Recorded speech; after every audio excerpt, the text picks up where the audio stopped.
The Wouldbegoods. The jungle. Children are like jam, all very well in the proper place, but you can't stand them all over the shop, eh what? These were the dreadful words of our Indian uncle. They made us feel very young and angry, and yet we could not be comforted by calling him names to ourselves, as you do when nasty grown-ups say nasty things, because he is not nasty, but quite the exact opposite when not irritated. And we could not think it ungentlemanly of him to say we were like jam, because, as Alice says, jam is very nice indeed, only not on furniture and improper places like that. My father said, perhaps they had better go to boarding school. And that was awful, because we know father disapproves of boarding schools. And he looked at us and said, I am ashamed of them, sir. Your lot is indeed a dark and terrible one when your father is ashamed of you. And we all knew this, so that we felt in our chests just as if we had swallowed a hard-boiled egg whole. At least, this is what Oswald felt, and father said once that Oswald, as the eldest, was the representative of the family, so of course the others felt the same. And then everybody said nothing for a short time. At last father said, You may go, but remember, the words that followed I am not going to tell you. It is no use telling you what you know before as they do in schools. And you must all have had such words said to you many times.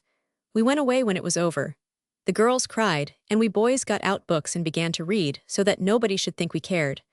But we felt it deeply in our interior hearts, especially Oswald, who is the eldest and the representative of the family. We felt it all the more because we had not really meant to do anything wrong. We only thought perhaps the grown-ups would not be quite pleased if they knew, and that is quite different. Besides, we meant to put all the things back in their proper places when we had done with them before anyone found out about it. But I must not anticipate. That means telling the end of a story before the beginning. I tell you this because it is so sickening to have words you don't know in a story, and to be told to look it up in the dicker. We are the Bastables, Oswald, Dora, Dickie, Alice, Noel, and H.O. If you want to know why we call our youngest brother H.O., you can jolly well read The Treasure Seekers and find out. We were the treasure seekers, and we sought it high and low, and quite regularly, because we particularly wanted to find it. And at last we did not find it, but we were found by a good, kind Indian uncle, who helped father with his business, so that father was able to take us all to live in a jolly big red house on Blackheath, instead of in the Lewisham Road, where we lived when we were only poor but honest treasure seekers. When we were poor but honest, we always used to think that if only father had plenty of business, and we did not have to go short of pocket money and wear shabby clothes, I don't mind this myself, but the girls do, we should be quite happy and very, very good. And when we were taken to the beautiful big Blackheath house, we thought now all would be well, because it was a house with vineries and pineries, and gas and water, and shrubberies and stabling, and replete with every modern convenience, like it says in Dyer and Hilton's list of eligible house property. I read all about it, and I have copied the words quite right. It is a beautiful house, all the furniture solid and strong, no casters off the chairs, and the tables not scratched, and the silver not dented, and lots of servants, and the most decent meals every day, and lots of pocket money. But it is wonderful how soon you get used to things, even the things you want most. Our watches, for instance, we wanted them frightfully. But when I had had mine a week or two, after the mainspring got broken and was repaired at Bennett's in the village, I hardly cared to look at the works at all, and it did not make me feel happy in my heart any more. Though, of course, I should have been very unhappy if it had been taken away from me. And the same with new clothes and nice dinners, and having enough of everything. You soon get used to it all, and it does not make you extra happy, although, if you had it all taken away, you would be very dejected. That is a good word, and one I have never used before. You get used to everything, as I said, and then you want something more. Father says this is what people mean by the deceitfulness of riches, but Albert's uncle says it is the spirit of progress, and Mrs. Leslie said some people called it divine discontent. Oswald asked them all what they thought one Sunday at dinner. Uncle said it was rot, and what we wanted was bread and water and a licking, but he meant it for a joke. This was in the Easter holidays. We went to live at Morden House at Christmas. After the holidays, the girls went to the Blackheath High School, and we boys went to the prop. That means the proprietary school, and we had to swat rather during term, but about Easter we knew the deceitfulness of riches in the vac, when there was nothing much on, like pantomimes and things. Then there was the summer term, and we swatted more than ever, and it was boiling hot, and master's tempers got short and sharp, and the girls used to wish the exams came in cold weather. I can't think why they don't. But I suppose schools don't think of sensible things like that. They teach botany at girls' schools. Then the midsummer holidays came, and we breathed again, but only for a few days. We began to feel as if we had forgotten something, and did not know what it was. We wanted something to happen, only we didn't exactly know what, so we were very pleased when Father said, "I've asked Mr. Falks to send his children here for a week or two. You know, the kids who came at Christmas. You must be jolly to them, and see that they have a good time, don't you know?" We remembered them right enough. They were little pinky, frightened things, like white mice with very bright eyes. They had not been to our house since Christmas, because Denny's, the boy, had been ill, and they had been with an aunt at Ramsgate. Alice and Dora would have liked to get the bedrooms ready for the honored guests, but a really good housemaid is sometimes more ready to say don't than even a general. So the girls had to chuck it. Jane only let them put flowers in the pots on the visitors' mantelpieces, and then they had to ask the gardener which kind they might pick, because nothing worth gathering happened to be growing in our own gardens just then. Their train got in at 12:27. We all went to meet them.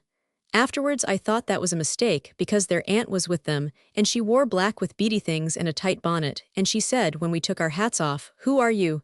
quite crossly. We said, "We are the Bastables. We've come to meet Daisy and Denny." The aunt is a very rude lady, and it made us sorry for Daisy and Denny when she said to them, "Are these the children? Do you remember them?" We weren't very tidy, perhaps, because we'd been playing brigands in the shrubbery, and we knew we should have to wash for dinner as soon as we got back anyhow. But still. Denny said he thought he remembered us, but Daisy said, "Of course they are," and then looked as if she was going to cry. So then the aunt called a cab, and told the man where to drive, and put Daisy and Denny in, and then she said, "You two little girls may go too, if you like, but you little boys must walk." So the cab went off and we were left. The aunt turned to us to say a few last words. We knew it would have been about brushing your hair and wearing gloves, so Oswald said, "Goodbye," and turned haughtily away before she could begin, and so did the others. No one but that kind of black, beady, tight lady would say little boys. She is like Miss Murdstone in David Copperfield. I should like to tell her so, but she would not understand. I don't suppose she has ever read anything but Markham's History and Mangnall's Questions, improving books like that. When we got home, we found all four of those who had ridden in the cab sitting in our sitting room. We don't call it nursery now, looking very thoroughly washed, and our girls were asking polite questions, and the others were saying yes, and no, and I don't know. We boys did not say anything. We stood at the window and looked out till the gong went for our dinner. We felt it was going to be awful, and it was. The newcomers would never have done for knight-errants, or to carry the cardinal's sealed message through the heart of France on a horse. They would never have thought of anything to say to throw the enemy off the scent when they got into a tight place. They said, "Yes, please," and "No, thank you." And they ate very neatly, and always wiped their mouths before they drank, as well as after, and never spoke with them full. And after dinner, it got worse and worse. We got out all our books and they said, "Thank you," and didn't look at them properly. And we got out all our toys and they said, "Thank you, it's very nice," to everything. And it got less and less pleasant, and towards tea time it came to nobody saying anything except Noel and Ho, and they talked to each other about cricket. After tea Father came in, and he played letters with them and the girls, and it was a little better, but while late dinner was going on, I shall never forget it. Oswald felt like the hero of a book, almost at the end of his resources. I don't think I was ever glad of bedtime before, but that time I was. When they had gone to bed, Daisy had to have all her strings and buttons undone for her. Dora told me, though she is nearly 10, and Denny said he couldn't sleep without the gas being left a little bit on. We held a council in the girls' room. We all sat on the bed. It is a mahogany four-poster with green curtains, very good for tents. Only the housekeeper doesn't allow it, and Oswald said, "This is jolly nice, isn't it?" "They'll be better tomorrow," Alice said. "They're only shy." Dickie said shy was all very well, but you needn't behave like a perfect idiot. "They're frightened, you see, we're all strange to them," Dora said. "We're not wild beasts or Indians, we shan't eat them, what have they got to be frightened of?" Dickie said this. Noel told us he thought they were an enchanted prince and princess who'd been turned into white rabbits, and their bodies had got changed back, but not their insides. But Oswald told him to dry up. "It's no use making things up about them," he said. "The thing is, what are we going to do? We can't have our holidays spoiled by these sniveling kids." "No," Alice said, "but they can't possibly go on sniveling forever. Perhaps they've got into the habit of it with that Murdstone aunt. She's enough to make anyone snivel." "All the same," said Oswald, "we jolly well aren't going to have another day like today. We must do something to rouse them from their sniveling what's its name? Something sudden and what is it? Decisive." "A booby trap," said H.O., "the first thing when they get up, and an apple pie bed at night."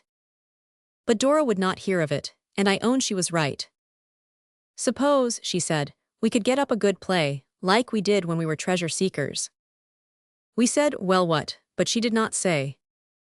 "It ought to be a good long thing, to last all day," Dickie said. "And if they like they can play, and if they don't." "If they don't, I'll read to them," Alice said. But we all said, "No, you don't. If you begin that way you'll have to go on." And Dickie added, "I wasn't going to say that at all. I was going to say if they didn't like it they could jolly well do the other thing." We all agreed that we must think of something, but we none of us could, and at last the council broke up in confusion because Mrs. Blake, she is the housekeeper, came up and turned off the gas. But next morning when we were having breakfast, and the two strangers were sitting there so pink and clean, Oswald suddenly said, "I know, we'll have a jungle in the garden." And the others agreed, and we talked about it till break was over. The little strangers only said, "I don't know," whenever we said anything to them. After brekker Oswald beckoned his brothers and sisters mysteriously apart and said, "Do you agree to let me be captain today, because I thought of it?" And they said they would. Then he said, "We'll play Jungle Book and I shall be Mowgli. The rest of you can be what you like, Mowgli's father and mother or any of the beasts." "I don't suppose they know the book," said Noel. "They don't look as if they read anything except at lesson times." "Then they can go on being beasts all the time," Oswald said. "Anyone can be a beast." So it was settled. And now Oswald, Albert's uncle, has sometimes said he is clever at arranging things, began to lay his plans for the jungle. The day was indeed well chosen.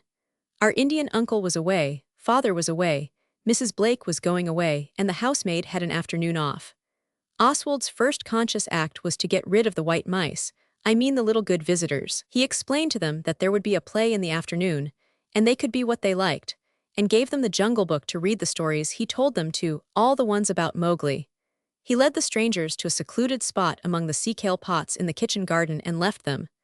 Then he went back to the others, and we had a jolly morning under the cedar talking about what we would do when Blakey was gone. She went just after our dinner. When we asked Denny what he would like to be in the play, it turned out he had not read the stories Oswald told him at all, but only the White Seal and Rikki Tikki. We then agreed to make the jungle first and dress up for our parts afterwards. Oswald was a little uncomfortable about leaving the strangers alone all the morning, so he said Denny should be his aide-de-camp, and he was really quite useful. He is rather handy with his fingers, and things that he does up do not come untied. Daisy might have come too, but she wanted to go on reading, so we let her, which is the truest manners to a visitor. Of course the shrubbery was to be the jungle, and the lawn under the cedar a forest glade, and then we began to collect the things. The cedar lawn is just nicely out of the way of the windows. It was a jolly hot day, the kind of day when the sunshine is white and the shadows are dark gray, not black like they are in the evening. We all thought of different things. Of course first we dressed up pillows in the skins of beasts and set them about on the grass to look as natural as we could. And then we got Pincher and rubbed him all over with powdered slate pencil to make him the right color for Gray Brother. But he shook it all off, and it had taken an awful time to do. Then Alice said, "Ohs, I know," and she ran off to father's dressing room, and came back with a tube of cream d'amande pour la barbe et les mains, and we squeezed it on Pincher and rubbed it in. And then the slate pencil stuff stuck all right, and he rolled in the dustbin of his own accord, which made him just the right color. He is a very clever dog, but soon after he went off and we did not find him till quite late in the afternoon. Denny helped with Pincher and with the wild beast skins, and when Pincher was finished he said, "Please may I make some paper birds to put in the trees? I know how." And of course we said yes, and he only had red ink and newspapers, and quickly he made quite a lot of large paper birds with red tails. They didn't look half bad on the edge of the shrubbery. While he was doing this, he suddenly said, or rather screamed, "Oh." And we looked, and it was a creature with great horns and a fur rug, something like a bull and something like a minotaur, and I don't wonder Denny was frightened. It was Alice, and it was first class. Up to now all was not yet lost beyond recall. It was the stuffed fox that did the mischief, and I am sorry to own it was Oswald who thought of it. He is not ashamed of having thought of it. That was rather clever of him. But he knows now that it is better not to take other people's foxes and things without asking, even if you live in the same house with them. It was Oswald who undid the back of the glass case in the hall and got out the fox with the green and gray duck in its mouth, and when the others saw how awfully like life they looked on the lawn, they all rushed off to fetch the other stuffed things. Uncle has a tremendous lot of stuffed things. He shot most of them himself, but not the fox, of course. There was another fox's mask, too, and we hung that in a bush to look as if the fox was peeping out. And the stuffed birds we fastened onto the trees with string. The duckbill, what's its name, looked very well sitting on his tail with the otter snarling at him. Then Dickie had an idea, and though not nearly so much was said about it afterwards as there was about the stuffed things, I think myself it was just as bad, though it was a good idea too. He just got the hose and put the end over a branch of the cedar tree. Then we got the steps they clean windows with, and let the hose rest on the top of the steps and run. It was to be a waterfall, but it ran between the steps and was only wet and messy. So we got Father's mackintosh and Uncle's and covered the steps with them, so that the water ran down all right and was glorious, and it ran away in a stream across the grass where we had dug a little channel for it, and the otter and the duckbill thing were as if in their native haunts. I hope all this is not very dull to read about. I know it was jolly good fun to do. Taking one thing with another, I don't know that we ever had a better time while it lasted. We got all the rabbits out of the hutches and put pink paper tails onto them, and hunted them with horns made out of the Times. They got away somehow, and before they were caught next day they had eaten a good many lettuces and other things. Oswald is very sorry for this. He rather likes the gardener. Denny wanted to put paper tails on the guinea pigs, and it was no use our telling him there was nothing to tie the paper onto. He thought we were kidding until we showed him, and then he said, "Well, never mind," and got the girls to give him bits of the blue stuff left over from their dressing gowns. "I'll make them sashes to tie round their little middles," he said, and he did, and the bows stuck up on the tops of their backs. One of the guinea pigs was never seen again, and the same with the tortoise when we had done his shell with vermilion paint. He crawled away and returned no more. Perhaps someone collected him and thought he was an expensive kind, unknown in these cold latitudes. The lawn under the cedar was transformed into a dream of beauty, what with the stuffed creatures and the paper-tailed things and the waterfall. And Alice said, "I wish the tigers did not look so flat. For of course with pillows you can only pretend it is a sleeping tiger getting ready to make a spring out at you. It is difficult to prop up tiger skins in a lifelike manner when there are no bones inside them, only pillows and sofa cushions." "What about the beer stands?" I said, and we got 2 out of the cellar. With bolsters and string we fastened insides to the tigers, and they were really fine. The legs of the beer stand did for tigers' legs. It was indeed the finishing touch. Then we boys put on just our bathing drawers and vests, so as to be able to play with the waterfall without hurting our clothes. I think this was thoughtful. The girls only tucked up their frocks and took their shoes and stockings off. H.O. painted his legs and his hands with Candice fluid to make him brown, so that he might be Mowgli, although Oswald was captain and had plainly said he was going to be Mowgli himself. Of course the others weren't going to stand that. So Oswald said, "Very well, nobody asked you to brown yourself like that. But now you've done it, you've simply got to go and be a beaver and live in the dam under the waterfall till it washes off." He said he didn't want to be beavers, and Noel said, "Don't make him. Let him be the bronze statue in the palace gardens that the fountain plays out of." So we let him have the hose and hold it up over his head. It made a lovely fountain, only he remained brown. So then Dickie and Oswald did ourselves brown too, and dried H.O. as well as we could with our handkerchiefs, because he was just beginning to snivel. The brown did not come off any of us for days. Oswald was to be Mowgli, and we were just beginning to arrange the different parts. The rest of the hose that was on the ground was Ka, the rock python, and Pincher was Gray Brother, only we couldn't find him. And while most of us were talking, Dickie and Noel got messing about with the beer stand tigers. And then a really sad event instantly occurred, which was not really our fault, and we did not mean to. That Daisy girl had been mooning indoors all the afternoon with the Jungle books, and now she came suddenly out, just as Dickie and Noel had got under the tigers and were shoving them along to fright each other. Of course, this is not in the Mowgli book at all, but they did look jolly like real tigers, and I am very far from wishing to blame the girl, though she little knew what would be the awful consequence of her rash act. But for her, we might have got out of it all much better than we did. What happened was truly horrid. We let the hose play perseveringly. We let the hose play perseveringly. As soon as Daisy saw the tigers, she stopped short, and uttering a shriek like a railway whistle, she fell flat on the ground. "Fear not, gentle Indian maiden," Oswald cried, thinking with surprise that perhaps after all she did know how to play, "I myself will protect thee." And he sprang forward with the native bow and arrows out of Uncle's study. The gentle Indian maiden did not move. "Come hither," Dora said.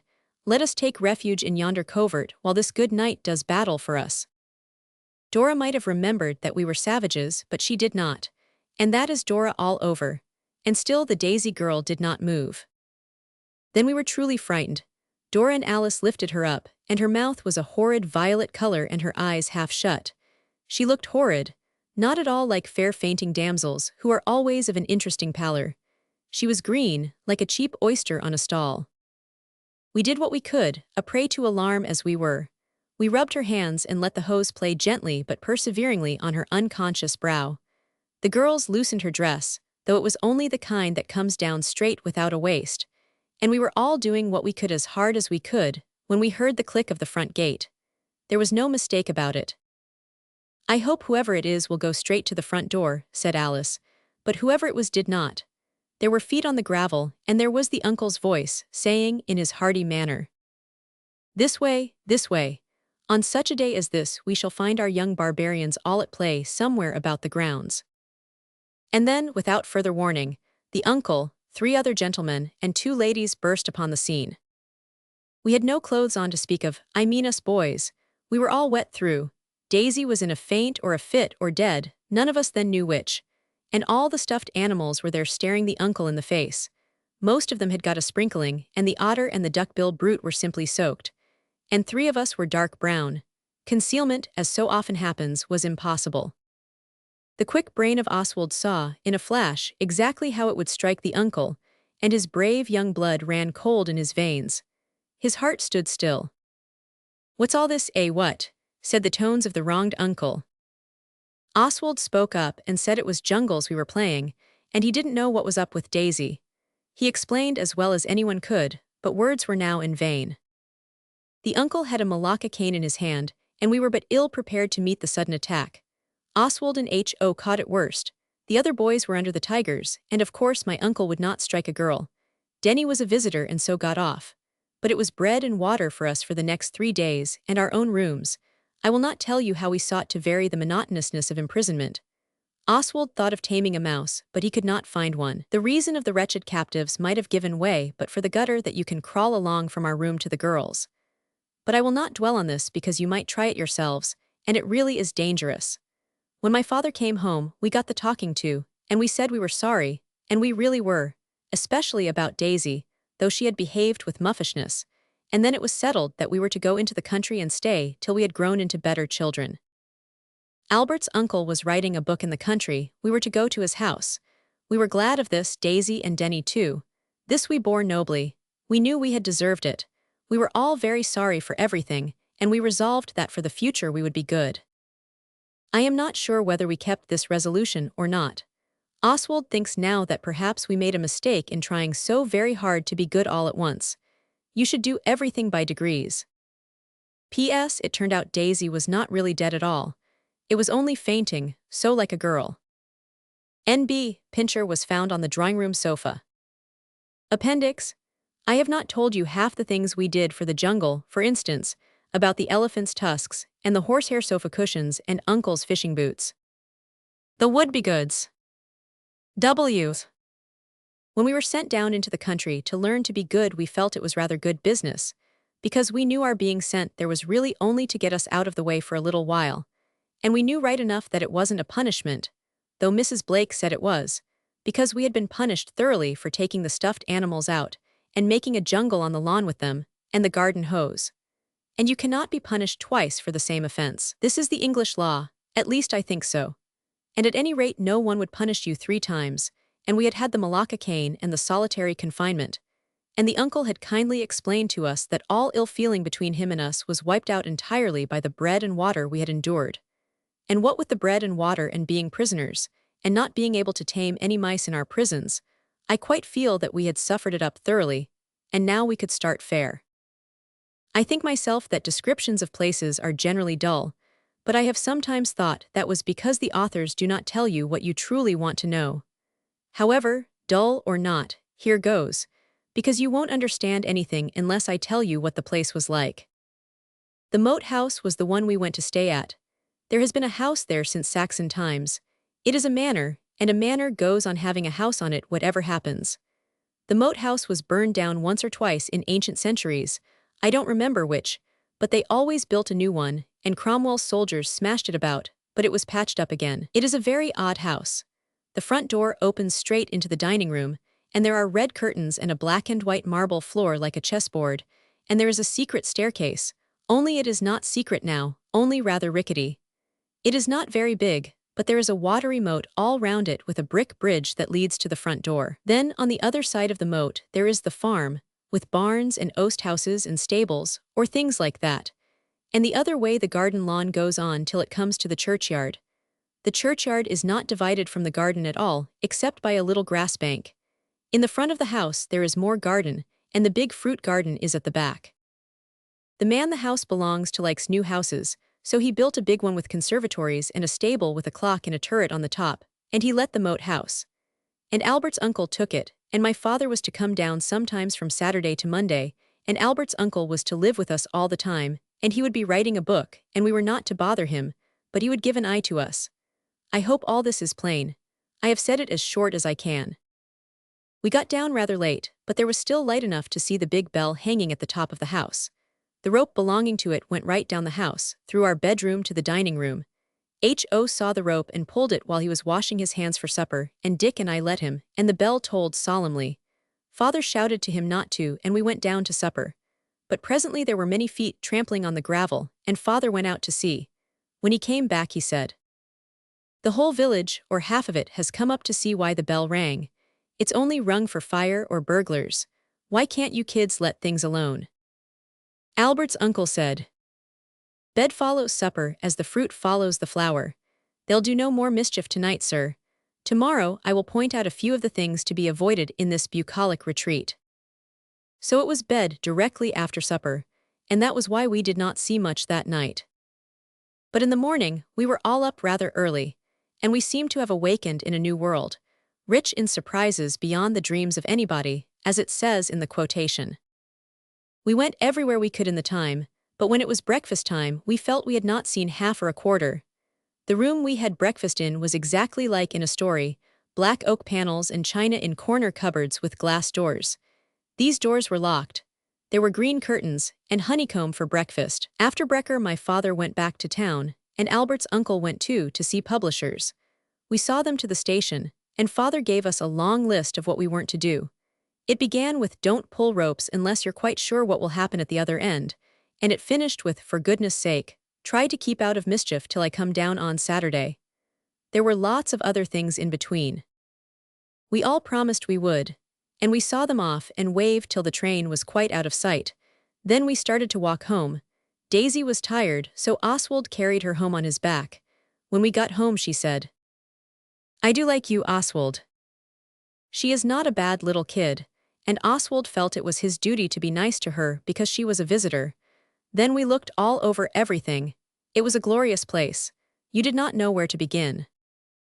We were all a little tired before we found the hay loft, but we pulled ourselves together to make a fort with the trusses of hay, great square things, and we were having a jolly good time, all of us, when suddenly a trapdoor opened, and a head bobbed up with a straw in its mouth.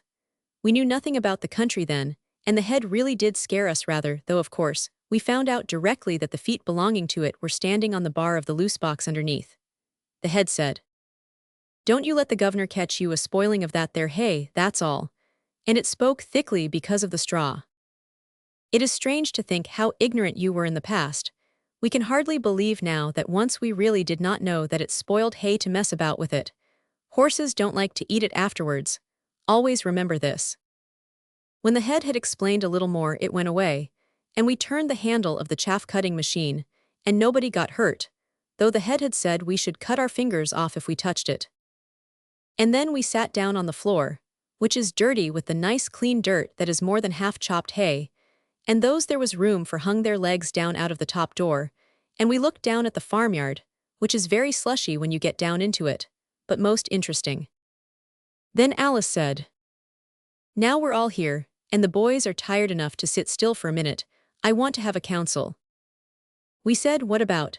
And she said, "I'll tell you. Don't wriggle so, sit on my frock if the straws tickle your legs. You see he wears socks, and so he can never be quite as comfortable as anyone else." "Promise not to laugh," Alice said, getting very red and looking at Dora, who got red too. We did, and then she said, "Dora and I have talked this over, and Daisy too, and we have written it down because it is easier than saying it. Shall I read it, or will you, Dora?" Dora said it didn't matter, Alice might. So Alice read it, and though she gabbled a bit we all heard it. I copied it afterwards. This is what she read. "New society for being good in. I, Dora Bastable, and Alice Bastable, my sister, being of sound mind and body, when we were shut up with bread and water on that jungle day, we thought a great deal about our naughty sins, and we made our minds up to be good forever after. And we talked to Daisy about it, and she had an idea. So we want to start a society for being good in. It is Daisy's idea, but we think so too." "You know," Dora interrupted, "when people want to do good things they always make a society. There are thousands. There's the Missionary Society." "Yes," Alice said, "and the Society for the Prevention of Something or Other, and the Young Men's Mutual Improvement Society, and the SPG." "What's SPG?" Oswald asked. "Society for the Propagation of the Jews, of course," said Noel, who cannot always spell. "No, it isn't, but do let me go on." Alice did go on. "We propose to get up a society, with a chairman and a treasurer and secretary, and keep a journal book saying what we've done. If that doesn't make us good, it won't be my fault. The name of the society is Nobleness and Goodness, and Great and Unselfish Deeds.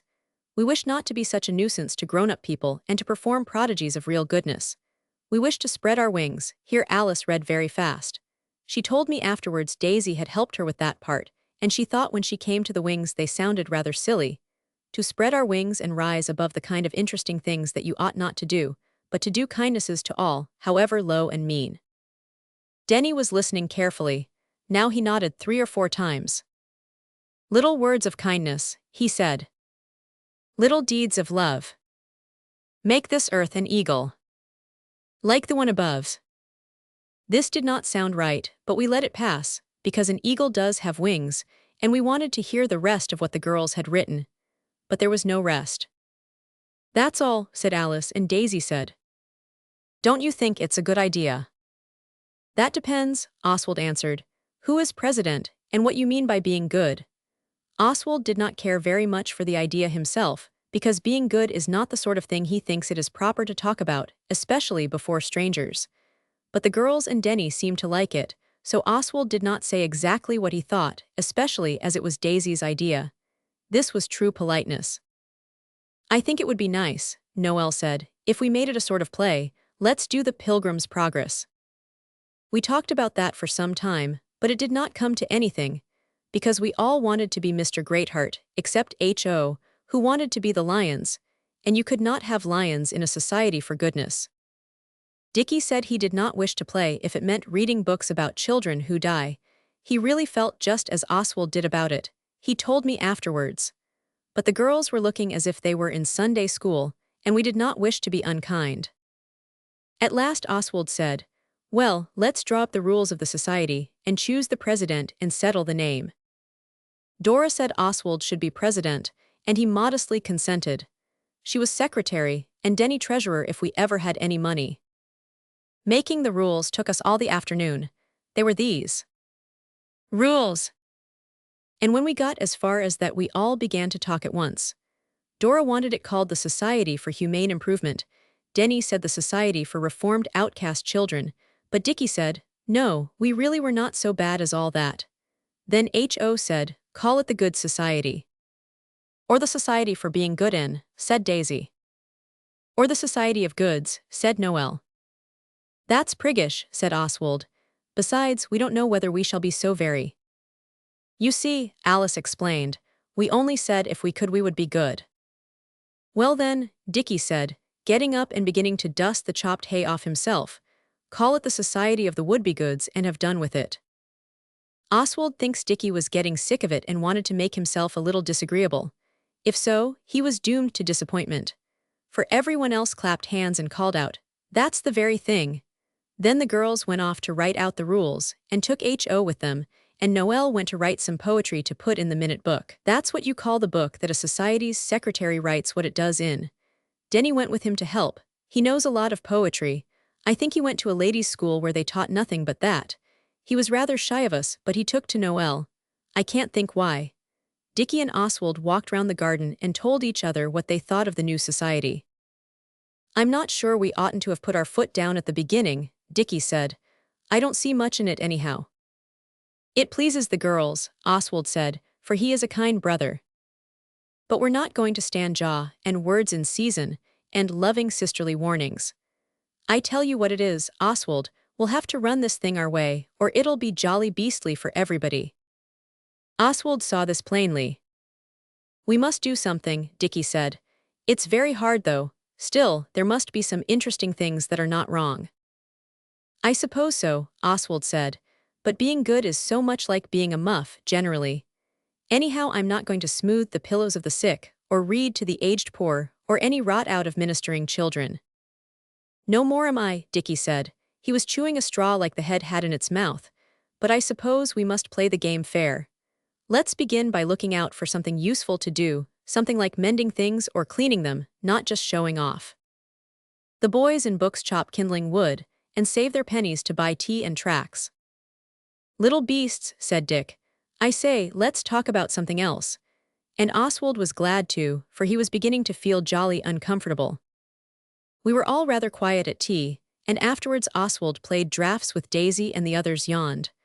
I don't know when we've had such a gloomy evening.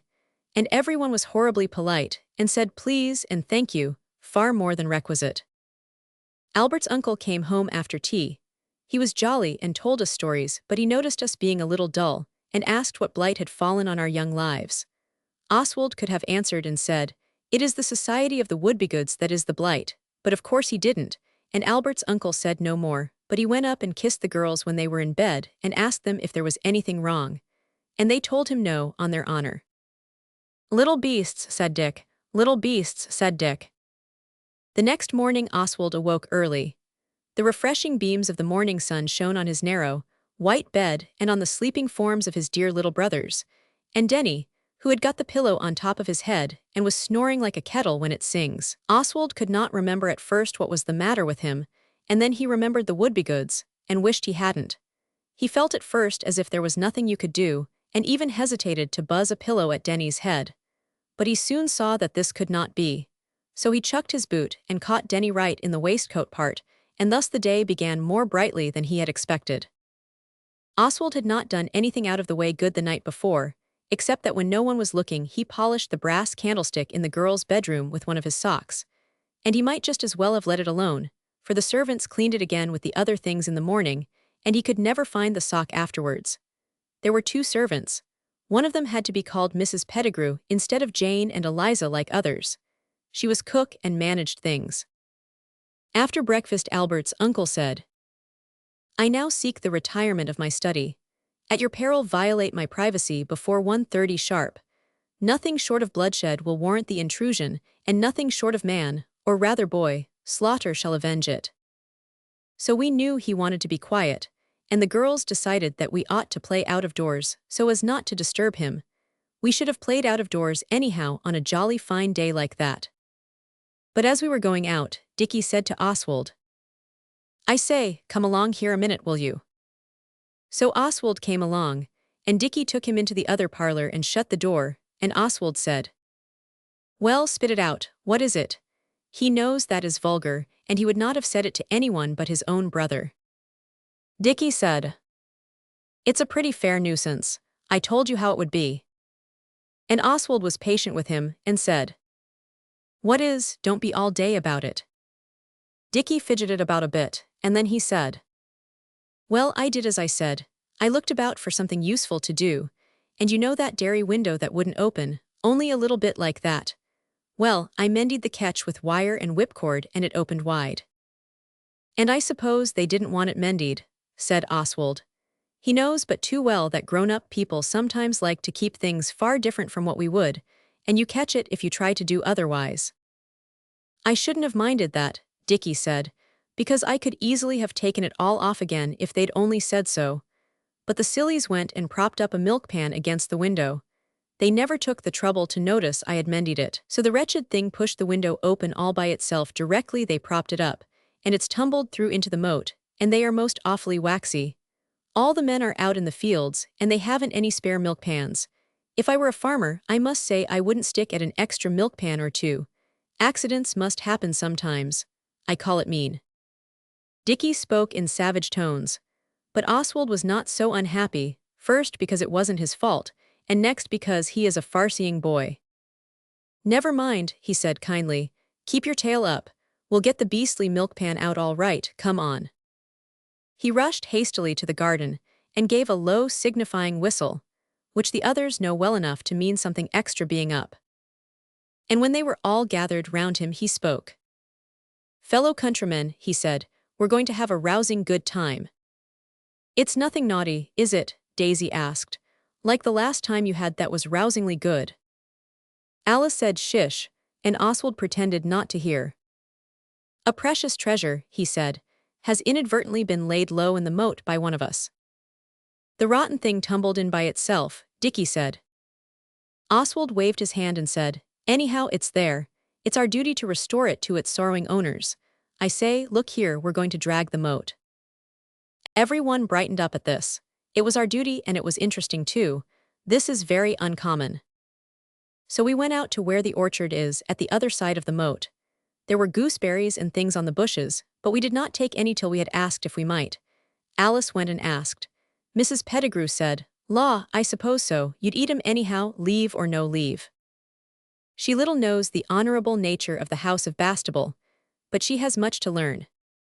The orchard slopes gently down to the dark waters of the moat. We sat there in the sun and talked about dragging the moat till Denny said, "How do you drag moats?" And we were speechless, because, though we had read many times about a moat being dragged for missing heirs and lost wills, we really had never thought about exactly how it was done. "Grappling irons are right, I believe," Denny said, "but I don't suppose they'd have any at the farm." And we asked, and found they had never even heard of them. I think myself he meant some other word, but he was quite positive. So then we got a sheet off Oswald's bed, and we all took our shoes and stockings off, and we tried to see if the sheet would drag the bottom of the moat, which is shallow at that end, but it would keep floating on the top of the water, and when we tried sewing stones into one end of it, it stuck on something in the bottom, and when we got it up it was torn. We were very sorry, and the sheet was in an awful mess, but the girls said they were sure they could wash it in the basin in their room, and we thought as we had torn it anyway, we might as well go on. That washing never came off. "No human being," Noel said, "knows half the treasures hidden in this dark tarn." And we decided we would drag a bit more at that end, and work gradually round to under the dairy window where the milk pan was. We could not see that part very well, because of the bushes that grow between the cracks of the stones, where the house goes down into the moat. And opposite the dairy window the barn goes straight down into the moat too. It is like pictures of Venice, but you cannot get opposite the dairy window anyhow. We got the sheet down again, when we had tied the torn parts together in a bunch with string, and Oswald was just saying, "Now then, my hearties, pull together, pull with a will. 1, 2, 3, when suddenly Dora dropped her bit of the sheet with a piercing shriek and cried out, "Oh, it's all wormy at the bottom, I felt them wriggle." And she was out of the water almost before the words were out of her mouth. The other girls all scuttled out too, and they let the sheet go in such a hurry that we had no time to steady ourselves, and one of us went right in, and the rest got wet up to our waistbands. The one who went right in was only H, but Dora made an awful fuss and said it was our fault. We told her what we thought, and it ended in the girls going in with HO to change his things. We had some more gooseberries while they were gone. Dora was in an awful wax when she went away, but she is not of a sullen disposition though sometimes hasty, and when they all came back, we saw it was all right, so we said, "What shall we do now?" Alice said, "I don't think we need drag anymore. It is wormy. I felt it when Dora did. And besides, the milk pan is sticking a bit of itself out of the water. I saw it through the dairy window." "Couldn't we get it up with fish hooks?" Noel said, but Alice explained that the dairy was now locked up and the key taken out. So then Oswald said, "Look here, we'll make a raft. We should have to do it some time, and we might as well do it now. I saw an old door in that corner stable that they don't use, you know, the one where they chop the wood." We got the door. We had never made a raft, any of us, but the way to make rafts is better described in books, so we knew what to do. We found some nice little tubs stuck up on the fence of the farm garden, and nobody seemed to want them for anything just then, so we took them. Denny had a box of tools someone had given him for his last birthday. They were rather rotten little things, but the gimlet worked all right, so we managed to make holes in the edges of the tubs and fasten them with string under the four corners of the old door. This took us a long time. Albert's uncle asked us at dinner what we had been playing at, and we said it was a secret, and it was nothing wrong. You see, we wished to atone for Dickie's mistake before anything more was said. The house has no windows in the side that faces the orchard. The rays of the afternoon sun were beaming along the orchard grass when at last we launched the raft. She floated out beyond reach with the last shove of the launching, but Oswald waded out and towed her back. He is not afraid of worms. Yet if he had known of the other things that were in the bottom of that moat, he would have kept his boots on. So would the others, especially Dora, as you will see. At last the gallant craft rode upon the waves. We manned her, though not up to our full strength, because if more than 4 got on the water came up too near our knees, and we feared she might founder if overmanned. Daisy and Denny did not want to go on the raft, white mice that they were, so that was all right. And as H.O. had been wet through once, he was not very keen. Alice promised Noel her best paintbrush if he'd give up and not go, because we knew well that the voyage was fraught with deep dangers, though the exact danger that lay in wait for us under the dairy window we never even thought of. So we 4 elder ones got on the raft very carefully, and even then, every time we moved the water swished up over the raft and hit our feet. But I must say it was a jolly decent raft. Dickie was captain because it was his adventure. We had hop poles from the hop garden beyond the orchard to punt with. We made the girls stand together in the middle and hold on to each other to keep steady. Then we christened our gallant vessel. We called it the Richard, after Dickie, and also after the splendid admiral who used to eat wine glasses and died after the Battle of the Revenge in Tennyson's poetry. Then those on shore waved a fond adieu as well as they could with the dampness of their handkerchiefs, which we had had to use to dry our legs and feet when we put on our stockings for dinner. And slowly and stately, the good ship moved away from shore, riding on the waves as though they were her native element. We kept her going with the hop poles, and we kept her steady in the same way, but we could not always keep her steady enough, and we could not always keep her in the wind's eye. That is to say, she went where we did not want, and once she bumped her corner against the barn wall, and all the crew had to sit down suddenly to avoid falling overboard into a watery grave. Of course then the waves swept her decks, and when we got up again we said that we should have to change completely before tea. But we pressed on undaunted, and at last our saucy craft came into port under the dairy window, and there was the milk pan, for whose sake we had endured such hardships and privations, standing up on its edge quite quietly. The girls did not wait for orders from the captain, as they ought to have done, but they cried out, "Oh, here it is!" and then both reached out to get it. Anyone who has pursued a naval career will see that of course the raft capsized. For a moment it felt like standing on the roof of the house, and the next moment the ship stood up on end and shot the whole crew into the dark waters. We boys can swim all right. Oswald has swum 3 times across the Ladywell swimming baths at the shallow end, and Dickie is nearly as good. But just then we did not think of this, though of course, if the water had been deep we should have. As soon as Oswald could get the muddy water out of his eyes, he opened them on a horrid scene. Dickie was standing up to his shoulders in the inky waters. The raft had righted itself and was drifting gently away towards the front of the house, where the bridge is, and Dora and Alice were rising from the deep, with their hair all plastered over their faces, like Venus in the Latin verses. There was a great noise of splashing, and besides that a feminine voice, looking out of the dairy window and screaming, "Lord love the children!"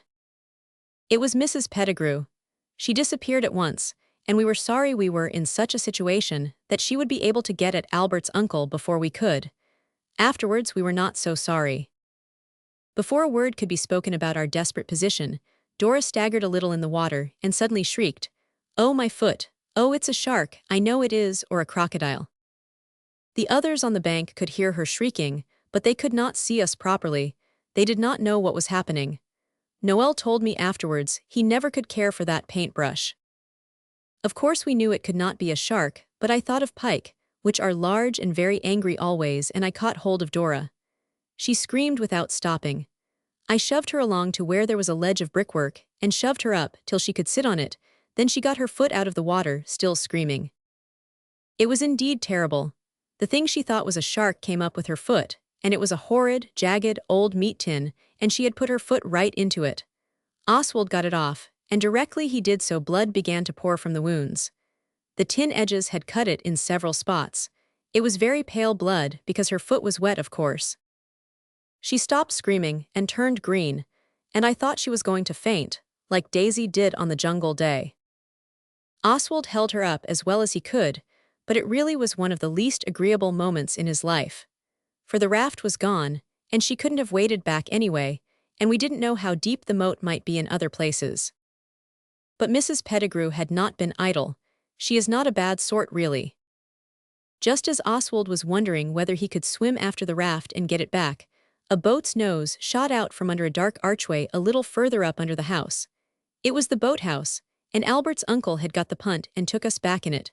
When we had regained the dark arch where the boat lives, we had to go up the cellar stairs. Dora had to be carried.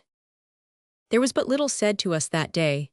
We were sent to bed, those who had not been on the raft the same as the others, for they owned up all right, and Albert's uncle is the soul of justice. Next day but one was Saturday. Father gave us a talking to with other things. The worst, though, was when Dora couldn't get her shoe on, so they sent for the doctor, and Dora had to lie down for ever so long. It was indeed poor luck. When the doctor had gone, Alice said to me, "It is hard lines, but Dora's very jolly about it.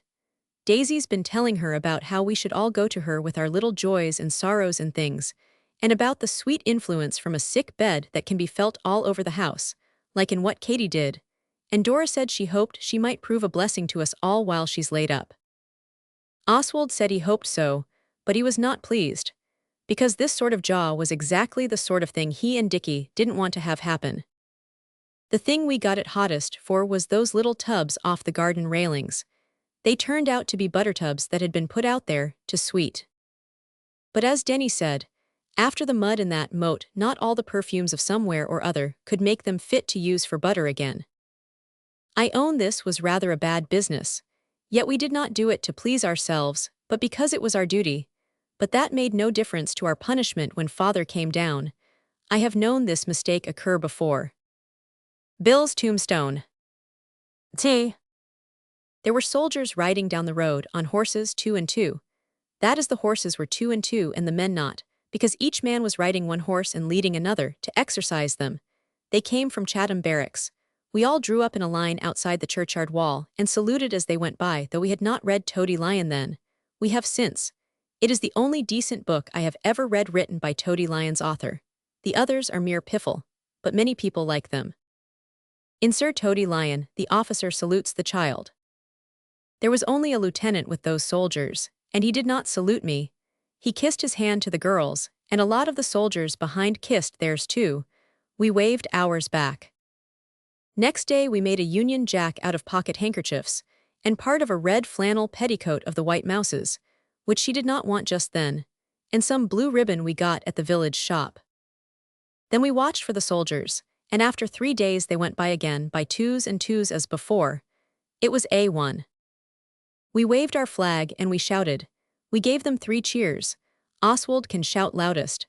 So as soon as the first man was level with us, not the advance guard, but the first of the battery, he shouted, 3 cheers for the Queen and the British Army. And then we waved the flag and bellowed. Oswald stood on the wall to bellow better, and Denny waved the flag because he was a visitor, and so politeness made us let him enjoy the fat of whatever there was going. The soldiers did not cheer that day, they only grinned and kissed their hands. The next day we all got up as much like soldiers as we could. Ho and Noel had tin swords, and we asked Albert's uncle to let us wear some of the real arms that are on the wall in the dining room. And he said, yes, if we would clean them up afterwards, but we jolly well cleaned them up first with Brooks soap and brick dust and vinegar, and the knife polish, invented by the great and immortal Duke of Wellington in his spare time when he was not conquering Napoleon. 3 cheers for our Iron Duke. And with emery paper and wash leather and whitening, Oswald wore a cavalry saber in its sheath. Alice and the mouse had pistols in their belts, large old flintlocks, with bits of red flannel behind the flints. Denny had a naval cutlass, a very beautiful blade, and old enough to have been at Trafalgar. I hope it was. The others had French sword bayonets that were used in the Franco-German War. They are very bright when you get them bright, but the sheaths are hard to polish. Each sword bayonet has the name on the blade of the warrior who once wielded it. I wonder where they are now. Perhaps some of them died in the war. Poor chaps, but it is a very long time ago. I should like to be a soldier. It is better than going to the best schools, and to Oxford afterwards, even if it is Balliol you go to. Oswald wanted to go to South Africa for a bugler, but father would not let him. And it is true that Oswald does not yet know how to bugle, though he can play the infantry advance, and the charge and the halt on a penny whistle. Alice taught them to him with the piano, out of the red book father's cousin had when he was in the fighting 5th. Oswald cannot play the retire, and he would scorn to do so. But I suppose a bugler has to play what he is told, no matter how galling to the young boy's proud spirit.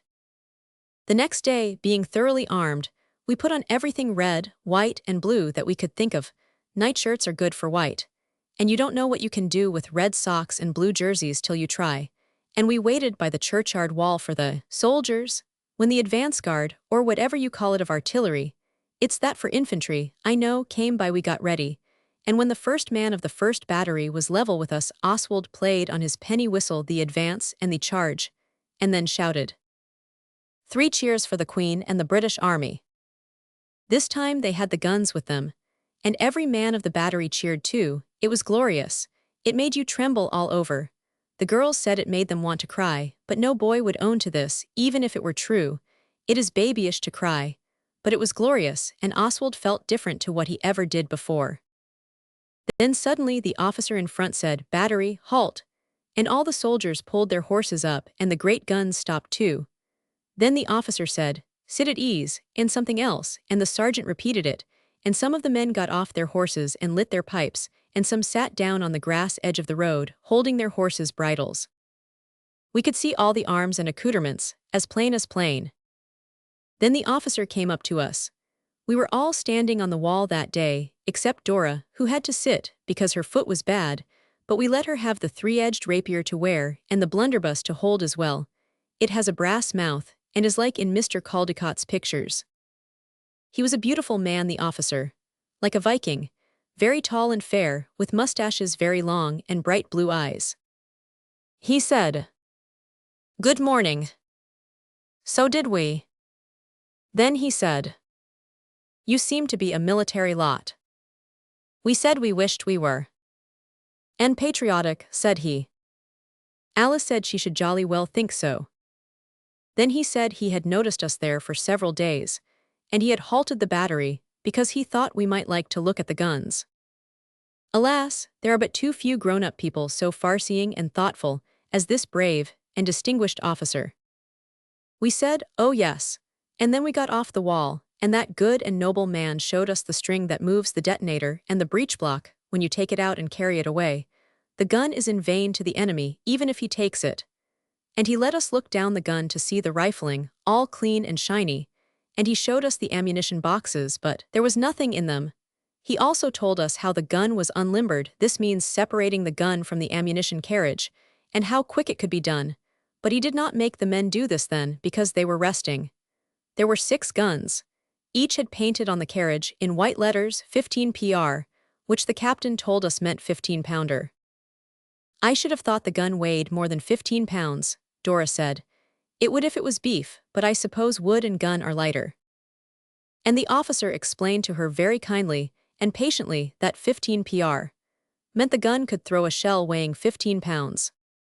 When we had told him how jolly it was to see the soldiers go by so often, he said, "You won't see us many more times. We're ordered to the front, and we sail on Tuesday week, and the guns will be painted mud color, and the men will wear mud color too, and so shall I." The men looked very nice, though they were not wearing their busbies, but only Tommy caps, put on all sorts of ways.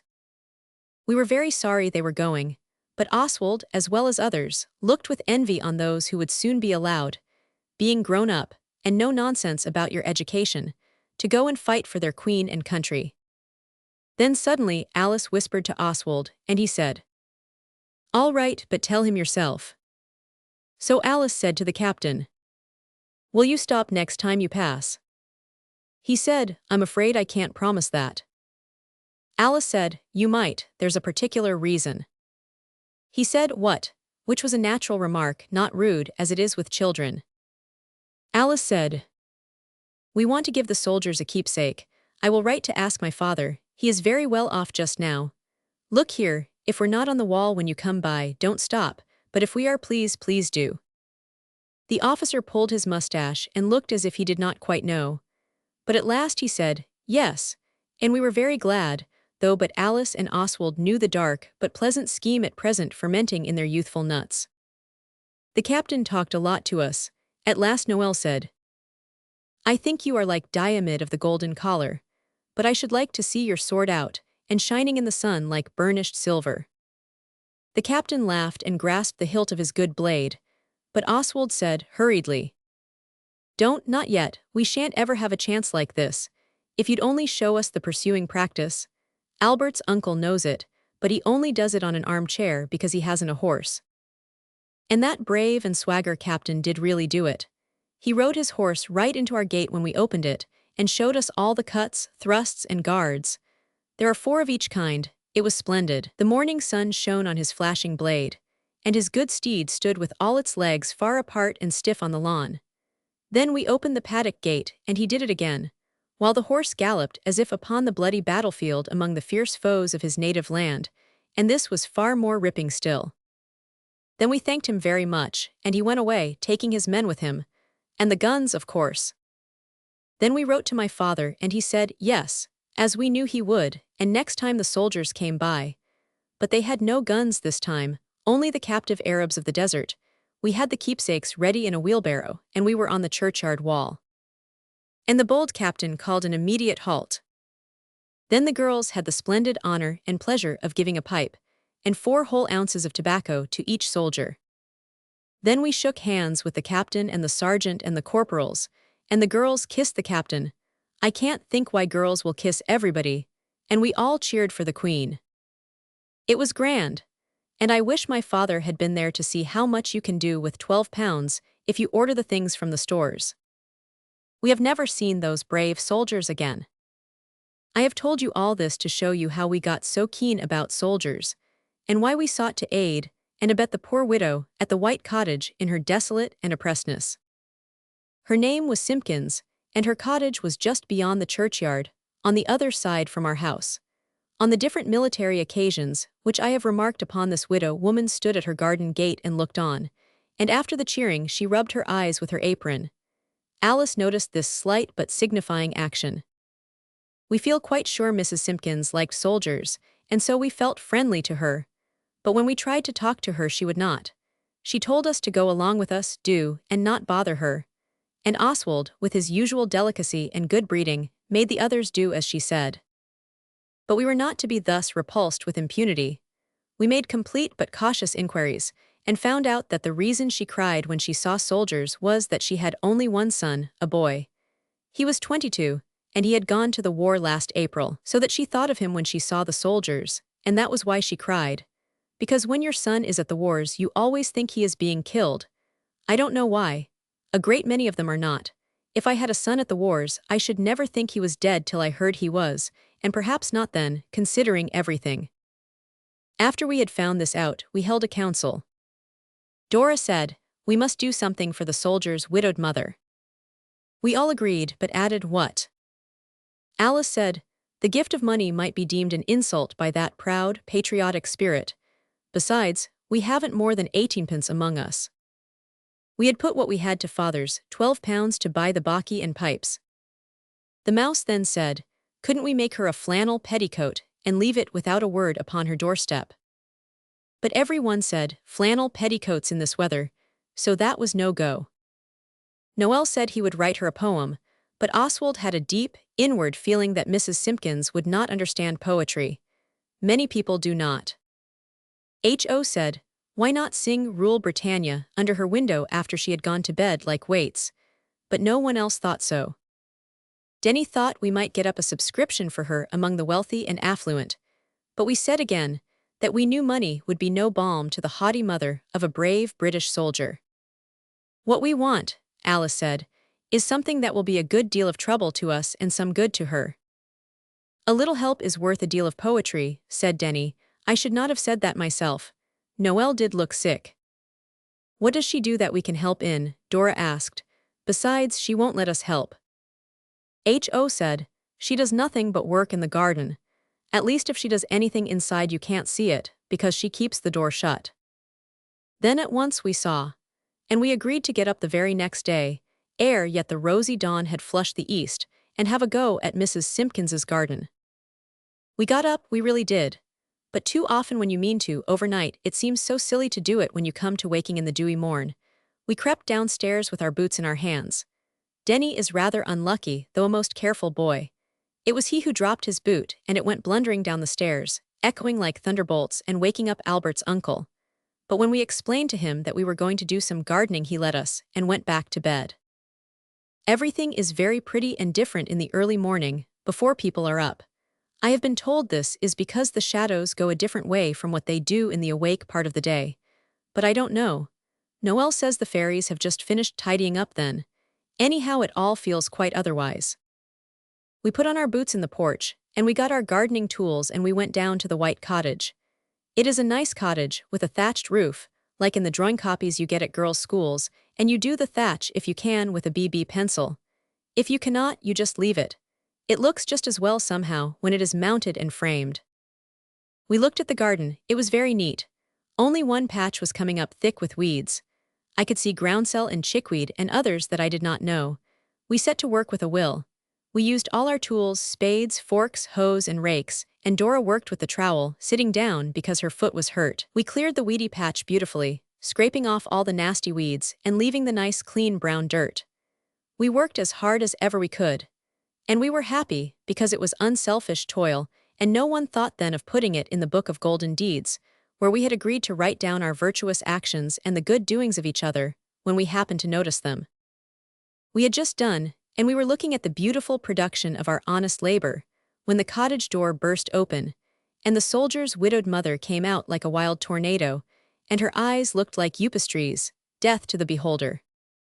You wicked, meddlesome, nasty children, she said, ain't you got enough of your own good ground to runch up and spoil, but you must come into my little lot. Some of us were deeply alarmed, but we stood firm. We have only been weeding your garden, Dora said. We wanted to do something to help you. Dratted little busybodies, she said. It was indeed hard, but everyone in Kent says dratted when they are cross. It's my turnips, she went on, you've hoed up, and my cabbages. My turnips that my boy sowed afore he went. There, get along with you do, afore I come at you with my broom handle. She did come at us with her broom handle as she spoke, and even the boldest turned and fled. Oswald was even the boldest. They looked like weeds right enough, he said. And Dickie said, it all comes of trying to do golden deeds. This was when we were out in the road. As we went along, in a silence full of gloomy remorse, we met the postman. He said, here's the letters for the moat, and passed on hastily. He was a bit late. When we came to look through the letters, which were nearly all for Albert's uncle, we found there was a postcard that had got stuck in a magazine wrapper. Alice pulled it out. It was addressed to Mrs. Simpkins. We honorably only looked at the address, although it is allowed by the rules of honorableness to read postcards that come to your house if you like, even if they are not for you. After a heated discussion, Alice and Oswald said they were not afraid, whoever was, and they retraced their steps, Alice holding the postcard right way up, so that we should not look at the lettery part of it, but only the address. With quickly beating heart, but outwardly unmoved, they walked up to the white cottage door. It opened with a bang when we knocked. "Well," Mrs. Simpkins said, and I think she said it what people in books call sourly. Oswald said, "We are very, very sorry we spoiled your turnips, and we will ask my father to try and make it up to you some other way." She muttered something about not wanting to be beholden to anybody. We came back, Oswald went on with his always unruffled politeness, because the postman gave us a postcard in mistake with our letters, and it is addressed to you. "We haven't read it," Alice said quickly. I think she needn't have said that. Of course we hadn't. But perhaps girls know better than we do what women are likely to think you capable of. The soldier's mother took the postcard. She snatched it really, but took is a kinder word, considering everything, and she looked at the address a long time. Then she turned it over and read what was on the back. Then she drew her breath in as far as it would go and caught hold of the doorpost. Her face got awful. It was like the wax face of a dead king I saw once at Madame Tussaud's. Alice understood. She caught hold of the soldier's mother's hand and said, "Oh no, it's not your boy Bill." And the woman said nothing, but shoved the postcard into Alice's hand, and we both read it, and it was her boy Bill. Alice gave her back the card. She had held on to the woman's hand all the time, and now she squeezed the hand and held it against her face. But she could not say a word because she was crying so. The soldier's mother took the card again and she pushed Alice away, but it was not an unkind push, and she went in and shut the door. And as Alice and Oswald went down the road, Oswald looked back, and one of the windows of the cottage had a white blind. Afterwards the other windows had too. There were no blinds really to the cottage. It was aprons and things she had pinned up. Alice cried most the morning, and so did the other girls.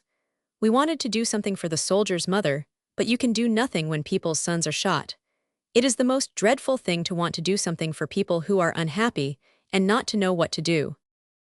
It was Noel who thought of what we could do at last. He said, "I suppose they don't put up tombstones to soldiers when they die in war. But there, I mean." Oswald said, "Of course not." Noel said, "I dare say you'll think it's silly, but I don't care. Don't you think she'd like it if we put one up to him? Not in the churchyard, of course, because we shouldn't be let, but in our garden, just where it joins on to the churchyard." And we all thought it was a first-rate idea. This is what we meant to put on the tombstone. "Here lies Bill Simpkins, who died fighting for Queen and country. A faithful son. A son so dear. A soldier brave. Lies buried here." Then we remembered that poor, brave Bill was really buried far away in the southern hemisphere, if at all. So we altered it to "A soldier brave. We weep for here." Then we looked out a nice flagstone in the stable yard, and we got a cold chisel out of the dentist's toolbox and began. But stone cutting is difficult and dangerous work. Oswald went at it a bit, but he chipped his thumb, and it bled so he had to chuck it. Then Dickie tried, and then Denny, but Dickie hammered his finger, and Denny took all day over every stroke, so that by tea time we had only done the H and about half the E, and the E was awfully crooked. Oswald chipped his thumb over the H. We looked at it the next morning, and even the most sanguinary of us saw that it was a hopeless task. Then Denny said, "Why not wood and paint?" And he showed us how. We got a board and 2 stumps from the carpenters in the village, and we painted it all white, and when that was dry, Denny did the words on it. It was something like this: "In memory of Bill Simpkins, dead for Queen and country. Honor to his name and all other brave soldiers." We could not get in what we meant to at first, so we had to give up the poetry. We fixed it up when it was dry. We had to dig jolly deep to get the posts to stand up, but the gardener helped us. Then the girls made wreaths of white flowers, roses and canterbury bells, and lilies and pinks and sweet peas and daisies, and put them over the posts, like you see in the picture. And I think if Bill Simpkins had known how sorry we were, he would have been glad. Oswald only hopes if he falls on the wild battlefield, which is his highest ambition, that somebody will be as sorry about him as he was about Bill, that's all. When all was done, and what flowers there were over from the wreaths scattered under the tombstone between the posts, we wrote a letter to Mrs. Simpkins and said, "Dear Mrs. Simpkins, we are very, very sorry about the turnips and things, and we beg your pardon humbly. We have put up a tombstone to your brave son." And we signed our names. Alice took the letter. The soldier's mother read it, and said something about our oughting to know better than to make fun of people's troubles with our tombstones and tomfoolery. Alice told me she could not help crying. She said, it's not, dear Mrs. Simpkins, do come with me and see. You don't know how sorry we are about Bill, do come and see. We can go through the churchyard and the others have all gone in so as to leave it quiet for you. Do come." And Mrs. Simpkins did. And when she read what we had put up and Alice told her the verse we had not had room for, she leaned against the wall by the grave, I mean the tombstone, and Alice hugged her and they both cried bitterly. The poor soldier's mother was very, very pleased, and she forgave us about the turnips, and we were friends after that, but she always liked Alice the best. A great many people do somehow. After that we used to put fresh flowers every day on Bill's tombstone, and I do believe his mother was pleased, though she got us to move it away from the churchyard edge and put it in a corner of our garden under a laburnum, where people could not see it from the church. But you could from the road, though I think she thought you couldn't. She came every day to look at the new wreaths. When the white flowers gave out we put colored, and she liked it just as well. About a fortnight after the erecting of the tombstone, the girls were putting fresh wreaths on it when a soldier in a red coat came down the road, and he stopped and looked at us.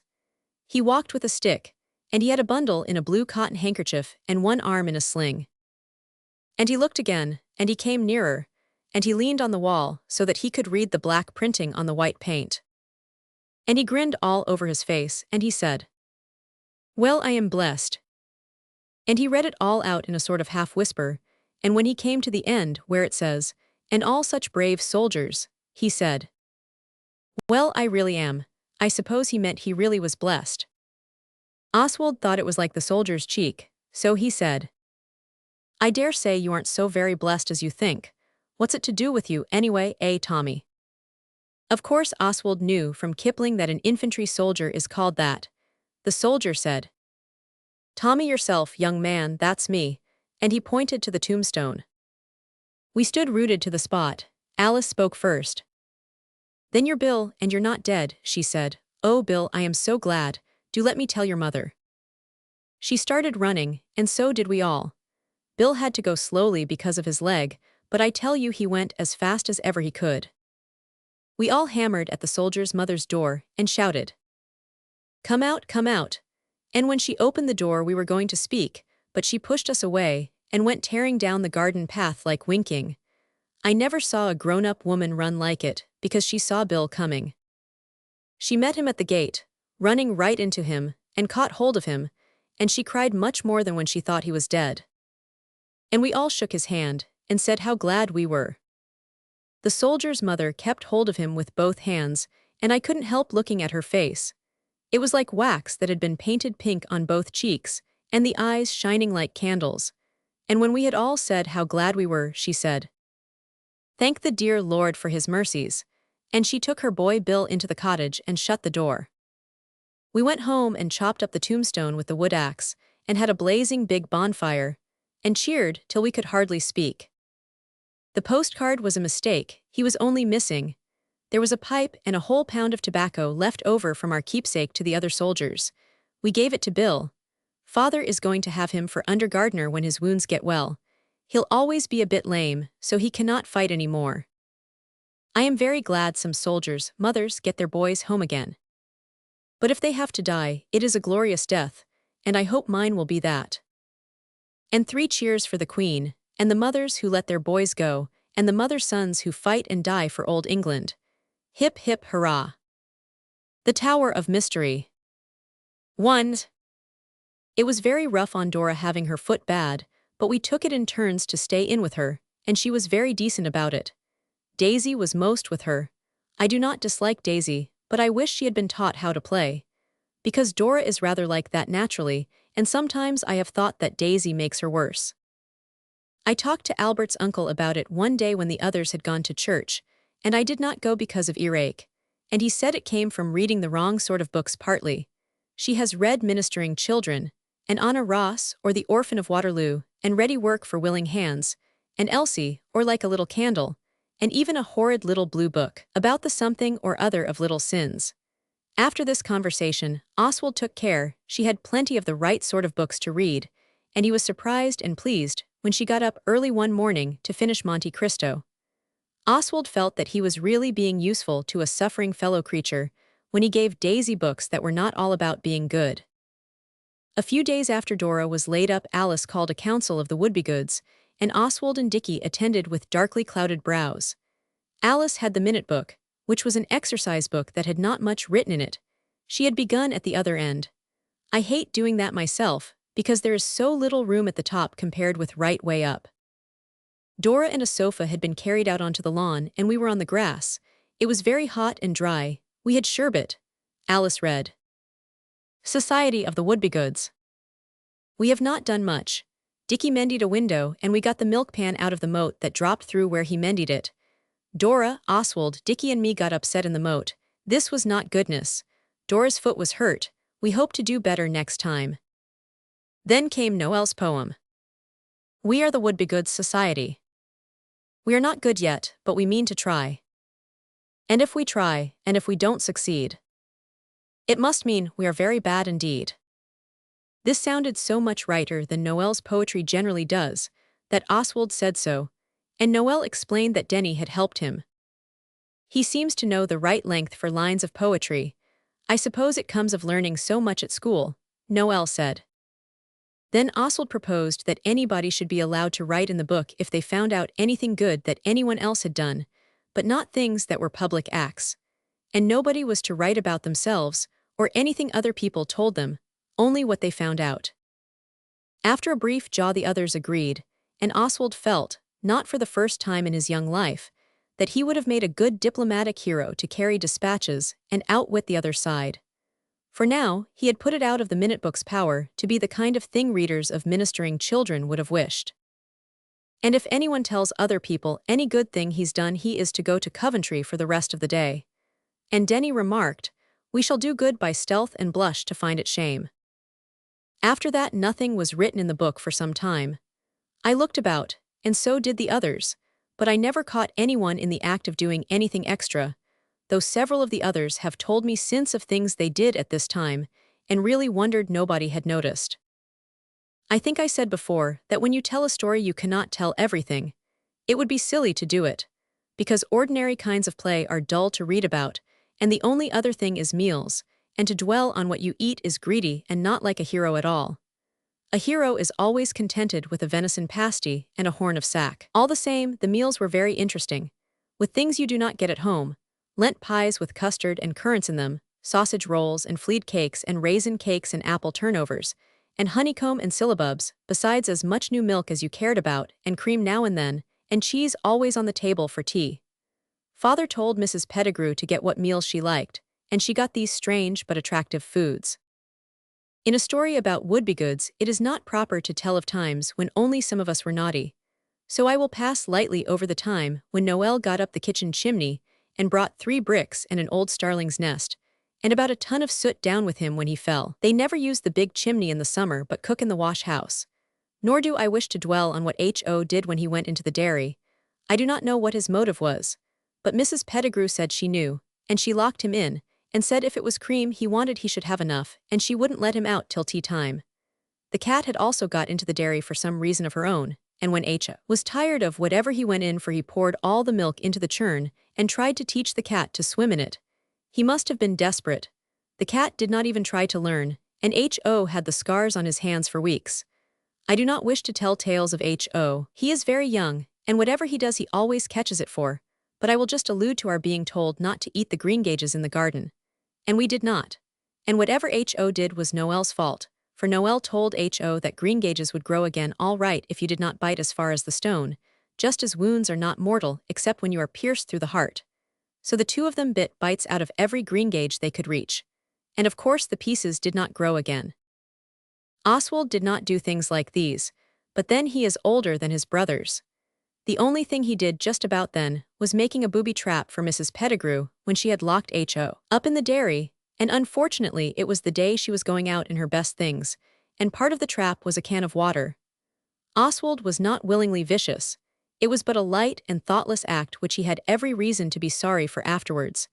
And he is sorry even without those reasons, because he knows it is ungentlemanly to play tricks on women.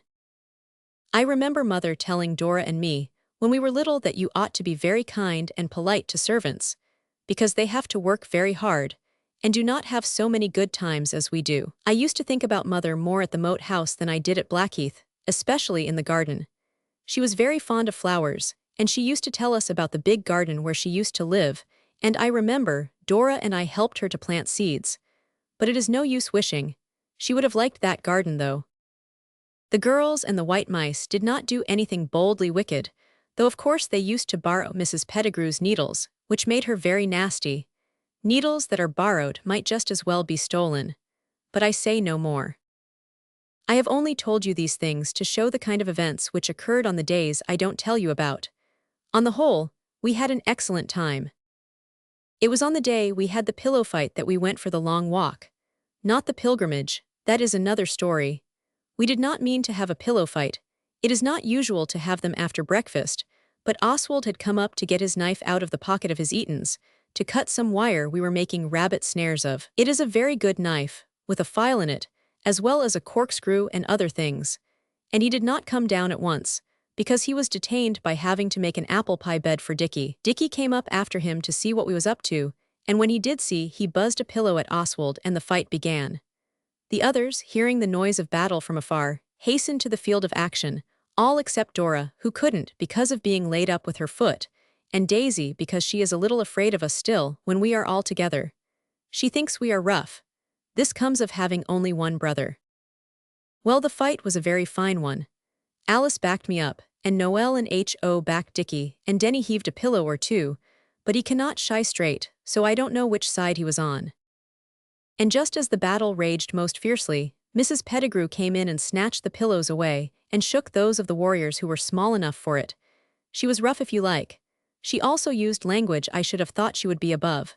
She said, "Drat you," and "Drab at you." The last is a thing I have never heard said before, she said. There's no peace of your life with you children.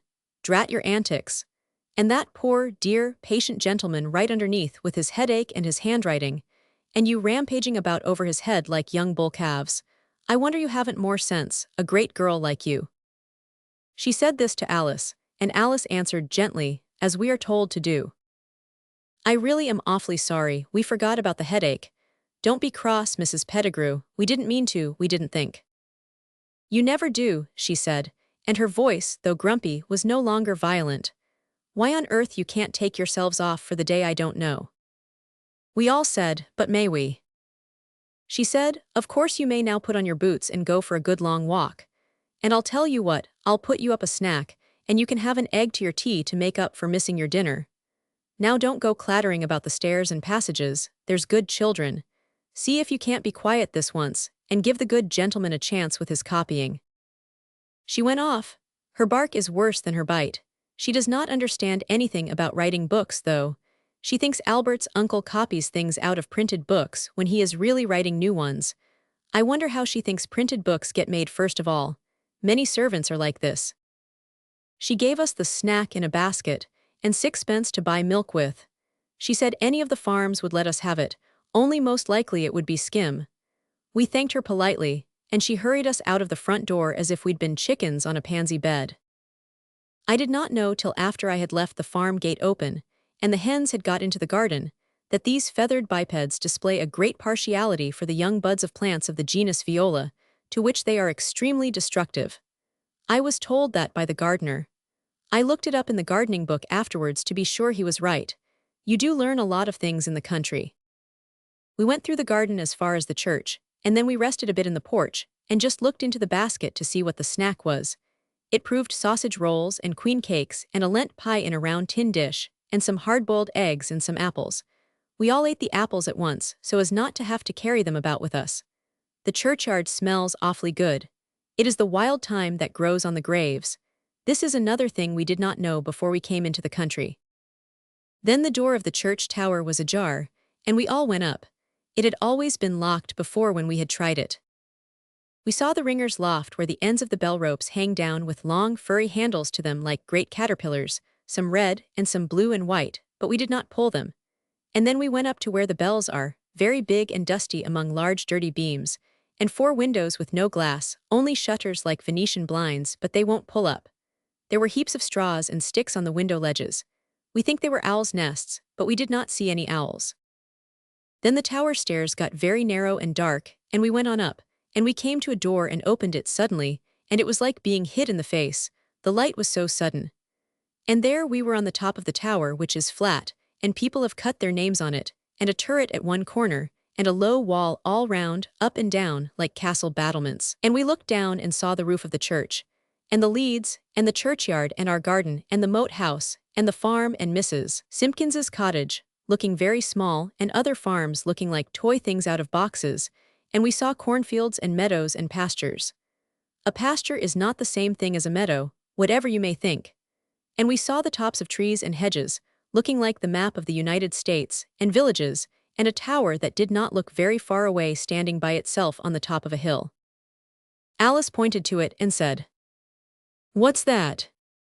"It's not a church," said Noel, "because there's no churchyard.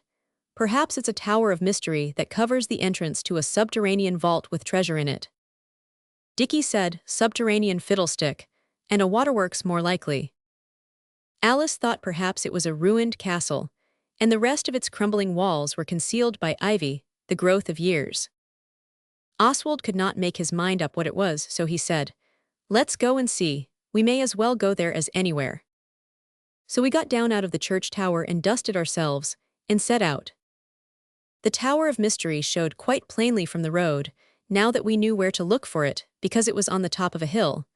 We began to walk, but the tower did not seem to get any nearer, and it was very hot. So we sat down in a meadow where there was a stream in the ditch and ate the snack.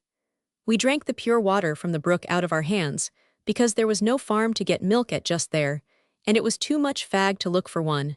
And besides, we thought we might as well save the 6pence. Then we started again, and still the tower looked as far off as ever. Denny began to drag his feet, though he had brought a walking stick which none of the rest of us had, and said, "I wish a cart would come along, we might get a lift." He knew all about getting lifts, of course, from having been in the country before. He is not quite the white mouse we took him for at first. Of course, when you live in Lewisham or Blackheath, you learn other things. If you asked for a lift in Lewisham High Street, your only reply would be jeers. We sat down on a heap of stones, and decided that we would ask for a lift from the next cart, whichever way it was going. It was while we were waiting that Oswald found out about plantain seeds being good to eat. When the sound of wheels came, we remarked with joy that the cart was going towards the Tower of Mystery. It was a cart a man was going to fetch a pig home in. Denny said, "I say, you might give us a lift, will you?" The man who was going for the pig said, "What, all that little lot?" But he winked at Alice, and we saw that he meant to aid us on our way. So we climbed up, and he whipped up the horse and asked us where we were going. He was a kindly old man, with a face like a walnut shell, and white hair and beard like a jack-in-the-box. "We want to get to the tower," Alice said. "Is it a ruin or not?" "It ain't no ruin," the man said. "No fear of that. The man what built it, he left so much a year to be spent on repairing of it, money that might have put bread in honest folks' mouths." We asked, was it a church then, or not? "Church," he said, "not it. It's more of a tombstone from all I can make out. They do say there was a curse on him that built it, and he wasn't to rest in earth or sea. So he's buried halfway up the tower, if you can call it buried." "Can you go up it?" Oswald asked. "Lord love you, yes, a fine view from the top, they say. I've never been up myself, though I've lived in sight of it, boy and man, these 63 years come harvest." Alice asked whether you had to go past the dead and buried person to get to the top of the tower, and could you see the coffin? "No, no," the man said. "That's all hid away behind a slab of stone, that is, with reading on it. "You've no call to be afraid, missy. It's daylight all the way up. But I wouldn't go there after dark, so I wouldn't. It's always open day and night, and they say tramps sleep there now and again. Anyone who likes can sleep there, but it wouldn't be me." We thought that it would not be us either, but we wanted to go more than ever, especially when the man said. My own great-uncle of the mother's side, he was one of the masons that set up the stone slab. Before then it was thick glass, and you could see the dead man lying inside as he'd left it in his will. He was lying there in a glass coffin with his best clothes, blue satin and silver, my uncle said, such as was all the go in his day, with his wig on and his sword beside him, what he used to wear. My uncle said his hair had grown out from under his wig, and his beard was down to the toes of him. My uncle he always upheld that that dead man was no deader than you and me, but was in a sort of fit, a transit, I think they call it, and looked for him to waken into life again some day. But the doctor said not. It was only something done to him like Pharaoh in the Bible afore he was buried. Alice whispered to Oswald that we should be late for tea, and wouldn't it be better to go back now directly? But he said, "If you're afraid, say so, and you needn't come in anyway, but I'm going on." The man who was going for the pig put us down at a gate quite near the tower. At least it looked so until we began to walk again. We thanked him, and he said, "Quite welcome," and drove off. We were rather quiet going through the wood. What we had heard made us very anxious to see the tower, all except Alice, who would keep talking about tea, though not a greedy girl by nature. None of the others encouraged her, but Oswald thought himself that we had better be home before dark. As we went up the path through the wood we saw a poor wayfarer, with dusty bare feet, sitting on the bank. He stopped us, and said he was a sailor, and asked for a trifle to help him to get back to his ship. I did not like the look of him much myself, but Alice said, "Oh, the poor man, do let's help him, Oswald." So we held a hurried council, and decided to give him the milk 6 pence. Oswald had it in his purse, and he had to empty the purse into his hand to find the 6 pence, for that was not all the money he had, by any means. Noel said afterwards that he saw the wayfarer's eyes fastened greedily upon the shining pieces as Oswald returned them to his purse. Oswald has to own that he purposely let the man see that he had more money, so that the man might not feel shy about accepting so large a sum as 6 pence. The man blessed our kind hearts, and we went on. The sun was shining very brightly, and the Tower of Mystery did not look at all like a tomb when we got to it. The bottom story was on arches, all open, and ferns and things grew underneath. There was a round stone stair going up in the middle. Alice began to gather ferns while we went up, but when we had called out to her that it was as the pig man had said, and daylight all the way up, she said, "All right, I'm not afraid. I'm only afraid of being late home," and came up after us. And perhaps, though not downright manly truthfulness, this was as much as you could expect from a girl. There were holes in the little tower of the staircase to let light in. At the top of it was a thick door with iron bolts. We shot these back, and it was not fear but caution that made Oswald push open the door so very slowly and carefully. Because, of course, a stray dog or cat might have got shut up there by accident, and it would have startled Alice very much if it had jumped out on us. When the door was opened, we saw that there was no such thing. It was a room with 8 sides. Denny says it is the shape called octogenarian because a man named Octagius invented it. There were 8 large arched windows with no glass, only stonework, like in churches. The room was full of sunshine, and you could see the blue sky through the windows, but nothing else because they were so high up. It was so bright we began to think the pig man had been kidding us. Under one of the windows was a door. We went through, and there was a little passage and then a turret-twisting stair, like in the church, but quite light with windows. When we had gone some way up this, we came to a sort of landing, and there was a block of stone let into the wall, polished. Denny said it was Aberdeen graphite with gold letters cut in it. It said, "Here lies the body of Mr. Richard Ravenel. Born 1720, die." And a verse of poetry. "Here lie I between earth and sky. Think upon me, dear passers-by. And you who do my tombstone see. Be kind to say a prayer for me." "How horrid," Alice said, "do let's get home." "We may as well go to the top," Dickie said, "just to say we've been." And Alice is no funk, so she agreed, though I could see she did not like it. Up at the top it was like the top of the church tower, only octogenarian in shape, instead of square. Alice got all right there. Because you cannot think much about ghosts and nonsense when the sun is shining bang down on you at 4 o'clock in the afternoon, and you can see red farm roofs between the trees, and the safe white roads, with people in carts like black ants crawling. It was very jolly, but we felt we ought to be getting back, because tea is at 5, and we could not hope to find lifts both ways. So we started to go down. Dickie went first, then Oswald, then Alice, and H.O. had just stumbled over the top step and saved himself by Alice's back, which nearly upset Oswald and Dickie when the hearts of all stood still, and then went on by leaps and bounds, like the good work in missionary magazines. For down below us, in the tower where the man whose beard grew down to his toes after he was dead was buried, there was a noise, a loud noise. And it was like a door being banged and bolts fastened. We tumbled over each other to get back into the open sunshine on the top of the tower, and Alice's hand got jammed between the edge of the doorway and H.O.'s boot. It was bruised black and blue, and another part bled, but she did not notice it till long after. We looked at each other, and Oswald said in a firm voice, at least, I hope it was. What was that? He has waked up, Alice said. Oh, I know he has. Of course there is a door for him to get out by when he wakes. He'll come up here, I know he will. Dickie said, and his voice was not at all firm. I noticed that at the time. It doesn't matter if he's alive. Unless he's come to life a raving lunatic, Noel said, and we all stood with our eyes on the doorway of the turret, and held our breath to hear. But there was no more noise. Then Oswald said, and nobody ever put it in the Golden Deed book, though they own that it was brave and noble of him, he said. Perhaps it was only the wind blowing one of the doors to. I'll go down and see, if you will, Dick. Dickie only said, the wind doesn't shoot bolts. A bolt from the blue, said Denny to himself, looking up at the sky. His father is a sub-editor. He had gone very red, and he was holding on to Alice's hand. Suddenly he stood up quite straight and said, I'm not afraid, I'll go and see. This was afterwards put in the Golden Deed book. It ended in Oswald and Dickie and Denny going.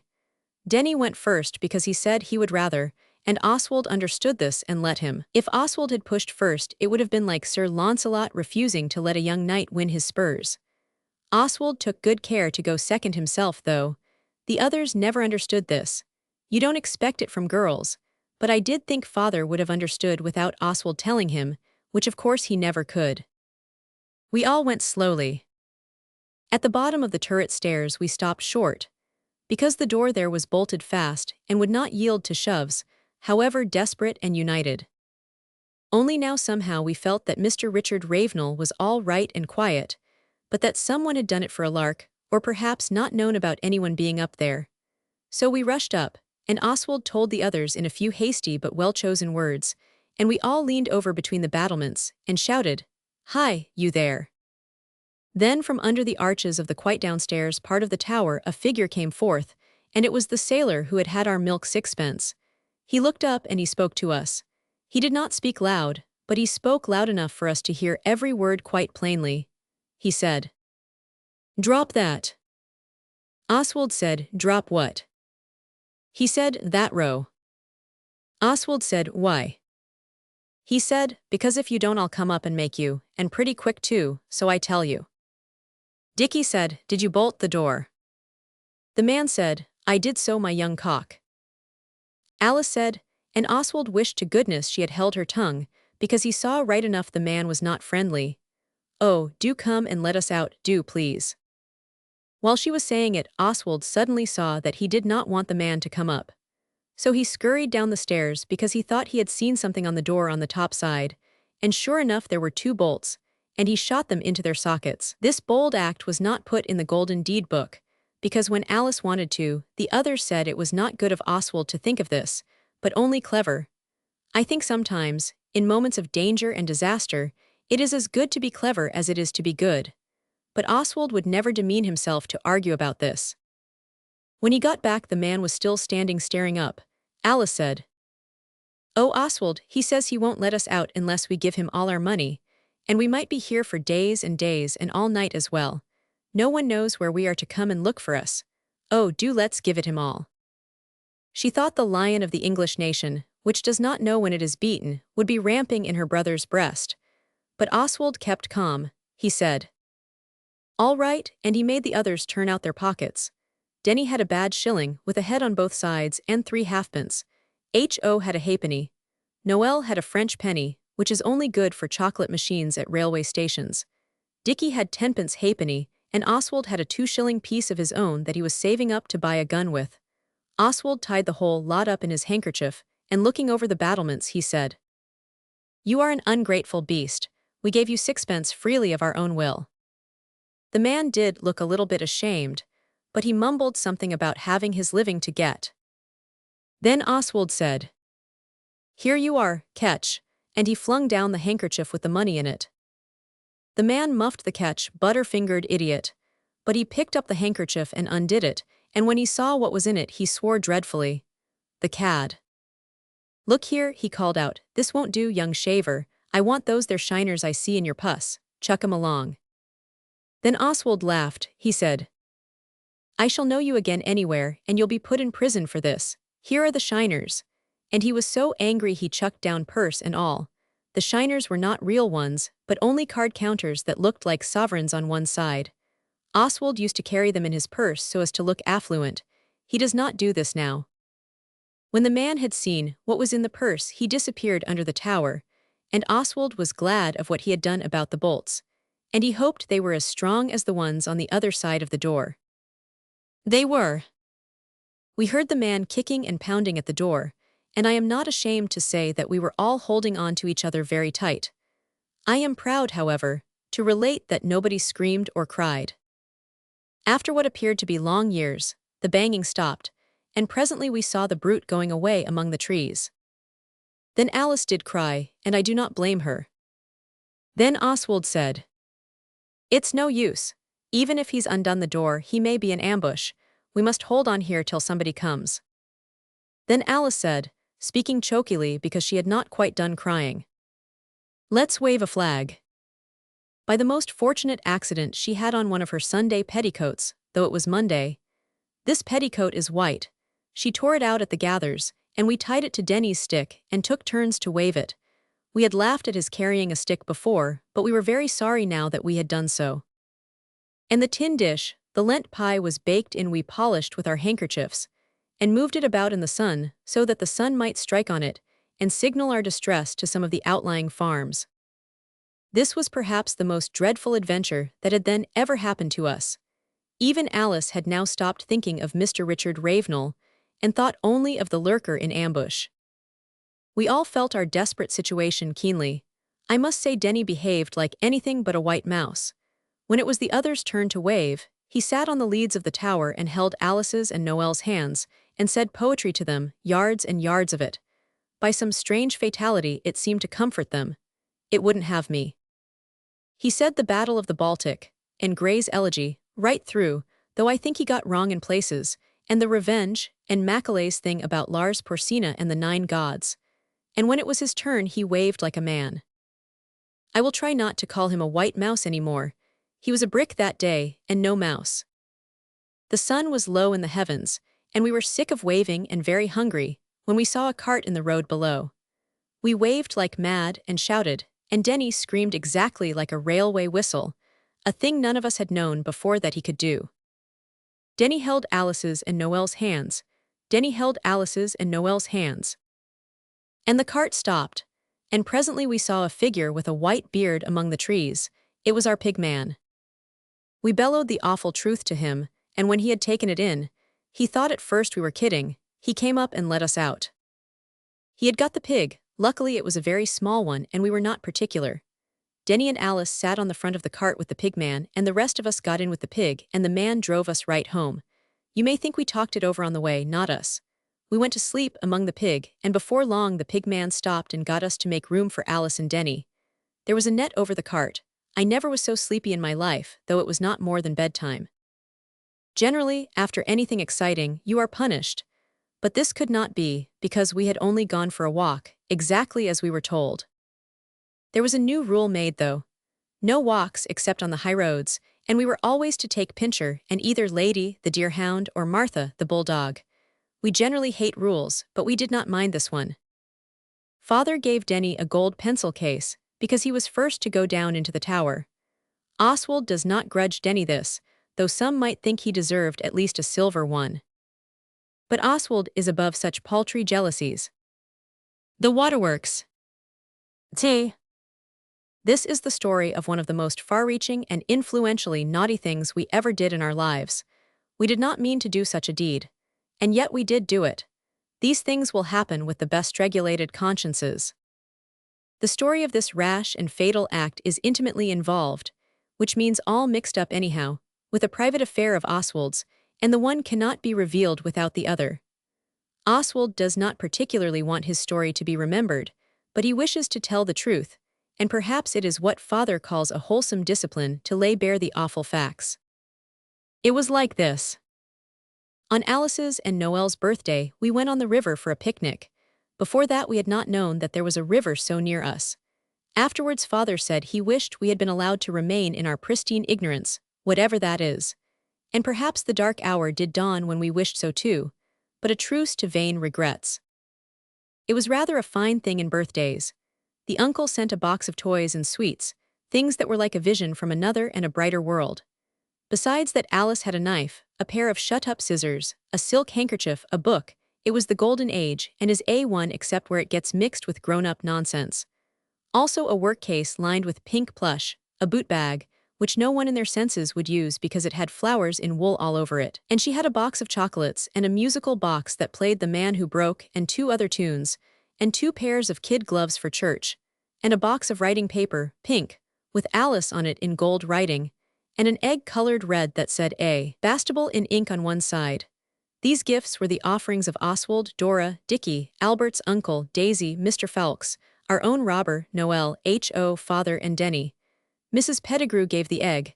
It was a kindly housekeeper's friendly token. I shall not tell you about the picnic on the river, because the happiest times form but dull reading when they are written down. I will merely state that it was prime. Though happy, the day was uneventful. The only thing exciting enough to write about was in one of the locks, where there was a snake, a viper. It was asleep in a warm corner of the lock gate, and when the gate was shut, it fell off into the water. Alice and Dora screamed hideously. So did Daisy, but her screams were thinner. The snake swam round and round all the time our boat was in the lock.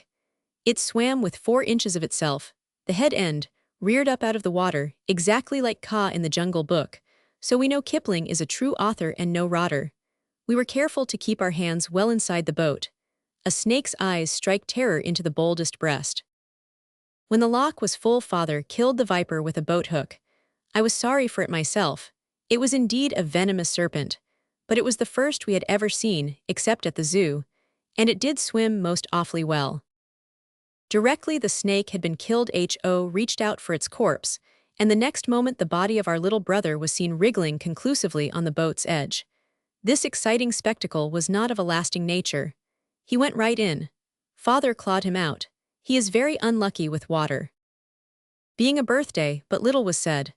H.O. was wrapped in everybody's coats and did not take any cold at all. This glorious birthday ended with an iced cake and ginger wine, and drinking healths. Then we played whatever we liked. There had been rounders during the afternoon. It was a day to be forever marked by memory's brightest what's-its-name. I should not have said anything about the picnic, but for one thing, it was the thin edge of the wedge. It was the all-powerful lever that moved but too many events. You see, we were now no longer strangers to the river. And we went there whenever we could. Only we had to take the dogs and to promise no bathing without grown-ups. But paddling in backwaters was allowed. I say no more. I have not enumerated Noel's birthday presents, because I wish to leave something to the imagination of my young readers. The best authors always do this. If you will take the large, red catalog of the Army and Navy stores, and just make a list of about 15 of the things you would like best prices froze to 25s, you will get a very good idea of Noel's presents, and it will help you to make up your mind in case you are asked just before your next birthday what you really need. One of Noel's birthday presents was a cricket ball. He cannot bowl for nuts, and it was a first-rate ball. So some days after the birthday, Oswald offered him to exchange it for a coconut he had won at the fair, and 2 pencils, new, and a brand new notebook. Oswald thought, and he still thinks, that this was a fair exchange, And so did Noel at the time, and he agreed to it, and was quite pleased till the girls said it wasn't fair, and Oswald had the best of it. And then that young beggar Noel wanted the ball back, but Oswald, though not angry, was firm.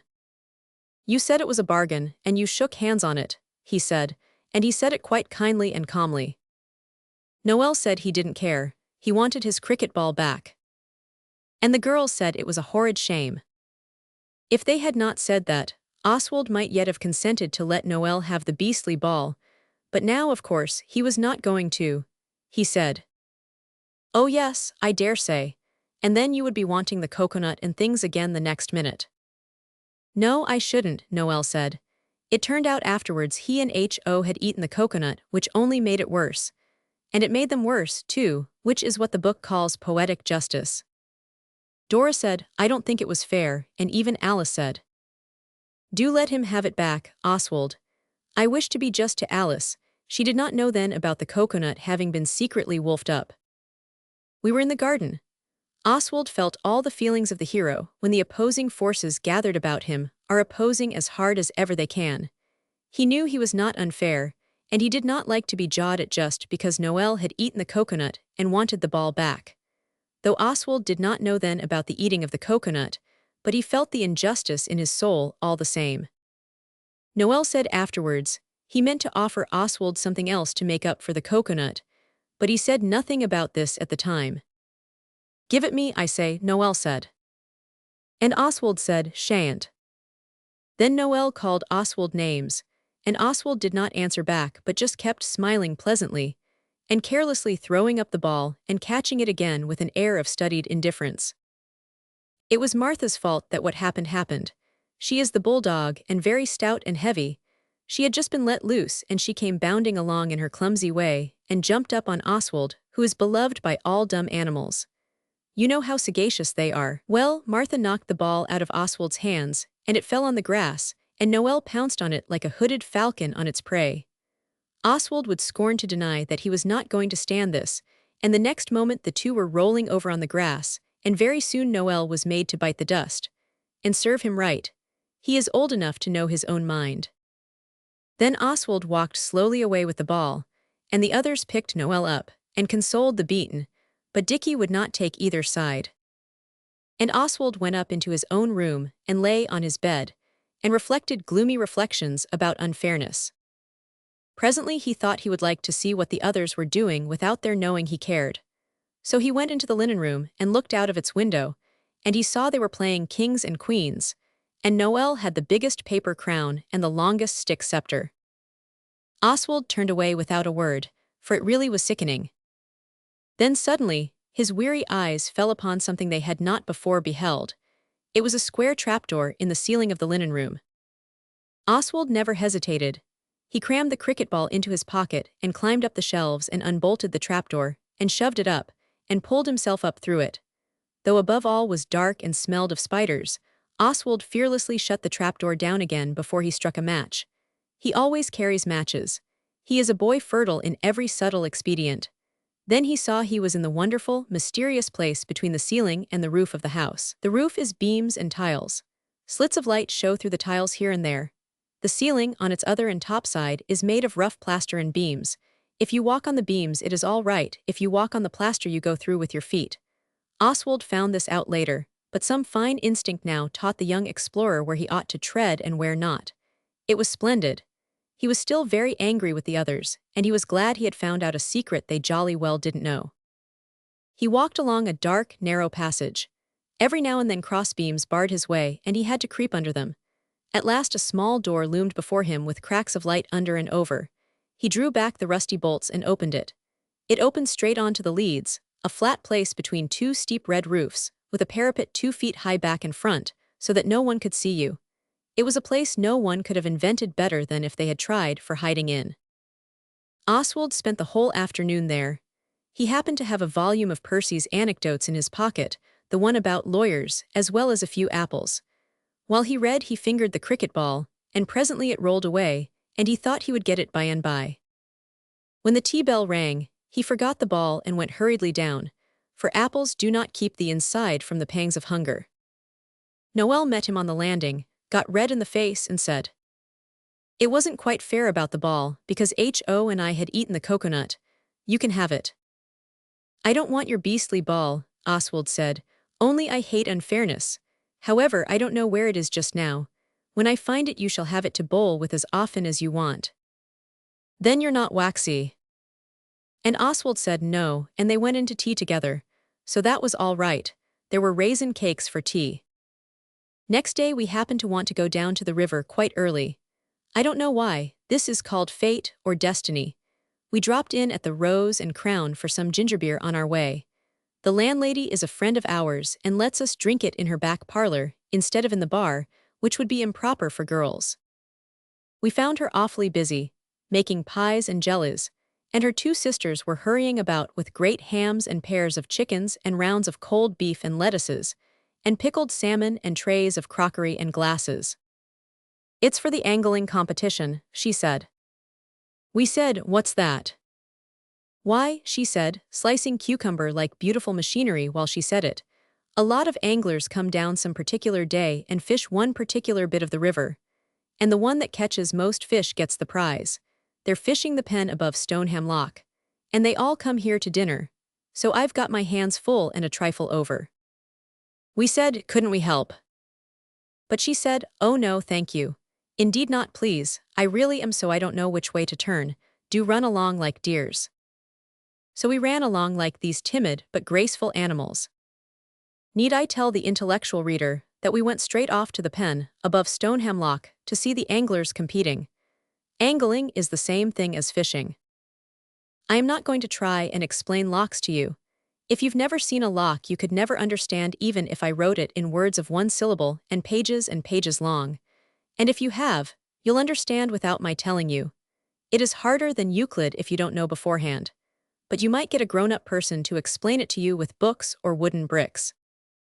I will tell you what a pen is because that is easy. It is the bit of river between one lock and the next. In some rivers, pens are called reaches, but pen is the proper word. We went along the towing path. It is shady with willows, aspens, alders, elders, oaks, and other trees. On the banks are flowers, yarrow, meadowsweet, willow herb, loosestrife, and lady's bedstraw. Oswald learned the names of all these trees and plants on the day of the picnic. The others didn't remember them, but Oswald did. He is a boy of what they call relenting memory. The anglers were sitting here and there on the shady bank among the grass and the different flowers I have named. Some had dogs with them, and some umbrellas, and some had only their wives and families. We should have liked to talk to them and ask how they liked their lot, and what kinds of fish there were, and whether they were nice to eat, but we did not like to. Denny had seen anglers before, and he knew they liked to be talked to, but though he spoke to them quite like to equals, he did not ask the things we wanted to know. He just asked whether they'd had any luck, and what bait they used. And they answered him back politely. I am glad I am not an angler. It is an immovable amusement, and as often as not, no fish to speak of after all. Daisy and Dora had stayed at home. Dora's foot was nearly well, but they seem really to like sitting still. I think Dora likes to have a little girl to order about. Alice never would stand it. When we got to Stoneham Lock, Denny said he should go home and fetch his fishing rod. Ho went with him. This left four of us: Oswald, Alice, Dickie, and Noel. We went on down the towing path. The lock shuts up. That sounds as if it was like the lock on a door, but it is very otherwise. Between one pen of the river and the next, the pen where the anglers were was full right up over the roots of the grass and flowers. But the pen below was nearly empty. You can see the poor river's bones, Noel said. And so you could. Stones and mud and dried branches, and here and there an old kettle or a tin pail with no bottom to it, that some bargee had chucked in. From walking so much along the river, we knew many of the bargees. Bargees are the captains and crews of the big barges that are pulled up and down the river by slow horses. The horses do not swim. They walk on the towing path, with a rope tied to them, and the other end to the barge, so it gets pulled along.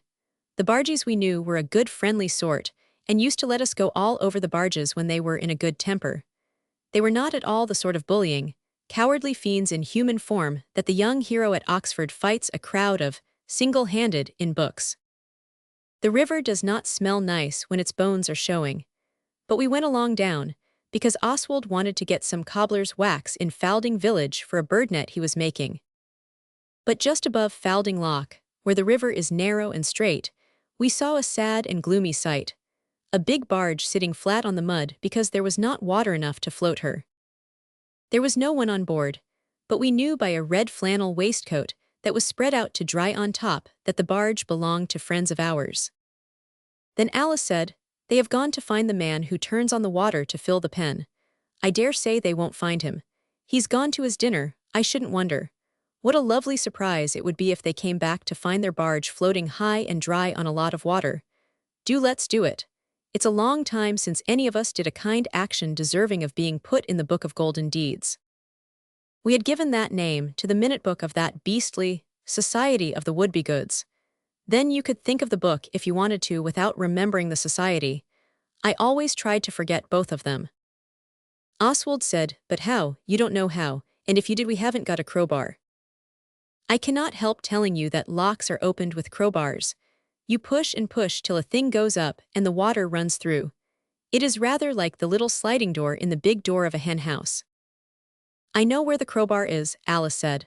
"Dickie and I were down here yesterday when you were She was going to say sulking, I know, but she remembered manners ere too late, so Oswald bears her no malice. She went on, "Yesterday when you were upstairs, and we saw the water tender open the lock and the weir sluices. It's quite easy, isn't it, Dickie?" "As easy as kiss your hand," said Dickie. "And what's more, I know where he keeps the other thing he opens the sluices with. I votes we do." "Do let's, if we can," Noel said, "and the bargees will bless the names of their unknown benefactors. They might make a song about us, and sing it on winter nights as they pass round the wassail bowl in front of the cabin fire."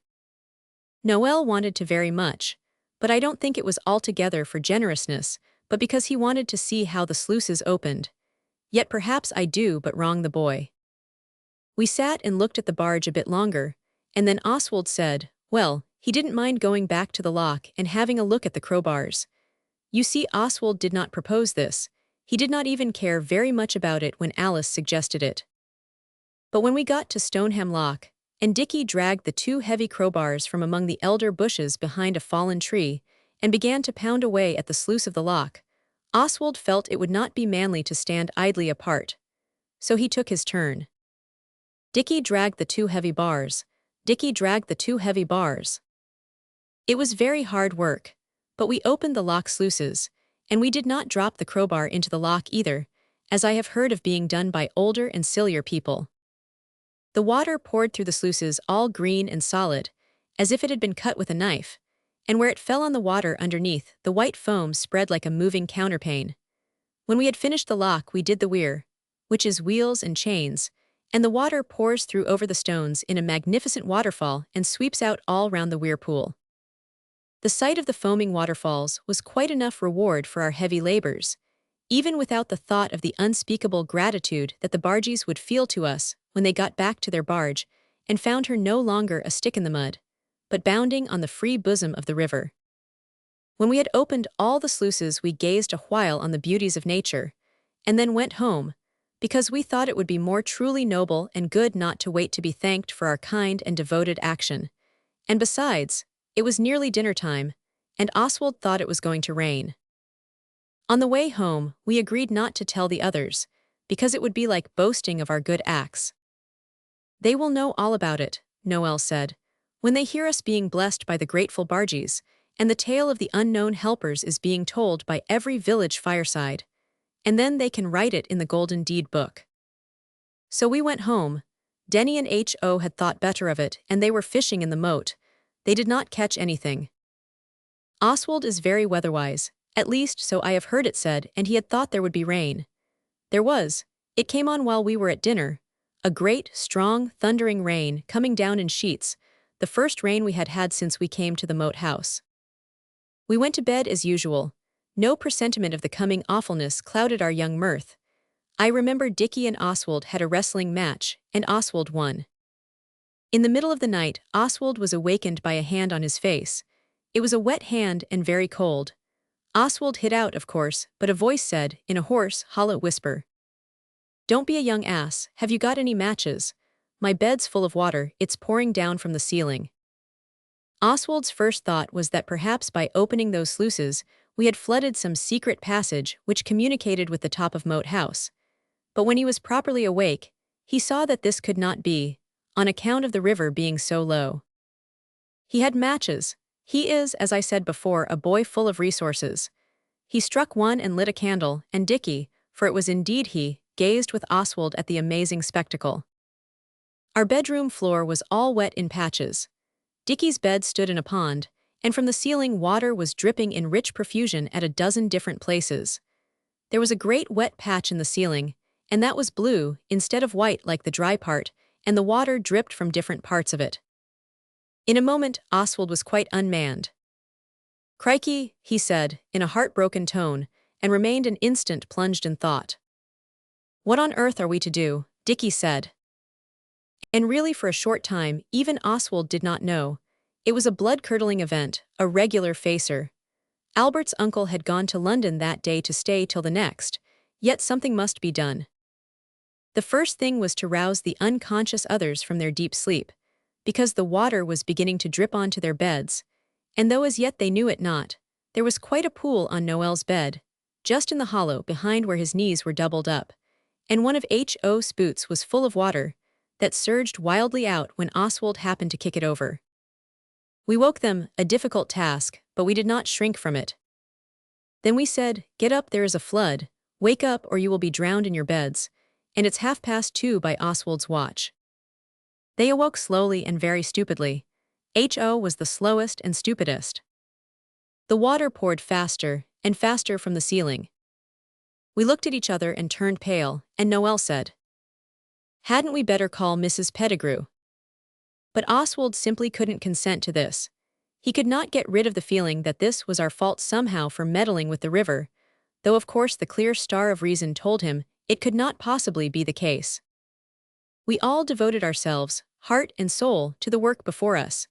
We put the bath under the worst and wettest place, and the jugs and basins under lesser streams, and we moved the beds away to the dry end of the room.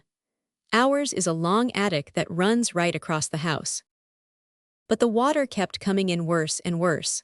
Our nightshirts were wet through, so we got into our other shirts and knickerbockers, but preserved bareness in our feet, and the floor kept on being 1/2 inch deep in water, however much we mopped it up. We emptied the basins out of the window as fast as they filled, and we bailed the bath with a jug, without pausing to complain how hard the work was. All the same, it was more exciting than you can think. But in Oswald's dauntless breast, he began to see that they would have to call Mrs. Pettigrew. A new waterfall broke out between the fire grate and the mantelpiece, and spread in devastating floods. Oswald is full of ingenious devices. I think I have said this before, but it is quite true, and perhaps even truer this time than it was last time I said it. He got a board out of the box room next door, and rested one end in the chink between the fireplace and the mantelpiece, and laid the other end on the back of a chair. Then we stuffed the rest of the chink with our nightgowns, and laid a towel along the plank. And behold, a noble stream poured over the end of the board right into the bath we put there. Ready, it was like Niagara, only not so round in shape. The first lot of water that came down the chimney was very dirty. The wind whistled outside. Noel said, "If its pipes burst, and not the rain, it will be nice for the water rates." Perhaps it was only natural after this for Denny to begin with his everlasting poetry. He stopped mopping up the water to say. By this the storm grew loud apace. The water rates were shrieking, and in the howl of heaven each face grew black as they were speaking. Our faces were black and our hands too, but we did not take any notice. We only told him not to gasp but to go on mopping. And he did, and we all did. But more and more water came pouring down. You would not believe so much could come off one roof. When at last it was agreed that Mrs. Pettigrew must be awakened at all hazards, we went and woke Alice to do the fatal errand. When she came back, with Mrs. Pettigrew in a nightcap and a red flannel petticoat, we held our breath. But Mrs. Pettigrew did not even say, "What on earth have you children been up to now?" as Oswald had feared. She simply sat down on my bed and said, "Oh dear, oh dear, oh dear," ever so many times.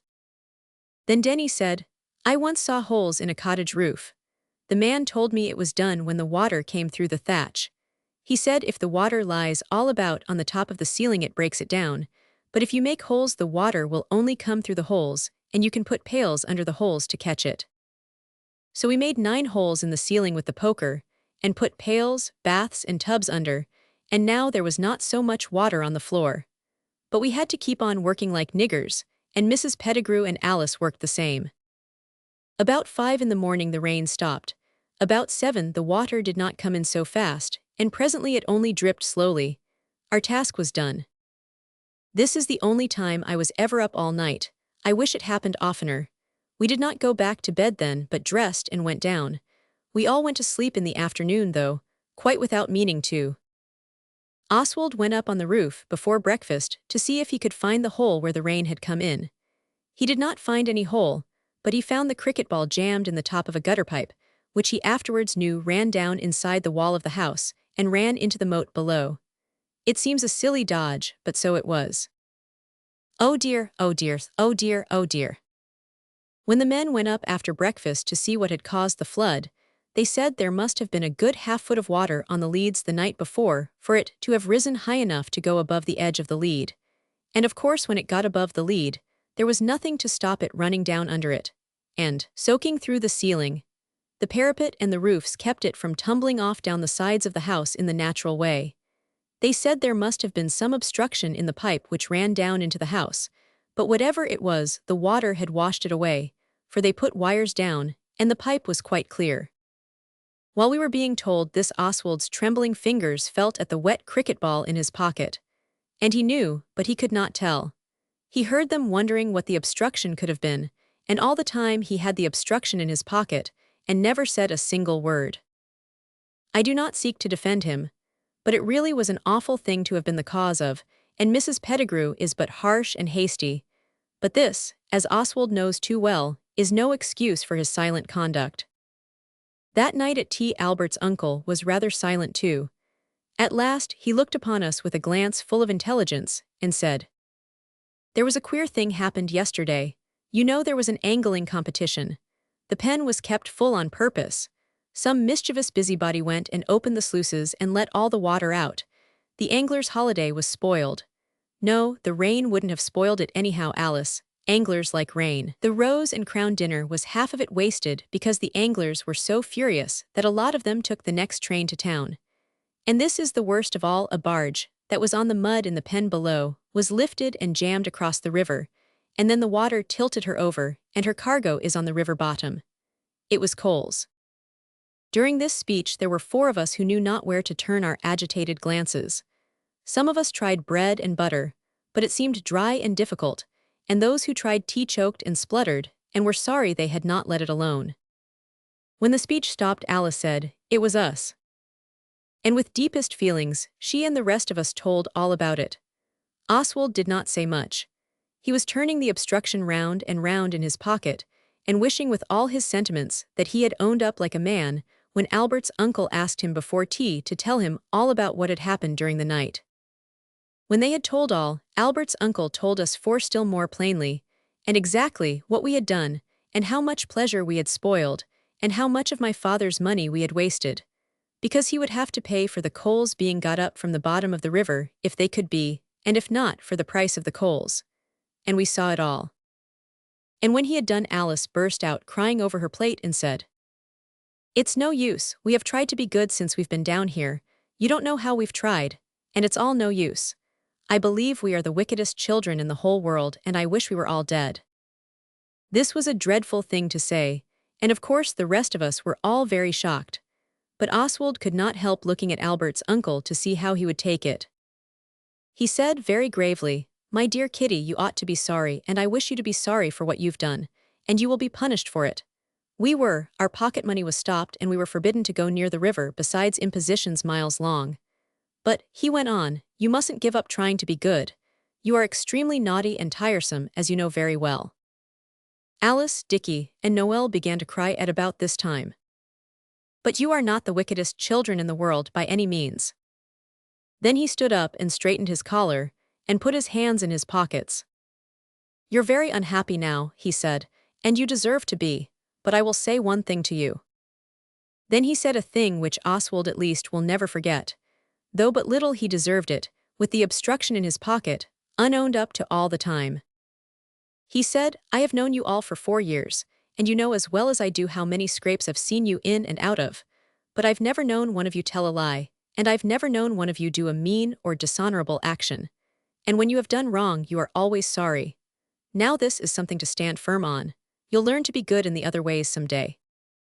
He took his hands out of his pockets, and his face looked different, so that 3 of the 4 guilty creatures knew he was no longer adamant, and they threw themselves into his arms.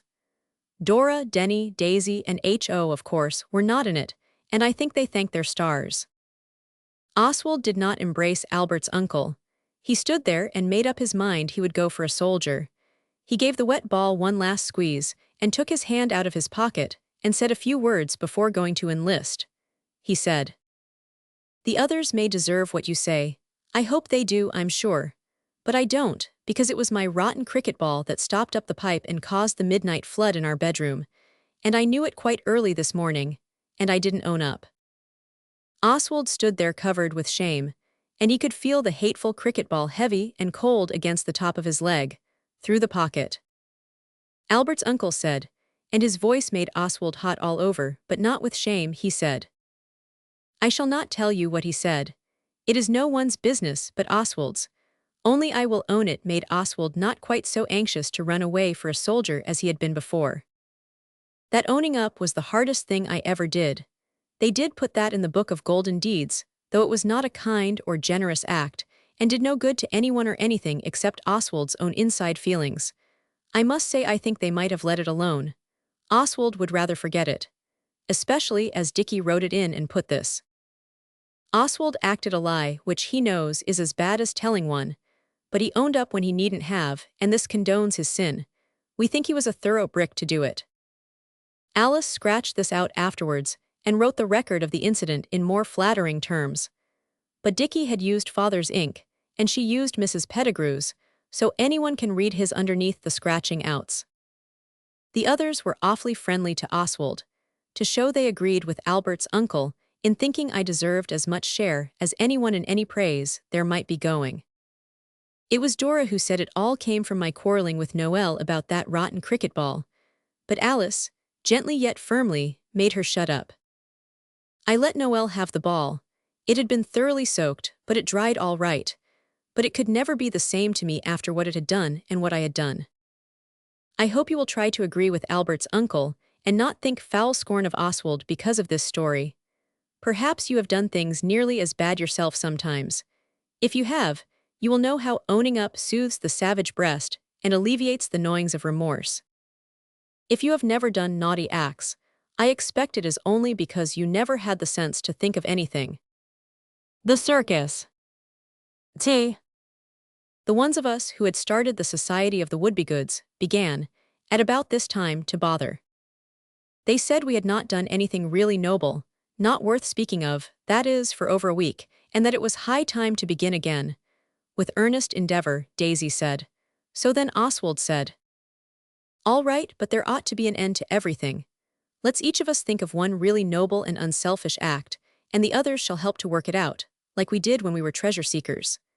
Then when everybody's had their go in, we'll write every single thing down in the golden deed book, and we'll draw 2 lines in red ink at the bottom, like Father does at the end of an account. And after that, if anyone wants to be good, they can jolly well be good on our own, if at all." The ones who had made the society did not welcome this wise idea, but Dickie and Oswald were firm. So they had to agree. When Oswald is really firm, opposingness and obstinacy have to give way. Dora said, it would be a noble action to have all the school children from the village and give them tea and games in the paddock. They would think it so nice and good of us. But Dickie showed her that this would not be our good act, but Father's, because he would have to pay for the tea, and he had already stood us the keepsakes for the soldiers, as well as having to stump up heavily over the coal barge. And it is in vain being noble and generous when someone else is paying for it all the time, even if it happens to be your father. Then 3 others had ideas at the same time and began to explain what they were. We were all in the dining room, and perhaps we were making a bit of a row. Anyhow, Oswald, for one, does not blame Albert's uncle for opening his door and saying, I suppose I must not ask for complete silence. That were too much. But if you could whistle, or stamp with your feet, or shriek or howl, anything to vary the monotony of your well-sustained conversation. Oswald said kindly, "We're awfully sorry, are you busy?" "Busy?" said Albert's uncle. "My heroine is now hesitating on the verge of an act which, for good or ill, must influence her whole subsequent career. You wouldn't like her to decide in the middle of such a row that she can't hear herself think." We said, no, we wouldn't. Then he said, "If any outdoor amusement should commend itself to you this bright midsummer day." So we all went out. Then Daisy whispered to Dora, "They always hang together." Daisy is not nearly so white-micey as she was at first, but she still seems to fear the deadly ordeal of public speaking. Dora said, "Daisy's idea is a game that'll take us all day. She thinks keeping out of the way when he's making his heroine decide right would be a noble act, and fit to write in the Golden Book, and we might as well be playing something at the same time." We all said, "Yes, but what?" There was a silent interval. "Speak up, Daisy, my child," Oswald said. "Fear not to lay bare the utmost thoughts of that faithful heart." Daisy giggled. Our own girls never giggle, they laugh right out or hold their tongues. Their kind brothers have taught them this. Then Daisy said, "If we could have a sort of play to keep us out of the way. I once read a story about an animal race. Everybody had an animal, and they had to go how they liked, and the one that got in first got the prize. There was a tortoise in it, and a rabbit, and a peacock, and sheep and dogs, and a kitten." This proposal left us cold, as Albert's uncle says, because we knew there could not be any prize worth bothering about. And though you may be ever ready and willing to do anything for nothing, yet if there's going to be a prize, there must be a prize, and there's an end of it. Thus the idea was not followed up. Dickie yawned and said, "Let's go into the barn and make a fort." So we did, with straw. It does not hurt straw to be messed about with like it does hay. The downstairs, down ladder, part of the barn was fun too, especially for Pincher. There was as good ratting there as you could wish to see. Martha tried it, but she could not help running kindly beside the rat, as if she was in double harness with it. This is the noble bulldog's gentle and affectionate nature coming out. We all enjoyed the ratting that day, but it ended, as usual, in the girls crying because of the poor rats. Girls cannot help this. We must not be waxy with them on account of it. They have their nature, same as bulldogs have, and it is this that makes them so useful in smoothing the pillows of the sickbed and tending wounded heroes. However, the forts and Pincher and the girls crying, and having to be thumped on the back, passed the time very agreeably till dinner. There was roast mutton with onion sauce, and a roly-poly pudding. Albert's uncle said we had certainly effaced ourselves effectually, which means we hadn't bothered. So we determined to do the same during the afternoon, for he told us his heroine was by no means out of the wood yet. And at first it was easy. Jam Roly gives you a peaceful feeling, and you do not at first care if you never play any runabout game ever any more. But after a while the torpor begins to pass away. Oswald was the first to recover from his.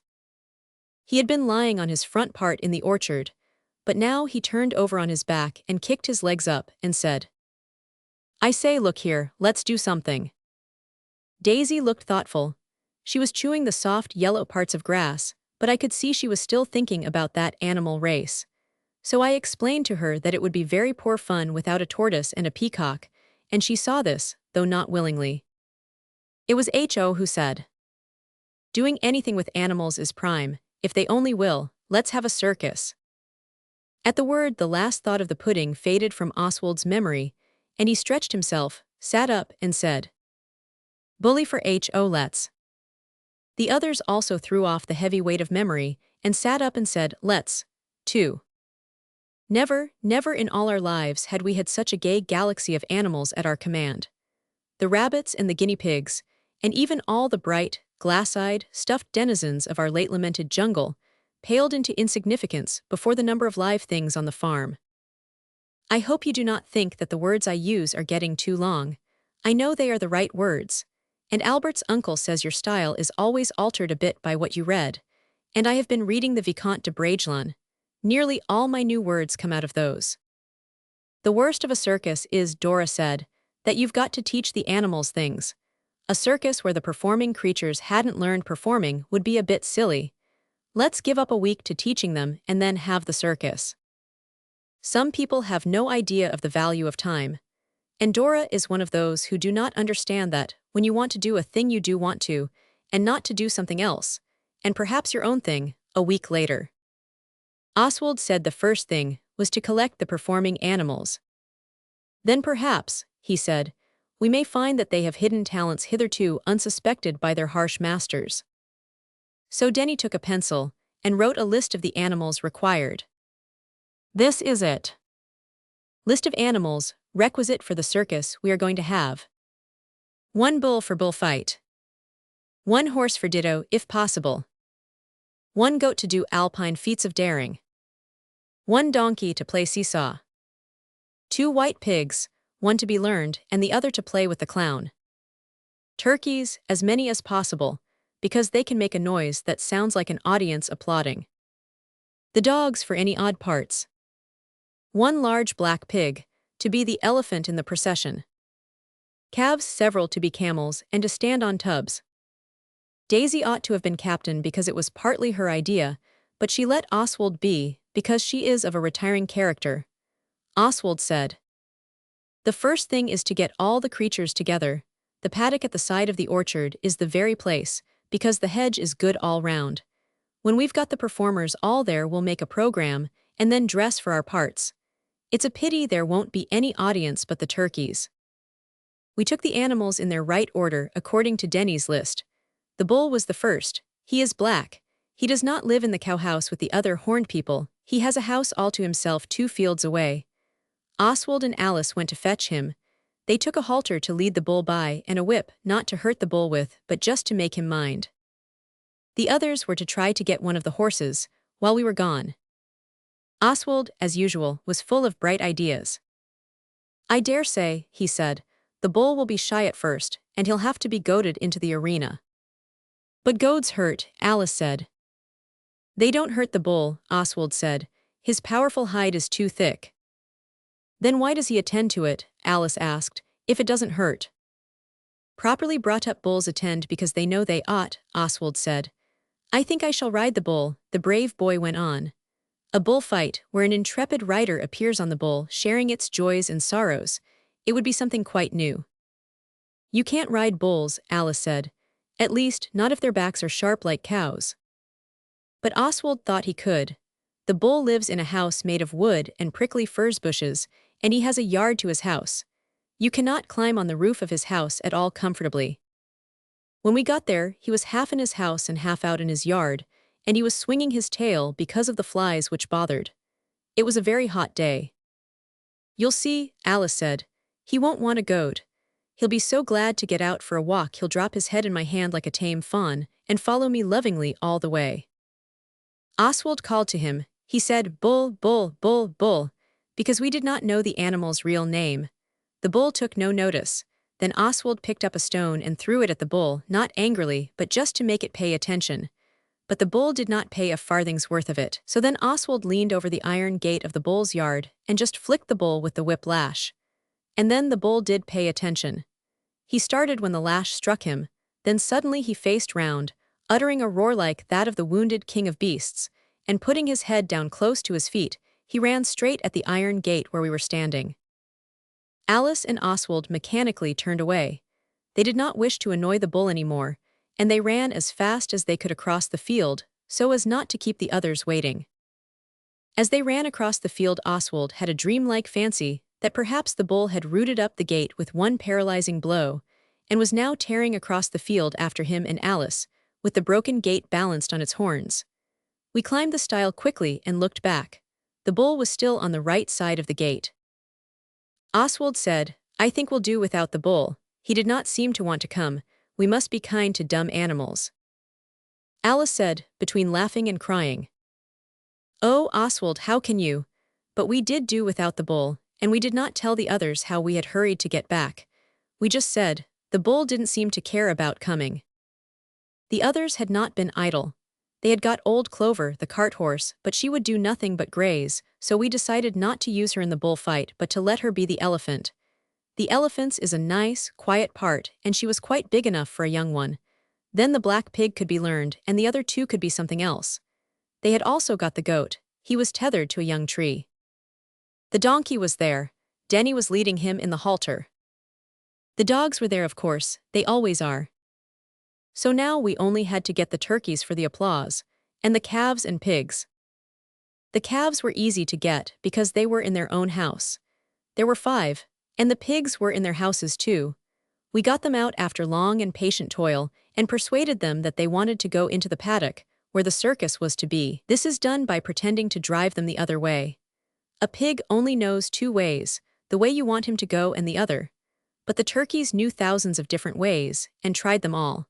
They made such an awful row we had to drop all ideas of ever hearing applause from their lips, so we came away and left them. "Never mind," H.O. said. "They'll be sorry enough afterwards, nasty, unobliging things, because now they won't see the circus. I hope the other animals will tell them about it." While the turkeys were engaged in baffling the rest of us, Dickie had found 3 sheep who seemed to wish to join the glad throng, so we let them. Then we shut the gate of the paddock, and left the dumb circus performers to make friends with each other while we dressed. Oswald and H.O. were to be clowns. It is quite easy with Albert's uncle's pajamas, and flour on your hair and face, and the red they do the brick floors with. Alice had very short pink and white skirts, and roses in her hair and round her dress. Her dress was the pink calico and white muslin stuff off the dressing table in the girls' room, fastened with pins and tied round the waist with a small bath towel. She was to be the dauntless equestrienne, and to give her enhancing act of barebacked daring, riding either a pig or a sheep, whichever we found was freshest and most skittish. Dora was dressed for the haute école, which means a riding habit and a high hat. She took Dick's topper that he wears with his Etons, and a skirt of Mrs. Pettigrew's. Daisy dressed the same as Alice, taking the muslin from Mrs. Pettigrew's dressing table without saying anything beforehand. None of us would have advised this, and indeed we were thinking of trying to put it back, when Denny and Noel, who were wishing to look like highwaymen, with brown paper top boots and slouch hats and Turkish towel cloaks, suddenly stopped dressing and gazed out of the window. "Crikey," said Dick, "come on, Oswald," and he bounded like an antelope from the room. Oswald and the rest followed, casting a hasty glance through the window. Noel had got brown paper boots too, and a Turkish towel cloak. H.O. had been waiting for Dora to dress him up for the other clown. He had only his shirt and knickerbockers and his braces on. He came down as he was, as indeed we all did. And no wonder, for in the paddock, where the circus was to be, a blood-thrilling thing had transpired. The dogs were chasing the sheep, and we had now lived long enough in the country to know the fell nature of our dogs' improper conduct. We all rushed into the paddock, calling to Pincher and Martha and Lady. Pincher came almost at once. He is a well-brought-up dog, Oswald trained him. Martha did not seem to hear. She is awfully deaf, but she did not matter so much, because the sheep could walk away from her easily. She has no pace and no wind. But Lady is a deer hound. She is used to pursuing that fleet and antlered pride of the forest, the stag, and she can go like Billy-O. She was now far away in a distant region of the paddock, with a fat sheep just before her in full flight. I am sure if ever anybody's eyes did start out of their heads with horror, like in narratives of adventure, ours did then. There was a moment's pause of speechless horror. We expected to see Lady pull down her quarry, and we know what a lot of money a sheep costs, to say nothing of its own personal feelings. Then we started to run for all we were worth. It is hard to run swiftly as the arrow from the bow when you happen to be wearing pajamas belonging to a grown-up person, as I was, but even so I beat Dickie. He said afterwards, it was because his brown paper boots came undone and tripped him up. Alice came in third. She held on the dressing-table muslin and ran jolly well. But ere we reached the fatal spot, all was very nearly up with the sheep. We heard a plop. Lady stopped and looked round. She must have heard us bellowing to her as we ran. Then she came towards us, prancing with happiness, but we said, "Down, and bad dog," and ran sternly on. When we came to the brook which forms the northern boundary of the paddock, we saw the sheep struggling in the water. It is not very deep, and I believe the sheep could have stood up and been well in its depth if it had liked, but it would not try. It was a steepish bank. Alice and I got down and stuck our legs into the water, and then Dickie came down, and the three of us hauled that sheep up by its shoulders till it could rest on Alice and me as we sat on the bank. It kicked all the time we were hauling. It gave one extra kick at last, that raised it up. And I tell you that sopping, wet, heavy, panting, silly donkey of a sheep sat there on our laps like a pet dog. And Dickie got his shoulder under it at the back and heaved constantly to keep it from flumping off into the water again, while the others fetched the shepherd. When the shepherd came, he called us every name you can think of, and then he said, "Good thing Master didn't come along, he would ha called you some tidy names." He got the sheep out and took it and the others away, and the calves too. He did not seem to care about the other performing animals. Alice, Oswald, and Dick had had almost enough circus for just then, so we sat in the sun and dried ourselves and wrote the program of the circus. This was it. Programs. We could not think of anything else, and our things were nearly dry, all except Dick's brown paper top boots, which were mingled with the gurgling waters of the brook. We went back to the seat of action, which was the iron trough where the sheep have their salt put, and began to dress up the creatures. We had just tied the Union Jack we made out of Daisy's flannel petticoat, etc., when we gave the soldiers the baccy, round the waist of the black and learned pig, when we heard screams from the back part of the house.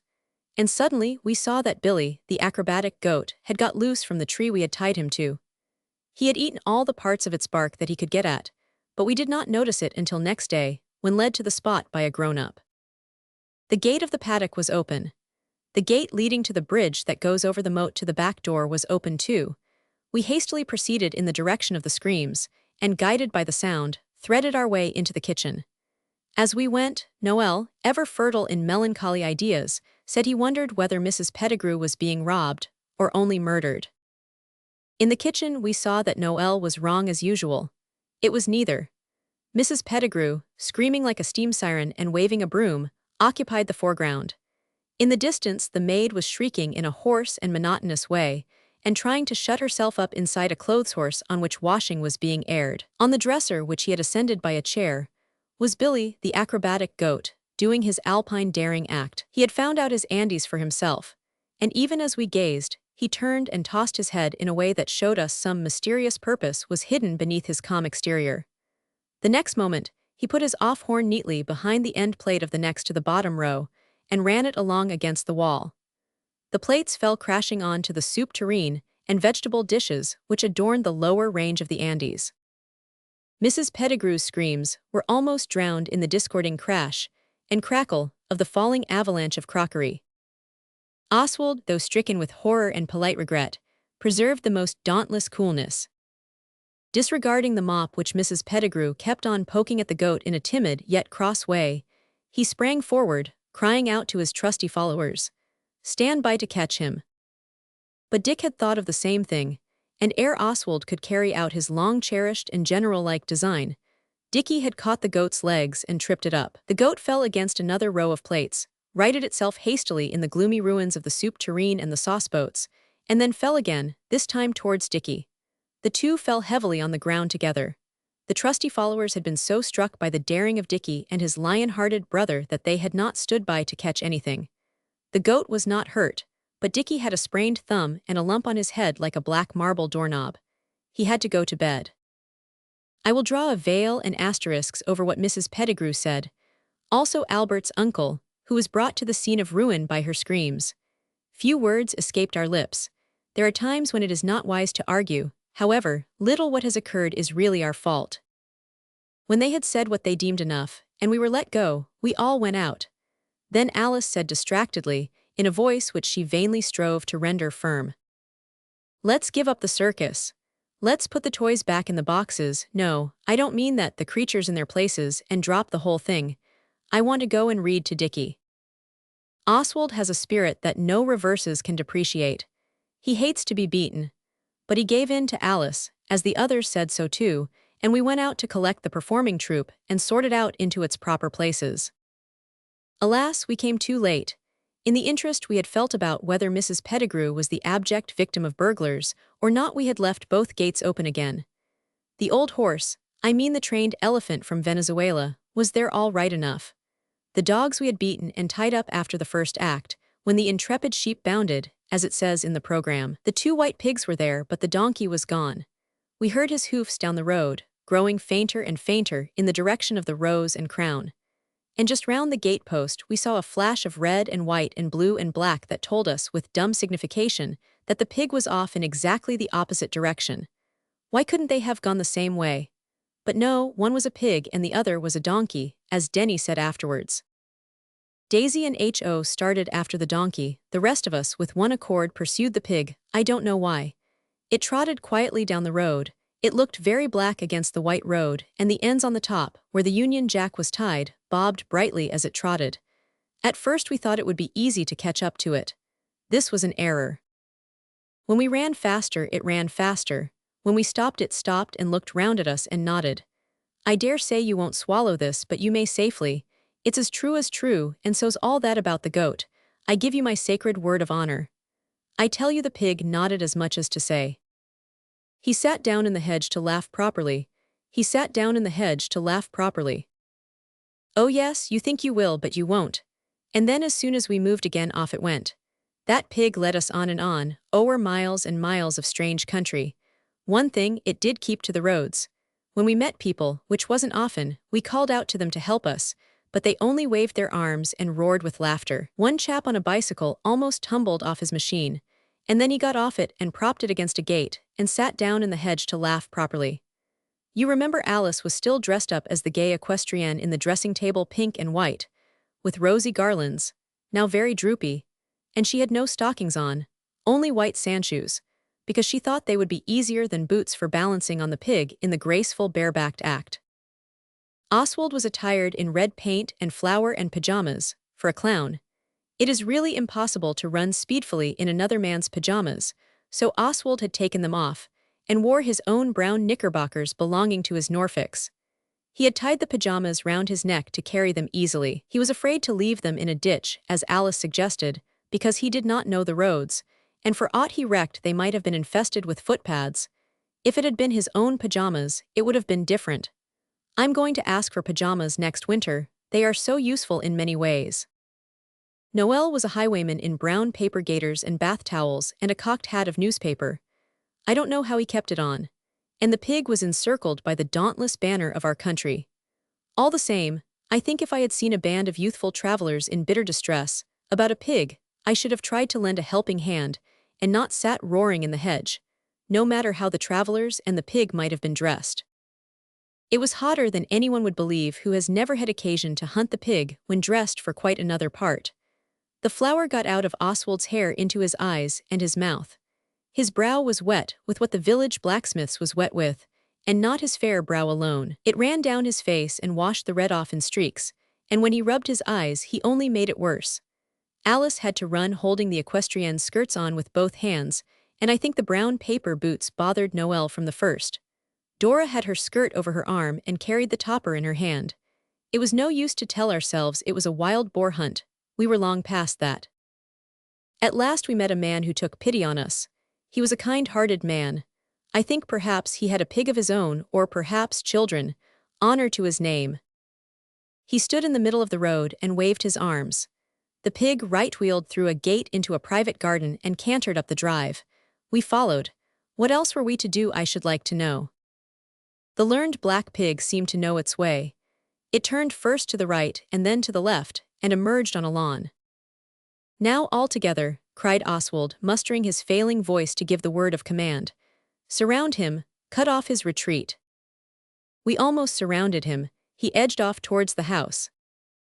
Now we've got him, cried the crafty Oswald, as the pig got onto a bed of yellow pansies close against the red house wall. All would even then have been well, but Denny, at the last, shrank from meeting the pig face to face in a manly way. He let the pig pass him, and the next moment, with a squeak that said, "There now," as plain as words, the pig bolted into a French window. The pursuers halted not. This was no time for trivial ceremony. In another moment the pig was a captive. Alice and Oswald had their arms round him under the ruins of a table that had had teacups on it, and around the hunters, and their prey stood the startled members of a parish society for making clothes for the poor heathen, that pig had led us into the very midst of. They were reading a missionary report or something when we ran our quarry to earth under their table. Even as he crossed the threshold, I heard something about black brothers being already white to the harvest.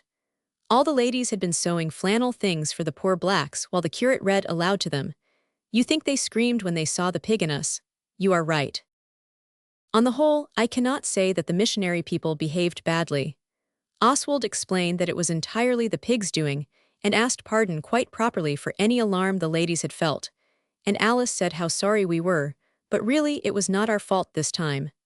The curate looked a bit nasty, but the presence of ladies made him keep his hot blood to himself. When we had explained, we said, "Might we go?" The curate said, "The sooner the better." But the lady of the house asked for our names and addresses, and said she should write to our father. She did, and we heard of it too. They did not do anything to us, as Oswald at one time believed to be the curate's idea. They let us go. And we went, after we had asked for a piece of rope to lead the pig by. In case it should come back into your nice room, Alice said, and that would be such a pity, wouldn't it? A little girl in a starched pinafore was sent for the rope, and as soon as the pig had agreed to let us tie it round his neck, we came away. The scene in the drawing room had not been long. The pig went slowly, like the meandering brook. Denny said, just by the gate the shrubs rustled and opened and the little girl came out. Her pinafore was full of cake. Here, she said, you must be hungry if you've come all that way. I think they might have given you some tea after all the trouble you've had. We took the cake with correct thanks. I wish I could play at circuses, she said. Tell me about it. We told her while we ate the cake. And when we had done, she said perhaps it was better to hear about than do, especially the goat's part and Dickie's. But I do wish Auntie had given you tea, she said. We told her not to be too hard on her aunt, because you have to make allowances for grown-up people. When we parted, she said she would never forget us, and Oswald gave her his pocket buttonhook and corkscrew combined for a keepsake. Dickie's act with the goat, which is true, and no kid, was the only thing out of that day that was put in the Golden Deed book, and he put that in himself while we were hunting the pig. Alice and me capturing the pig was never put in. We would scorn to write our own good actions, but I suppose Dickie was dull with us all away, and you must pity the dull and not blame them. I will not seek to unfold to you how we got the pig home, or how the donkey was caught, that was poor sport compared to the pig. Nor will I tell you a word of all that was said and done to the intrepid hunters of the black and learned. I have told you all the interesting part. Seek not to know the rest. It is better buried in obliquity. Being beavers, or the young explorers, Arctic or otherwise. Why? You read in books about the pleasures of London, and about how people who live in the country long for the gay whirl of fashion in town, because the country is so dull. I do not agree with this at all. In London, or at any rate Lewisham, nothing happens unless you make it happen, or if it happens it doesn't happen to you, and you don't know the people it does happen to. But in the country, the most interesting events occur quite freely, and they seem to happen to you as much as to anyone else. Very often quite without your doing anything to help. The natural and right ways of earning your living in the country are much jollier than town ones. 2. Sowing and reaping and doing things with animals are much better sport than fishmongering or bakering or oil shopping, and those sort of things, except, of course, a plumbers and gasfitters, and he is the same, town or country, most interesting and like an engineer. I remember what a nice man it was that came to cut the gas off once at our old house in Lewisham, when my father's business was feeling so poorly. He was a true gentleman, and gave Oswald and Dickie over 2 yards and a quarter of good lead piping, and a brass tap that only wanted a washer, and a whole handful of screws to do what we liked with. We screwed the back door up with the screws, I remember, one night when Eliza was out without leave. There was an awful row. We did not mean to get her into trouble. We only thought it would be amusing for her to find the door screwed up when she came down to take in the milk in the morning. But I must not say any more about the Lewisham house. It is only the pleasures of memory, and nothing to do with being beavers or any sort of exploring. I think Dora and Daisy are the kind of girls who will grow up very good, and perhaps marry missionaries. I am glad Oswald's destiny looks at present as if it might be different. We made 2 expeditions to discover the source of the Nile, or the North Pole, and owing to their habit of sticking together and doing dull and praisable things, like sewing, and helping with the cooking, and taking invalid delicacies to the poor and indignant, Daisy and Dora were wholly out of it both times, though Dora's foot was now quite well enough to have gone to the North Pole or the equator either. They said they did not mind the first time, because they liked to keep themselves clean. It is another of their queer ways. And they said they had had a better time than us. It was only a clergyman and his wife who called, and hot cakes for tea. The second time they said they were lucky not to have been in it. And perhaps they were right. But let me to my narrating. I hope you will like it. I am going to try to write it a different way, like the books they give you for a prize at a girls' school. I mean a young ladies' school, of course not a high school. High schools are not nearly so silly as some other kinds. Here goes. Ah me, sighed a slender maiden of 12 summers, removing her elegant hat and passing her tapery fingers lightly through her fair tresses. How sad it is it not? To see able-bodied youths and young ladies wasting the precious summer hours in idleness and luxury. The maiden frowned reproachingly, but yet with earnest gentleness, at the group of youths and maidens who sat beneath an umbrageous beech tree and ate black currants. Dear brothers and sisters, the blushing girl went on, could we not, even now, at the 11th hour, turn to account these wasted lives of ours, and seek some occupation at once improving and agreeable? I do not quite follow your meaning, dear sister, replied the cleverest of her brothers, on whose brow. It's no use, I can't write like these books. I wonder how the book's authors can keep it up. What really happened was that we were all eating black currants in the orchard, out of a cabbage leaf, and Alice said, I say, look here, let's do something. It's simply silly to waste a day like this. It's just on 11, come on. And Oswald said, where to? This was the beginning of it. The moat that is all round our house is fed by streams. One of them is a sort of open overflow pipe from a good-sized stream that flows at the other side of the orchard. It was this stream that Alice meant when she said, why not go and discover the source of the Nile? Of course Oswald knows quite well that the source of the real live Egyptian Nile is no longer buried in that mysteriousness where it lurked undisturbed for such a long time. But he was not going to say so. It is a great thing to know when not to say things. Why not have it an Arctic expedition, said Dickie, then we could take an ice axe and live on blubber and things. Besides, it sounds cooler. Vote, vote, cried Oswald, so we did. Oswald, Alice, Noel, and Denny voted for the river of the ibis and the crocodile. Dickie, H.O., and the other girls for the region of perennial winter and rich blubber. So Alice said, we can decide as we go, let's start anyway. The question of supplies had now to be gone into. Everybody wanted to take something different, and nobody thought the other people's things would be the slightest use. It is sometimes thus even with grown-up expeditions. So then Oswald, who is equal to the hardest emergency that ever emerged yet, said, let's each get what we like. The secret storehouse can be the shed in the corner of the stableyard where we got the door for the raft. Then the captain can decide who's to take what.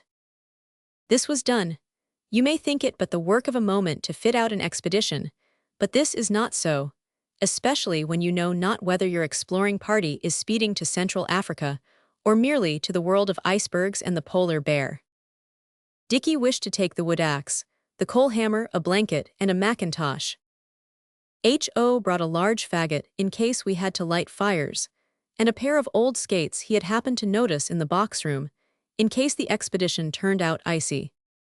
Noel had nicked a dozen boxes of matches, a spade, and a trowel, and had also obtained, I know not by what means, a jar of pickled onions.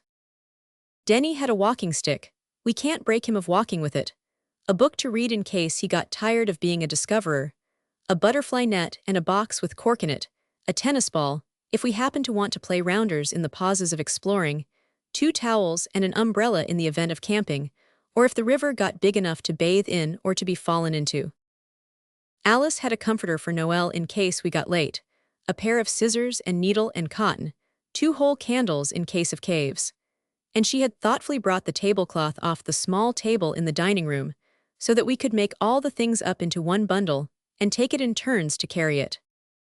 Oswald had fastened his master mind entirely on grub, nor had the others neglected this. All the stores for the expedition were put down on the tablecloth and the corners tied up. Then it was more than even Oswald's muscly arms could raise from the ground, so we decided not to take it, but only the best selected grub. The rest we hid in the straw loft, for there are many ups and downs in life, and grub is grub at any time, and so are stores of all kinds. The pickled onions we had to leave, but not forever. Then Dora and Daisy came along with their arms round each other's necks as usual, like a picture on a grocer's almanac, and said they weren't coming. It was, as I have said, a blazing hot day, and there were differences of opinion among the explorers about what eatables we ought to have taken, and H.O. had lost one of his garters, and wouldn't let Alice tie it up with her handkerchief, which the gentle sister was quite willing to do. So it was a rather gloomy expedition that set off that bright sunny day to seek the source of the river where Cleopatra sailed in Shakespeare, or the frozen plains Mr. Nansen wrote that big book about. But the balmy calm of peaceful nature soon made the others less cross. Oswald had not been cross exactly, but only disinclined to do anything the others wanted, and by the time we had followed the stream a little way and had seen a water rat and shied a stone or two at him, harmony was restored. We did not hit the rat. You will understand that we were not the sort of people to have lived so long near a stream without plumbing its depths. Indeed, it was the same stream the sheep took its daring jump into the day we had the circus, and of course we had often paddled in it in the shallower parts. But now our hearts were set on exploring. At least they ought to have been, but when we got to the place where the stream goes under a wooden sheep bridge, Dickie cried, "A camp, a camp!" And we were all glad to sit down at once. Not at all like real explorers, who know no rest, day or night, till they have got there, whether it's the North Pole or the central point of the part marked Desert of Sahara on old-fashioned maps. The food supplies obtained by various members were good, and plenty of it. Cake, hard eggs, sausage rolls, currants, lemon cheesecakes, raisins, and cold apple dumplings. It was all very decent, but Oswald could not help feeling that the source of the Nile or North Pole was a long way off, and perhaps nothing much when you got there. So he was not wholly displeased when Denny said, as he lay kicking into the bank when the things to eat were all gone, "I believe this is clay. Did you ever make huge platters and bowls out of clay and dry them in the sun? Some people did in a book called Foul Play, and I believe they baked turtles or oysters or something at the same time." He took up a bit of clay and began to mess it about, like you do putty when you get hold of a bit. And at once the heavy gloom that had hung over the explorers became expelled, and we all got under the shadow of the bridge and messed about with clay. "It will be jolly," Alice said, "and we can give the huge platters to poor cottagers who are short of the usual sorts of crockery. That would really be a very golden deed." It is harder than you would think when you read about it, to make huge platters with clay. It flops about as soon as you get it any size, unless you keep it much too thick, and then when you turn up the edges they crack. Yet we did not mind the trouble, and we had all got our shoes and stockings off. It is impossible to go on being cross when your feet are in cold water, and there is something in the smooth messiness of clay, and not minding how dirty you get, that would soothe the savagest breast that ever beat. After a bit, though, we gave up the idea of the huge platter and tried little things. We made some platters. They were like flower-pot saucers, and Alice made a bowl by doubling up her fists and getting Noel to slab the clay on outside. Then they smoothed the thing inside and out with wet fingers, and it was a bowl, at least they said it was. When we'd made a lot of things, we set them in the sun to dry, and then it seemed a pity not to do the thing thoroughly. So we made a bonfire, and when it had burned down, we put our pots on the soft, white, hot ashes among the little red sparks, and kicked the ashes over them and heaped more fuel over the top. It was a fine fire. Then tea time seemed as if it ought to be near, and we decided to come back next day and get our pots. As we went home across the fields, Dickie looked back and said, "The bonfire's going pretty strong." We looked, it was. Great flames were rising to heaven against the evening sky, and we had left it a smoldering, flat heap. "The clay must have caught alight," H.O. said. "Perhaps it's the kind that burns. I know I've heard of fire clay, and there's another sort you can eat." "Oh, shut up," Dickie said with anxious scorn. With one accord we turned back. We all felt the feeling, the one that means something fatal being up and it being your fault. "Perhaps," Alice said. "A beautiful young lady in a muslin dress was passing by, and a spark flew on to her, and now she is rolling in agony enveloped in flames." We could not see the fire now, because of the corner of the wood, but we hoped Alice was mistaken. But when we got in sight of the scene of our pottering industry, we saw it was as bad nearly as Alice's wild dream. for the wooden fence leading up to the bridge had caught fire, and it was burning like billio. Oswald started to run, so did the others. As he ran, he said to himself, "This is no time to think about your clothes. Oswald, be bold." And he was. Arrived at the site of the conflagration, he saw that caps or straw hats full of water, however quickly and perseveringly given, would never put the bridge out, and his eventful past life made him know exactly the sort of wigging you get for an accident like this. So he said, "Dickie, soak your jacket and mine in the stream and chuck them along. Alice, stand clear, or your silly girl's clothes'll catch as sure as fate." Dickie and Oswald tore off their jackets, so did Denny, but we would not let him and Ho wet theirs. Then the brave Oswald advanced warily to the end of the burning rails and put his wet jacket over the end bit, like a linseed poultice on the throat of a suffering invalid who has got bronchitis. The burning wood hissed and smoldered, and Oswald fell back, almost choked with the smoke. But at once he caught up the other wet jacket and put it on another place, and of course it did the trick, as he had known it would do. But it was a long job, and the smoke in his eyes made the young hero obliged to let Dickie and Denny take a turn as they had bothered to do from the first. At last all was safe. The devouring element was conquered. We covered up the beastly bonfire with clay to keep it from getting into mischief again, and then Alice said, "Now we must go and tell." "Of course," Oswald said shortly. He had meant to tell all the time. "So we went to the farmer who has the Moat House farm, and we went at once, because if you have any news like that to tell it only makes it worse if you wait about." When we had told him, he said, "You little—" I shall not say what he said besides that, because I am sure he must have been sorry for it next Sunday when he went to church, if not before. We did not take any notice of what he said, but just kept on saying how sorry we were, and he did not take our apology like a man, but only said he dare said, just like a woman does. Then he went to look at his bridge, and we went in to our tea. The jackets were never quite the same again. Really great explorers would never be discouraged by the dare saying of a farmer, still less by his calling them names he ought not to. Albert's uncle was away, so we got no double slating, and next day we started again to discover the source of the river of cataracts, or the region of mountain-like icebergs. We set out heavily provisioned with a large cake Daisy and Dora had made themselves, and 6 bottles of ginger beer. I think real explorers most likely have their ginger beer in something lighter to carry than stone bottles. Perhaps they have it by the cask, which would come cheaper, and you could make the girls carry it on their back, like in pictures of the daughters of regiments.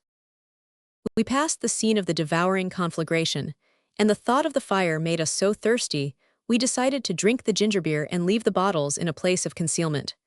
Then we went on, determined to reach our destination, tropic or polar, that day.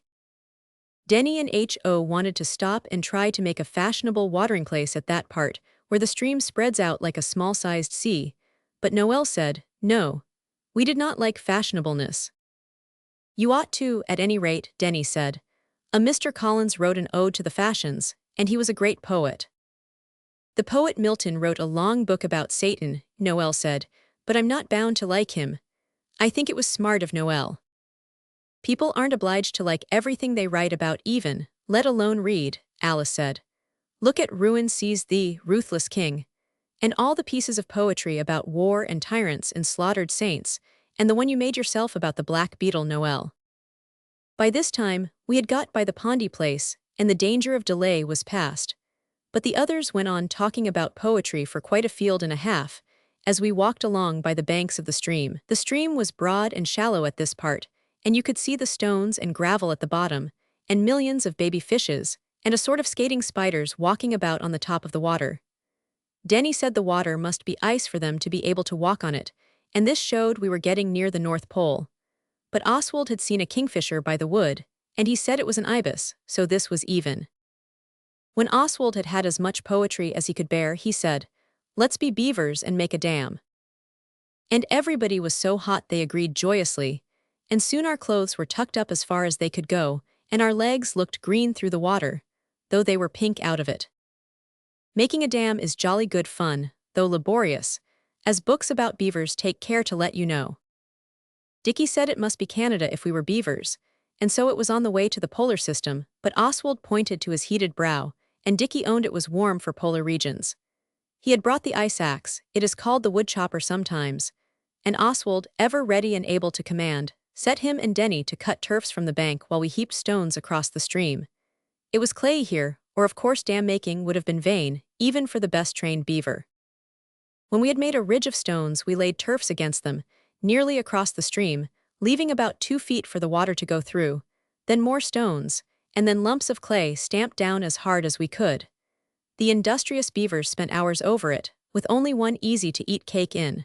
And at last the dam rose to the level of the bank. Then the beavers collected a great heap of clay, and 4 of them lifted it and dumped it down in the opening where the water was running. It did splash a little, but a true-hearted beaver knows better than to mind a bit of a wetting, as Oswald told Alice at the time. Then with more clay the work was completed. We must have used tons of clay. There was quite a big long hole in the bank above the dam where we had taken it out. When our beaver task was performed, we went on, and Dickie was so hot he had to take his jacket off and shut up about icebergs. I cannot tell you about all the windings of the stream. It went through fields and woods and meadows, and at last the banks got steeper and higher, and the trees overhead darkly arched their mysterious branches, and we felt like the princes in a fairy tale who go out to seek their fortunes. And then we saw a thing that was well worth coming all that way for. The stream suddenly disappeared under a dark stone archway, and however much you stood in the water and stuck your head down between your knees, you could not see any light at the other end. The stream was much smaller than where we had been beavers. Gentle reader, you will guess in a moment who it was that said, "Alice, you've got a candle, let's explore." This gallant proposal met but a cold response. The others said they didn't care much about it, and what about tea? I often think the way people try to hide their cowardliness behind their teas is simply beastly. Oswald took no notice. He just said, with that dignified manner, not at all like sulking, which he knows so well how to put on, "All right, I'm going. If you funk it, you'd better cut along home and ask your nurses to put you to bed." So then, of course, they agreed to go. Oswald went first with the candle. It was not comfortable. The architect of that dark, subterranean passage had not imagined anyone would ever be brave enough to lead a band of beavers into its inky recesses, or he would have built it high enough to stand upright in. As it was, we were bent almost at a right angle, and this is very awkward if for long. But the leader pressed dauntlessly on, and paid no attention to the groans of his faithful followers, nor to what they said about their backs. It really was a very long tunnel, though, and even Oswald was not sorry to say, "I see daylight." The followers cheered as well as they could as they splashed after him. The floor was stone as well as the roof, so it was easy to walk on. I think the followers would have turned back if it had been sharp stones or gravel. And now the spot of daylight at the end of the tunnel grew larger and larger, and presently the intrepid leader found himself blinking in the full sun, and the candle he carried looked simply silly. He emerged, and the others too, and they stretched their backs, and the word "crikey" fell from more than one lip. It had indeed been a cramping adventure. Bushes grew close to the mouth of the tunnel, so we could not see much landscape, and when we had stretched our backs we went on upstream, and nobody said they'd had jolly well enough of it, though in more than one young heart this was thought. It was jolly to be in the sunshine again. I never knew before how cold it was underground. The stream was getting smaller and smaller. Dickie said, "This can't be the way. I expect there was a turning to the North Pole inside the tunnel, only we missed it. It was cold enough there." But here a twist in the stream brought us out from the bushes, and Oswald said, "Here is strange, wild, tropical vegetation in the richest profusion. Such blossoms as these never opened in a frigid what's-its-name." It was indeed true. We had come out into a sort of marshy, swampy place like, I think, a jungle is that the stream ran through, and it was simply crammed with queer plants and flowers we never saw before or since. And the stream was quite thin. It was torridly hot and softish to walk on. There were rushes and reeds and small willows, and it was all tangled over with different sorts of grasses, and pools here and there. We saw no wild beasts, but there were more different kinds of wild flies and beetles than you could believe anybody could bear, and dragonflies and gnats. The girls picked a lot of flowers. I know the names of some of them, but I will not tell you them because this is not meant to be instructing. So I will only name meadowsweet, yarrow, loose strife, lady's bedstraw, and willow herb, both the larger and the lesser. Everyone now wished to go home. It was much hotter there than in natural fields. It made you want to tear all your clothes off and play at savages, instead of keeping respectable in your boots. But we had to bear the boots, because it was so brambly.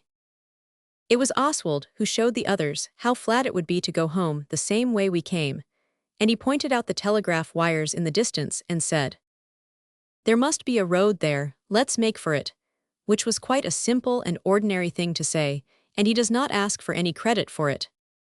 So we sloshed along, scratching our legs with the brambles, and the water squelched in our boots, and Alice's blue muslin frock was torn all over in these crisscross tears, which are considered so hard to darn. We did not follow the stream anymore. It was only a trickle now, so we knew we had tracked it to its source. And we got hotter and hotter and hotter, and the dews of agony stood in beads on our brows and rolled down our noses and off our chins. And the flies buzzed and the gnats stung, and Oswald bravely sought to keep up Dickie's courage when he tripped on a snag and came down on a bramblebush by saying, "You see, it is the source of the Nile we've discovered. What price North Poles now?" Alice said, "Ah, but think of ices. I expect Oswald wishes it had been the pole anyway." Oswald is naturally the leader, especially when following up what is his own idea, but he knows that leaders have other duties besides just leading. One is to assist weak or wounded members of the expedition, whether polar or equatorish. So the others had got a bit ahead through Oswald, lending the tottering Denny a hand over the rough places. Denny's feet hurt him, because when he was a beaver his stockings had dropped out of his pocket, and boots without stockings are not a bed of luxuriousness, and he is often unlucky with his feet. Presently we came to a pond, and Denny said, "Let's paddle." Oswald likes Denny to have ideas. He knows it is healthy for the boy, and generally he backs him up. But just now it was getting late and the others were ahead, so he said, "Oh rot, come on." Generally, the dentist would have, but even worms will turn if they are hot enough, and if their feet are hurting them. "I don't care, I shall," he said. Oswald overlooked the mutiny and did not say who was leader. He just said, "Well, don't be all day about it, for he is a kind-hearted boy and can make allowances." So Denny took off his boots and went into the pool. "Oh, it's ripping," he said, "you ought to come in." "It looks beastly muddy," said his tolerating leader. "It is a bit," Denny said, "but the mud's just as cool as the water, and so soft it squeezes between your toes, quite different to boots." And so he splashed about, and kept asking Oswald to come along in. But some unseen influence prevented Oswald doing this, or it may have been because both his bootlaces were in hard knots. Oswald had cause to bless the unseen influence, or the bootlaces, or whatever it was.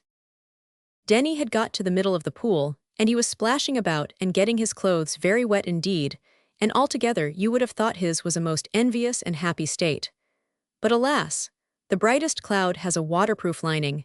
He was just saying, "You are a silly, Oswald, you'd much better," when he gave a blood-piercing scream and began to kick about. "What's up?" cried the ready Oswald. He feared the worst from the way Denny screamed, but he knew it could not be an old meat tin in this quiet and ungular spot, like it was in the moat when the shark bit Dora. "I don't know, it's biting me. Oh, it's biting me all over my legs. Oh, what shall I do? Oh, it does hurt. Oh, oh, oh," remarked Denny among his screams, and he splashed towards the bank. Oswald went into the water and caught hold of him and helped him out. It is true that Oswald had his boots on, but I trust he would not have funked the unknown terrors of the deep, even without his boots. I am almost sure he would not have. When Denny had scrambled and been hauled ashore, we saw with horror and amaze that his legs were stuck all over with large black slug-looking things. Denny turned green in the face, and even Oswald felt a bit queer, for he knew in a moment what the black dreadfulnesses were. He had read about them in a book called Magnet Stories, where there was a girl called Theodosia, and she could play brilliant trebles on the piano in duets. But the other girl knew all about leeches, which is much more useful and golden deedy. Oswald tried to pull the leeches off, but they wouldn't, and Denny howled so he had to stop trying. He remembered from the Magnet Stories how to make the leeches begin biting. The girl did it with cream, but he could not remember how to stop them, and they had not wanted any showing how to begin. "Oh, what shall I do? What shall I do? Oh, it does hurt. Oh, oh," Denny observed, and Oswald said, "Be a man, buck up. If you won't let me take them off, you'll just have to walk home in them." At this thought, the unfortunate youth's tears fell fast. But Oswald gave him an arm and carried his boots for him, and he consented to buck up, and the two struggled on towards the others, who were coming back, attracted by Denny's yells. He did not stop howling for a moment, except to breathe. No one ought to blame him till they have had 11 leeches on their right leg and 6 on their left, making 17 in all, as Dickie said at once. It was lucky he did yell, as it turned out, because a man on the road, where the telegraph wires were, was interested by his howls, and came across the marsh to us as hard as he could. When he saw Denny's legs, he said, "Blessed if I didn't think so," and he picked Denny up and carried him under one arm, where Denny went on saying, "Oh, and it does hurt," as hard as ever. Our rescuer, who proved to be a fine big young man in the bloom of youth, and a farm laborer by trade, in corduroys, carried the wretched sufferer to the cottage where he lived with his aged mother. And then Oswald found that what he had forgotten about the leeches was salt. The young man in the bloom of youth's mother put salt on the leeches, and they squirmed off, and fell with sickening, slug-like flops on the brick floor. Then the young man in corduroys and the bloom, etc., carried Denny home on his back, after his legs had been bandaged up, so that he looked like wounded warriors returning. It was not far by the road, though such a long distance by the way the young explorers had come. He was a good young man, and though, of course, acts of goodness are their own reward, still I was glad he had the 2 half-crowns Albert's uncle gave him, as well as his own good act. But I am not sure Alice ought to have put him in the Golden Deed book, which was supposed to be reserved for us. Perhaps you will think this was the end of the source of the Nile, or North Pole. If you do, it only shows how mistaken the gentlest reader may be. The wounded explorer was lying with his wounds and bandages on the sofa, and we were all having our tea, with raspberries and white currants, which we richly needed after our torrid adventures, when Mrs. Pettigrew, the housekeeper, put her head in at the door and said, "Please could I speak to you half a moment, sir, to Albert's uncle?" And her voice was the kind that makes you look at each other when the grown-up has gone out, and you are silent, with your bread and butter halfway to the next bite, or your teacup in mid-flight to your lips. It was as we supposed. Albert's uncle did not come back for a long while. We did not keep the bread and butter on the wing all that time, of course, and we thought we might as well finish the raspberries and white currants. We kept some for Albert's uncle, of course, and they were the best ones too, but when he came back he did not notice our thoughtful unselfishness. He came in, and his face wore the look that means bed, and very likely no supper. He spoke, and it was the calmness of white-hot iron, which is something like the calmness of despair. He said, "You have done it again. What on earth possessed you to make a dam?" "We were being beavers," said H.O., in proud tones. He did not see as we did where Albert's uncle's tone pointed to. "No doubt," said Albert's uncle, rubbing his hands through his hair. "No doubt, no doubt. Well, my beavers, you may go and build dams with your bolsters. Your dam stopped the stream. The clay you took for it left a channel through which it has run down and ruined about 7 pounds worth of freshly reaped barley. Luckily the farmer found it out in time, or you might have spoiled 70 pounds worth. And you burned a bridge yesterday." We said we were sorry. There was nothing else to say, only Alice added, "We didn't mean to be naughty." "Of course not," said Albert's uncle. "You never do. Oh yes, I'll kiss you, but it's bed and it's 200 lines tomorrow, and the line is beware of being beavers and burning bridges. Dread dams. It will be a capital exercise in capital B's and 500s. We knew by that, though annoyed, he was not furious. We went to bed. I got jolly sick of capital B's and 500s before sunset on the morrow. That night, just as the others were falling asleep, Oswald said, "I say." "Well," retorted his brother. "There is one thing about it," Oswald went on. "It does show it was a rattling good dam anyhow." And filled with this agreeable thought, the weary beavers or explorers, polar or otherwise, fell asleep. The highborn babe. 1. It really was not such a bad baby for a baby. Its face was round and quite clean, which babies' faces are not always, as I dare say you know by your own youthful relatives, and Dora said its cape was trimmed with real lace, whatever that may be. I don't see myself how one kind of lace can be realer than another. It was in a very swagger sort of perambulator when we saw it, and the perambulator was standing quite by itself in the lane that leads to the mill. "I wonder whose baby it is," Dora said. "Isn't it a darling, Alice?" Alice agreed to its being one, and said she thought it was most likely the child of noble parents stolen by gypsies. "These two, as likely as not," Noel said. "Can't you see something crime-like in the very way they're lying?" They were two tramps, and they were lying on the grass at the edge of the lane on the shady side, fast asleep, only a very little further on than where the baby was. They were very ragged, and their snores did have a sinister sound.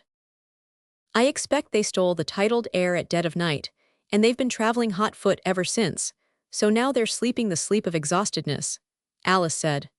"What a heartrending scene when the patrician mother wakes in the morning and finds the infant aristocrat isn't in bed with his mama. The baby was fast asleep, or else the girls would have kissed it. They are strangely fond of kissing. The author never could see anything in it himself." "If the gypsies did steal it," Dora said, "perhaps they'd sell it to us. I wonder what they'd take for it."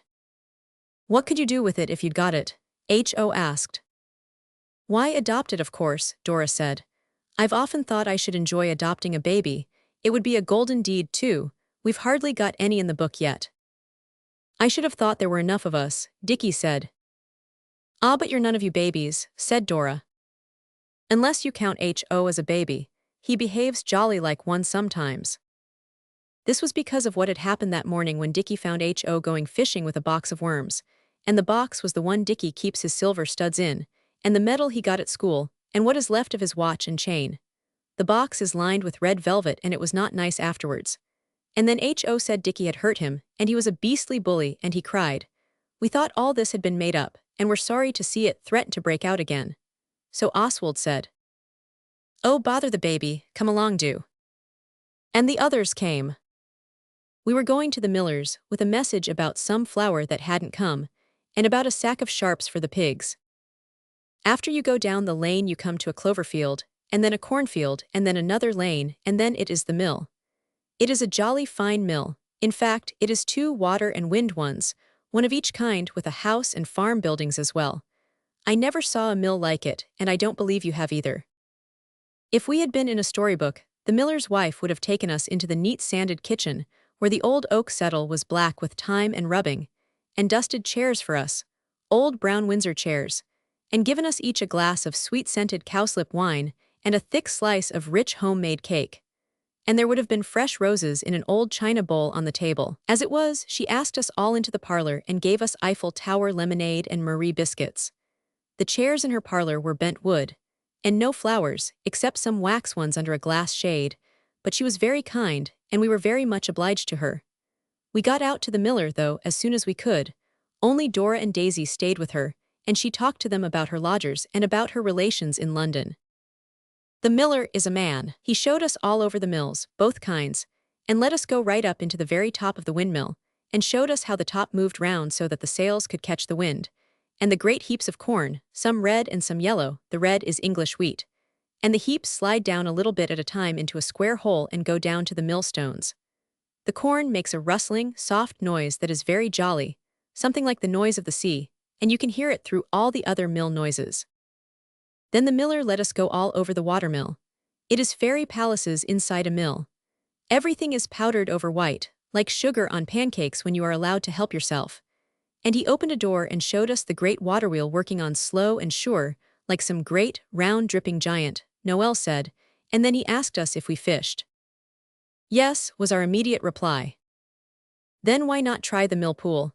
He said, and we replied politely, and when he was gone to tell his man something, we owned to each other that he was a trump. He did the thing thoroughly. He took us out and cut us ash saplings for rods. He found us in lines and hooks, and several different sorts of bait, including a handsome handful of mealworms, which Oswald put loose in his pocket. When it came to bait, Alice said she was going home with Dora and Daisy. Girls are strange, mysterious, silly things. Alice always enjoys a rat hunt until the rat is caught, but she hates fishing from beginning to end. We boys have got to like it. We don't feel now as we did when we turned off the water and stopped the competition of the competing anglers. We had a grand day's fishing that day. I can't think what made the miller so kind to us. Perhaps he felt a thrill of fellow feeling in his manly breast for his fellow sportsman, for he was a noble fisherman himself. We had glorious sport, 8 roach, 6 dace, 3 eels, 7 perch and a young pike, but he was so very young the miller asked us to put him back, and of course we did. "He'll live to bite another day," said the miller. The miller's wife gave us bread and cheese and more Eiffel Tower lemonade, and we went home at last, a little damp but full of successful ambition, with our fish on a string. It had been a strikingly good time, one of those times that happen in the country quite by themselves. Country people are much more friendly than town people. I suppose they don't have to spread their friendly feelings out over so many persons, so it's thicker, like a pound of butter on one loaf is thicker than on a dozen. Friendliness in the country is not scrape, like it is in London. Even Dickie and H.O. forgot the affair of honor that had taken place in the morning. H.O. changed rods with Dickie because H.O.'s was the best rod, and Dickie baited H.O.'s hook for him, just like loving, unselfish brothers in Sunday school magazines. We were talking fish-likely as we went along down the lane and through the cornfield and the clover-field, and then we came to the other lane where we had seen the baby. The tramps were gone, and the perambulator was gone, and of course the baby was gone too. "I wonder if those gypsies had stolen the baby," Noel said, dreamily. He had not fished much, but he had made a piece of poetry. It was this: "How I wish I was a fish. I would not look at your hook, but lie still and be cool at the bottom of the pool. And when you went to look at your cruel hook, you would not find me there. So there. If they did steal the baby," Noel went on, "they will be tracked by the lordly perambulator. You can disguise a baby in rags and walnut juice, but there isn't any disguise dark enough to conceal a perambulator's person." "You might disguise it as a wheelbarrow," said Dickie. "Or cover it with leaves," said H.O., "like the robins." We told him to shut up and not gibber, but afterwards we had to own that even a young brother may sometimes talk sense by accident. For we took the short cut home from the lane. It begins with a large gap in the hedge, and the grass and weeds trodden down by the hasty feet of persons who were late for church and in too great a hurry to go round by the road. Our house is next to the church, as I think I have said before, some time. The short cut leads to a stile at the edge of a bit of wood, the parson's shave, they call it, because it belongs to him. The wood has not been shaved for some time, and it has grown out beyond the stile, and here, among the hazels and chestnuts and young dogwood bushes, we saw something white.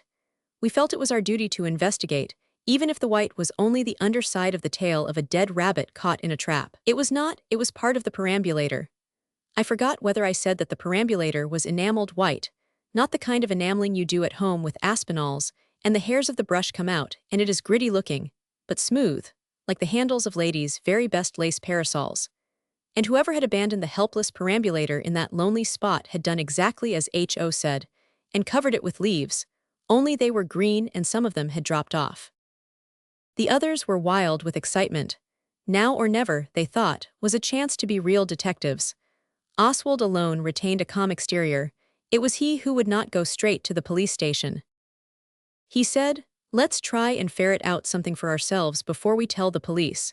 They always have a clue directly they hear about the finding of the body. And besides, we might as well let Alice be in anything there is going. And besides, we haven't had our dinners yet." This argument of Oswald's was so strong and powerful. His arguments are often that, as I dare say you have noticed, that the others agreed. It was Oswald, too, who showed his artless brothers why they had much better not take the deserted perambulator home with them. "The dead body, or whatever the clue is always left exactly as it is found," he said, "till the police have seen it, and the coroner and the inquest and the doctor and the sorrowing relations. Besides, suppose someone saw us with the beastly thing and thought we had stolen it. Then they would say, 'What have you done with the baby?' And then where should we be?" Oswald's brothers could not answer this question, but once more Oswald's native eloquence and farseeing discerningness conquered. "Anyway," Dickie said, "let's shove the derelict a little further under cover." So we did. Then we went on home. Dinner was ready and so were Alice and Daisy, but Dora was not there. She's not coming to dinner anyway, Alice said when we asked. She can tell you herself afterwards what it is she's got. Oswald thought it was headache, or pain in the temper, or in the pinafore, so he said no more, but as soon as Mrs. Pettigrew had helped us and left the room, he began the thrilling tale of the forsaken perambulator. He told it with the greatest thrillingness anyone could have, but Daisy and Alice seemed almost unmoved. Alice said, "Yes, very strange, and things like that," but both the girls seemed to be thinking of something else. They kept looking at each other and trying not to laugh, so Oswald saw they had got some silly secret, and he said, "Oh, all right, I don't care about telling you, I only thought you'd like to be in it. It's going to be a real big thing, with policemen in it and perhaps a judge." "In what?" H.O. said. "The perambulator." Daisy choked and then tried to drink and spluttered and got purple and had to be thumped on the back. But Oswald was not appeased. When Alice said, "Do go on, Oswald. I'm sure we all like it very much," he said. "Oh no, thank you," very politely. "As it happens," he went on, "I'd just as soon go through with this thing without having any girls in it." "In the perambulator," said H.O. again. "It's a man's job," Oswald went on, without taking any notice of H. "Do you really think so?" said Alice, "when there's a baby in it?" "But there isn't," said H.O., "if you mean in the perambulator." "Blow you and your perambulator," said Oswald, with gloomy forbearance. Alice kicked Oswald under the table and said, "Don't be waxy, Oswald. Really and truly Daisy and I have got a secret, only it's Dora's secret, and she wants to tell you herself. If it was mine or Daisy's, we'd tell you this minute, wouldn't we, Mouse?" "This very second," said the white mouse. And Oswald consented to take their apologies. Then the pudding came in, and no more was said except asking for things to be passed, sugar and water, and bread and things. Then when the pudding was all gone, Alice said, "Come on." And we came on. We did not want to be disagreeable, though really we were keen on being detectives and sifting that perambulator to the very dregs. But boys have to try to take an interest in their sisters' secrets, however silly. This is part of being a good brother. Alice led us across the field where the sheep once fell into the brook, and across the brook by the plank. At the other end of the next field, there was a sort of wooden house on wheels, that the shepherd sleeps in at the time of year when lambs are being born, so that he can see that they are not stolen by gypsies before the owners have counted them. To this hut Alice now led her kind brothers, and Daisy's kind brother. "Dora is inside," she said, "with the secret. We were afraid to have it in the house in case it made a noise." The next moment the secret was a secret no longer, for we all beheld Dora, sitting on a sack on the floor of the hut, with the secret in her lap. It was the high-born babe. Oswald was so overcome that he sat down suddenly, just like Betsy Trotwood did in David Copperfield, which just shows what a true author Dickens is. "You've done it this time," he said. "I suppose you know you're a baby stealer." "I'm not," Dora said. "I've adopted him." "Then it was you," Dickie said, "who scuttled the perambulator in the wood." "Yes," Alice said. "We couldn't get it over the stile unless Dora put down the baby, and we were afraid of the nettles for his legs. His name is to be Lord Edward." "But Dora, really, don't you think?" "If you'd been there you'd have done the same," said Dora firmly. "The gypsies had gone. Of course something had frightened them and they fled from justice. And the little darling was awake and held out his arms to me. No, he hasn't cried a bit, and I know all about babies. I've often nursed Mrs. Simpkins's daughter's baby when she brings it up on Sundays. They have bread and milk to eat. You take him, Alice, and I'll go and get some bread and milk for him." Alice took the noble brat. It was horribly lively and squirmed about in her arms and wanted to crawl on the floor. She could only keep it quiet by saying things to it a boy would be ashamed even to think of saying, such as goo-goo, and did-ums was, and ickle ducksums then. When Alice used these expressions the baby laughed, and chuckled and replied, "Da-da-da, spababa, or glue-glue." But if Alice stopped her remarks for an instant, the thing screwed its face up as if it was going to cry, but she never gave it time to begin. It was a rummy little animal. Then Dora came back with the bread and milk, and they fed the noble infant. It was greedy and slobbery, but all three girls seemed unable to keep their eyes and hands off it. They looked at it exactly as if it was pretty. We boys stayed watching them. There was no amusement left for us now, for Oswald saw that Dora's secret knocked the bottom out of the perambulator. When the infant aristocrat had eaten a hearty meal, it sat on Alice's lap and played with the amber heart she wears that Albert's uncle brought her from Hastings after the business of the bad sixpence and the nobleness of Oswald. "Now," said Dora, "this is a council, so I want to be businesslike. The Duckham's darling has been stolen away, its wicked stealers have deserted the precious. We've got it. Perhaps its ancestral halls are miles and miles away. I vote we keep the little lovey duck till it's advertised for." "If Albert's uncle lets you," said Dickie darkly. "Oh, don't say you like that," Dora said. "I want it to be all of our baby. It will have 5 fathers and 3 mothers, and a grandfather and a great Albert's uncle and a great-granduncle. I'm sure Albert's uncle will let us keep it, at any rate till it's advertised for." "And suppose it never is," Noel said. "Then so much the better," said Dora, "the little duckiewucks." She began kissing the baby again. Oswald, ever thoughtful, said, "Well, what about your dinner?" "Bother dinner," Dora said so like a girl. "Will you all agree to be his fathers and mothers?" "Anything for a quiet life," said Dickie, and Oswald said, "Oh yes, if you like, but you'll see we shan't be allowed to keep it." "You talk as if he was rabbits or white rats," said Dora. "And he's not, he's a little man, he is." "All right, he's no rabbit but a man. Come on and get some grub, Dora," rejoined the kind-hearted Oswald, and Dora did, with Oswald and the other boys. Only Noel stayed with Alice. He really seemed to like the baby. When I looked back, he was standing on his head to amuse it, but the baby did not seem to like him any better whichever end of him was up. Dora went back to the shepherd's house on wheels directly she had had her dinner. Mrs. Pettigrew was very cross about her not being into it, but she had kept her some mutton hot all the same. She is a decent sort, and there were stewed prunes. We had some to keep Dora company. Then we boys went fishing again in the moat, but we caught nothing. Just before tea time, we all went back to the hut, and before we got half across the last field, we could hear the howling of the secret. "Poor little beggar," said Oswald with manly tenderness. "They must be sticking pins in it." We found the girls and Noel looking quite pale and breathless. Daisy was walking up and down with the secret in her arms. It looked like Alice in Wonderland nursing the baby that turned into a pig. Oswald said so, and added that its screams were like it too.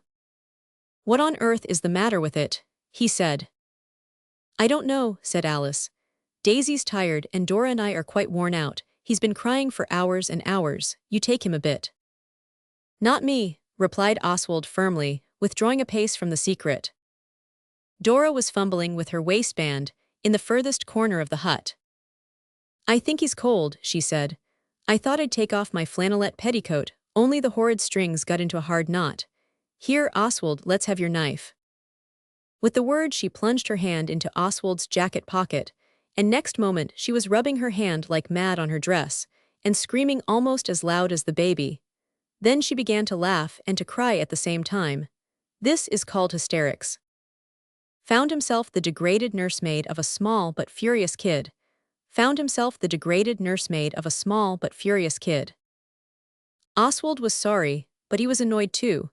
He had forgotten that his pocket was half full of the mealworms the miller had kindly given him. And anyway, Dora ought to have known that a man always carries his knife in his trousers pocket and not in his jacket one. Alice and Daisy rushed to Dora. She had thrown herself down on the pile of sacks in the corner. The titled infant delayed its screams for a moment to listen to Dora's, but almost at once it went on again.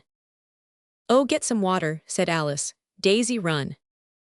The white mouse, ever docile and obedient, shoved the baby into the arms of the nearest person, who had to take it or it would have fallen erect to the ground. This nearest person was Oswald. He tried to pass it on to the others, but they wouldn't. Noel would have, but he was busy kissing Dora and begging her not to. So our hero, for such I may perhaps term him, found himself the degraded nursemaid of a small but furious kid. He was afraid to lay it down, for fear in its rage it should beat its brains out against the hard earth, and he did not wish, however innocently, to be the cause of its hurting itself at all. So he walked earnestly up and down with it, thumping it unceasingly on the back, while the others attended to Dora, who presently ceased to yell. Suddenly it struck Oswald that the highborn also had ceased to yell. He looked at it, and could hardly believe the glad tidings of his faithful eyes. With bated breath he hastened back to the sheep house. The others turned on him, full of reproaches about the mealworms and Dora, but he answered without anger. "Shut up," he said, in a whisper of imperial command. "Can't you see it's gone to sleep?"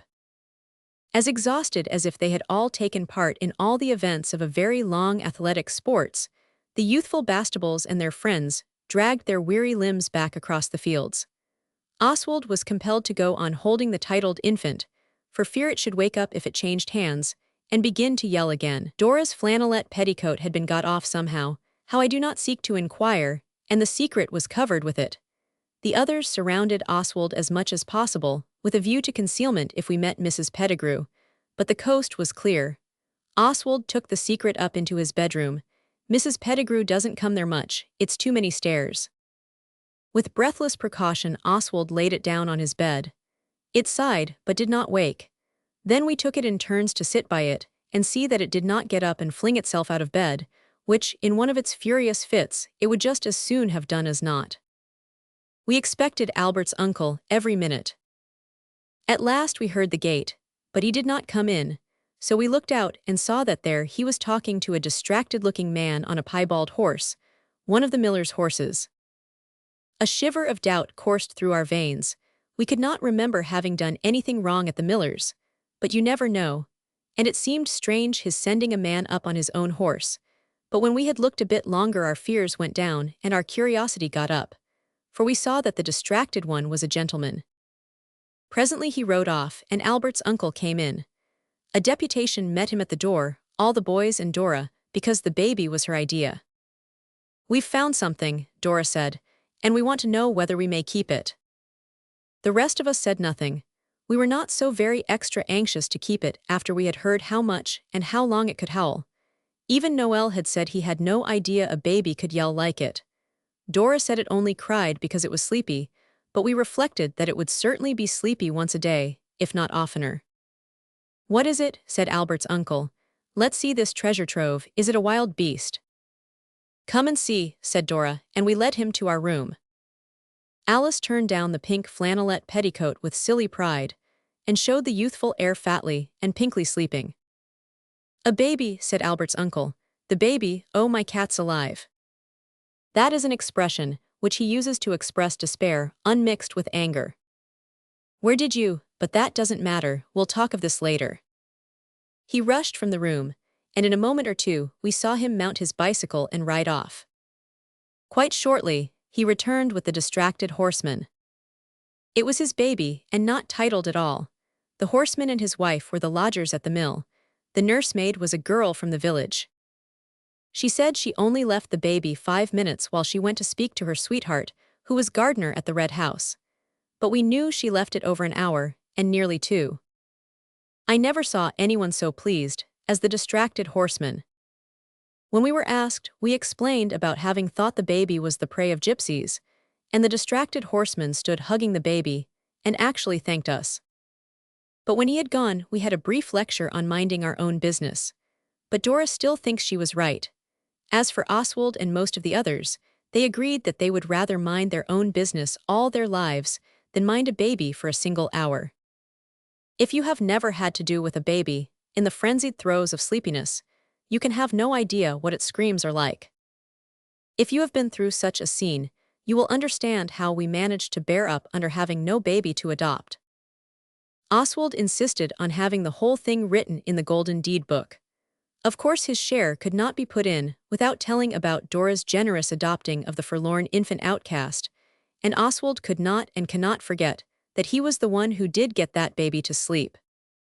What a time Mr. and Mrs. Distracted Horseman must have of it, though, especially now they've sacked the nursemaid. If Oswald is ever married, I suppose he must be some day, he will have 10 nurses to each baby. 8 is not enough. We know that because we tried, and the whole 8 of us were not enough for the needs of that deserted infant, who was not so extra highborn after all. Hunting the fox. 1.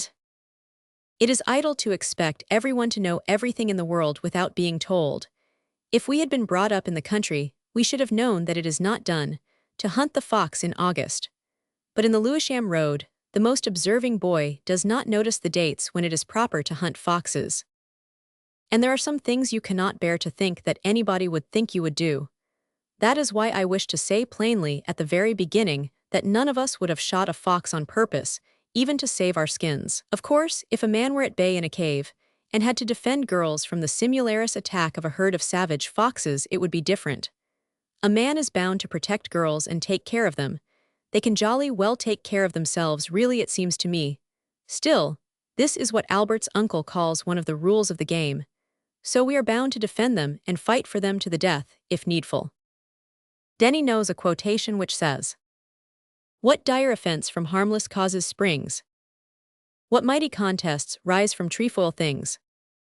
He says this means that all great events come from three things, threefold, like the clover or trefoil, and the causes are always harmless. Trefoil is short for threefold. There were certainly three things that led up to the adventure which is now going to be told you. The first was our Indian uncle coming down to the country to see us. The second was Denny's tooth. The third was only our wanting to go hunting, but if you count it in, it makes the thing about the trefoil come right. And all these causes were harmless. It is a flattering thing to say, and it was not Oswald who said it but Dora. She said she was certain our uncle missed us, and that he felt he could no longer live without seeing his dear ones, that was us. Anyway, he came down, without warning, which is one of the few bad habits that excellent Indian man has, and this habit has ended in unpleasantness more than once, as when we played jungles. However, this time it was all right. He came on rather a dull kind of day, when no one had thought of anything particularly amusing to do. So that, as it happened to be dinner time and we had just washed our hands and faces, we were all spotlessly clean, compared with what we are sometimes, I mean, of course. We were just sitting down to dinner, and Albert's uncle was just plunging the knife into the hot heart of the steak pudding, when there was the rumble of wheels, and the station fly stopped at the garden gate. And in the fly, sitting very upright, with his hands on his knees, was our Indian relative so much beloved. He looked very smart, with a rose in his buttonhole. How different from what he looked in other days when he helped us to pretend that our currant pudding was a wild boar we were killing with our forks. Yet though tidier, his heart still beat kind and true. You should not judge people harshly because their clothes are tidy. He had dinner with us, and then we showed him round the place, and told him everything we thought he would like to hear, and about the Tower of Mystery, and he said, "It makes my blood boil to think of it." Noel said he was sorry for that, because everyone else we had told it to had owned, when we asked them, that it froze their blood. "Ah," said the uncle, "but in India we learn how to freeze our blood and boil it at the same time. In those hot longitudes, perhaps, the blood is always near boiling point, which accounts for Indian tempers, though not for the curry and pepper they eat. But I must not wander, there is no curry at all in this story. About temper I will not say." The uncle let us all go with him to the station when the fly came back for him, and when we said goodbye, he tipped us all half a quid, without any insidious distinctions about age or considering whether you were a boy or a girl. Our Indian uncle is a true-born Briton, with no nonsense about him. We cheered him like one man as the train went off, and then we offered the fly driver a shilling to take us back to the 4 crossroads, and the grateful creature did it for nothing because, he said, the gent had tipped him something like, "How scarce is true gratitude." So we cheered the driver too for this rare virtue, and then went home to talk about what we should do with our money. I cannot tell you all that we did with it, because money melts away like snow wreaths in Thajin, as Denny says, and somehow the more you have the more quickly it melts. We all went into Maidstone and came back with the most beautiful lot of brown paper parcels, with things inside that supplied long-felt wants. But none of them belonged to this narration, except what Oswald and Denny clubbed to buy. This was a pistol, and it took all the money they both had. But when Oswald felt the uncomfortable inside sensation that reminds you who it is, and his money that are soon parted, he said to himself, "I don't care, we ought to have a pistol in the house, and one that will go off too, not those rotten flintlocks. Suppose there should be burglars and us totally unarmed." We took it in turns to have the pistol, and we decided always to practice with it far from the house, so as not to frighten the grown-ups, who are always much nervouser about firearms than we are. It was Denny's idea getting it, and Oswald owns it surprised him, but the boy was much changed in his character. We got it while the others were grubbing at the pastry cooks in the high street, and we said nothing till after tea, though it was hard not to fire at the birds on the telegraph wires as we came home in the train. After tea we called a council in the straw loft, and Oswald said, "Denny and I have got a secret." "I know what it is," Dickie said, contemptibly. "You found out that shop in Maidstone where peppermint rock is 4 ounces a penny. And I found it out before you did." Oswald said, "You shut up. If you don't want to hear the secret you'd better bunk. I'm going to administer the secret oath." This is a very solemn oath, and only used about real things, and never for pretending ones, so Dickie said, "Oh, all right, go ahead, I thought you were only rotting." So they all took the secret oath. Noel made it up long before, when he had found the first thrush's nest we ever saw in the Blackheath garden. "I will not tell, I will not reveal. I will not touch or try to steal. And may I be called a beastly sneak if this great secret I ever repeat." It is a little wrong about the poetry, but it is a very binding promise. They all repeated it, down to H.O. "Now then," Dickie said, "what's up?" Oswald, in proud silence, drew the pistol from his breast and held it out, and there was a murmur of awful amazement and respect from every one of the council. The pistol was not loaded, so we let even the girls have it to look at. And then Dickie said, "Let's go hunting." And we decided that we would. H.O. wanted to go down to the village and get penny horns at the shop for the huntsman to wind, like in the song, but we thought it would be more modest not to wind horns or anything noisy, at any rate not until we had run down our prey. But his talking of the song made us decided that it was the fox we wanted to hunt. We had not been particular which animal we hunted before that. Oswald let Denny have first go with the pistol, and when we went to bed, he slept with it under his pillow, but not loaded, for fear he should have a nightmare and draw his fell weapon before he was properly awake. Oswald let Denny have it because Denny had toothache, and a pistol is consoling though it does not actually stop the pain of the tooth. The toothache got worse, and Albert's uncle looked at it and said it was very loose, and Denny owned he had tried to crack a peach stone with it, which accounts. He had creosote and camphor and went to bed early with his tooth tied up in red flannel. Oswald knows it is right to be very kind when people are ill, and he forbore to wake the sufferer next morning by buzzing a pillow at him, as he generally does. He got up and went over to shake the invalid, but the bird had flown and the nest was cold. The pistol was not in the nest either, but Oswald found it afterwards under the looking-glass on the dressing table. He had just awakened the others, with a hairbrush because they had not got anything the matter with their teeth, when he heard wheels, and looking out, beheld Denny and Albert's uncle being driven from the door in the farmer's high cart with the red wheels. We dressed extra quick so as to get downstairs to the bottom of the mystery, and we found a note from Albert's uncle. It was addressed to Dora and said, "Denny's toothache got him up in the small hours. He's off to the dentist to have it out with him, man to man, home to dinner." Dora said, "Denny's gone to the dentist." "I expect it's a relation," H.O. said. "Denny must be short for dentist." I suppose he was trying to be funny. He really does try very hard. He wants to be a clown when he grows up. The others laughed. "I wonder," Dickie said, "whether he'll get a shilling or half a crown for it." Oswald had been meditating in gloomy silence. Now he cheered up and said, "Of course, I'd forgotten that. He'll get his tooth money and the drive too, so it's quite fair for us to have the fox hunt while he's gone. I was thinking we should have to put it off." The others agreed that it would not be unfair. "We can have another one another time if he wants to," Oswald said. "We know foxes are hunted in red coats and on horseback, but we could not do this." But H.O. had the old red football jersey that was Albert's uncle's when he was at Loretto. He was pleased. "But I do wish we'd had horns," he said grievingly. "I should have liked to wind the horn." "We can pretend horns," Dora said, but he answered, "I didn't want to pretend, I wanted to wind something." "Wind your watch," Dickie said. And that was unkind, because we all know H.O.'s watch is broken, and when you wind it, it only rattles inside without going in the least.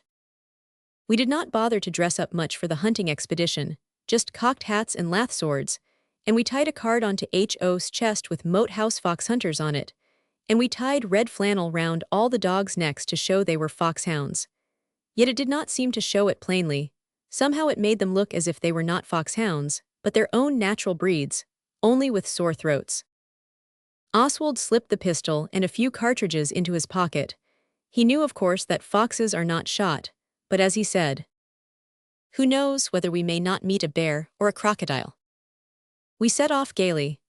Across the orchard and through 2 cornfields, and along the hedge of another field, and so we got into the wood, through a gap we had happened to make a day or 2 before, playing Follow My Leader. The wood was very quiet and green, the dogs were happy and most busy. Once Pincher started a rabbit. We said, "View halloo," and immediately started in pursuit, but the rabbit went and hid so that even Pincher could not find him, and we went on. But we saw no foxes. So at last we made Dickie be a fox, and chased him down the green rides. A wide walk in a wood is called a ride, even if people never do anything but walk in it. We had only 3 hounds, Lady, Pincher, and Martha, so we joined the glad throng and were being hounds as hard as we could, when we suddenly came barking round a corner in full chase and stopped short, for we saw that our fox had stayed his hasty flight. The fox was stooping over something reddish that lay beside the path, and he said, "I say, look here," in tones that thrilled us throughout. Our fox, whom we must now call Dickie, so as not to muddle the narration, pointed to the ready thing that the dogs were sniffing at. "It's a real live fox," he said, and so it was. At least it was real, only it was quite dead, and when Oswald lifted it up its head was bleeding. It had evidently been shot through the brain and expired instantly. Oswald explained this to the girls when they began to cry at the sight of the poor beast. I do not say he did not feel a bit sorry himself. The fox was cold, but its fur was so pretty, and its tail and its little feet. Dickie strung the dogs on the leash. They were so much interested we thought it was better. "It does seem horrid to think it'll never see again out of its poor little eyes," Dora said, blowing her nose. "And never run about through the wood again. Lend me your hanky, Dora," said Alice. "And never be hunted or get into a hen roost or a trap or anything exciting, poor little thing," said Dickie.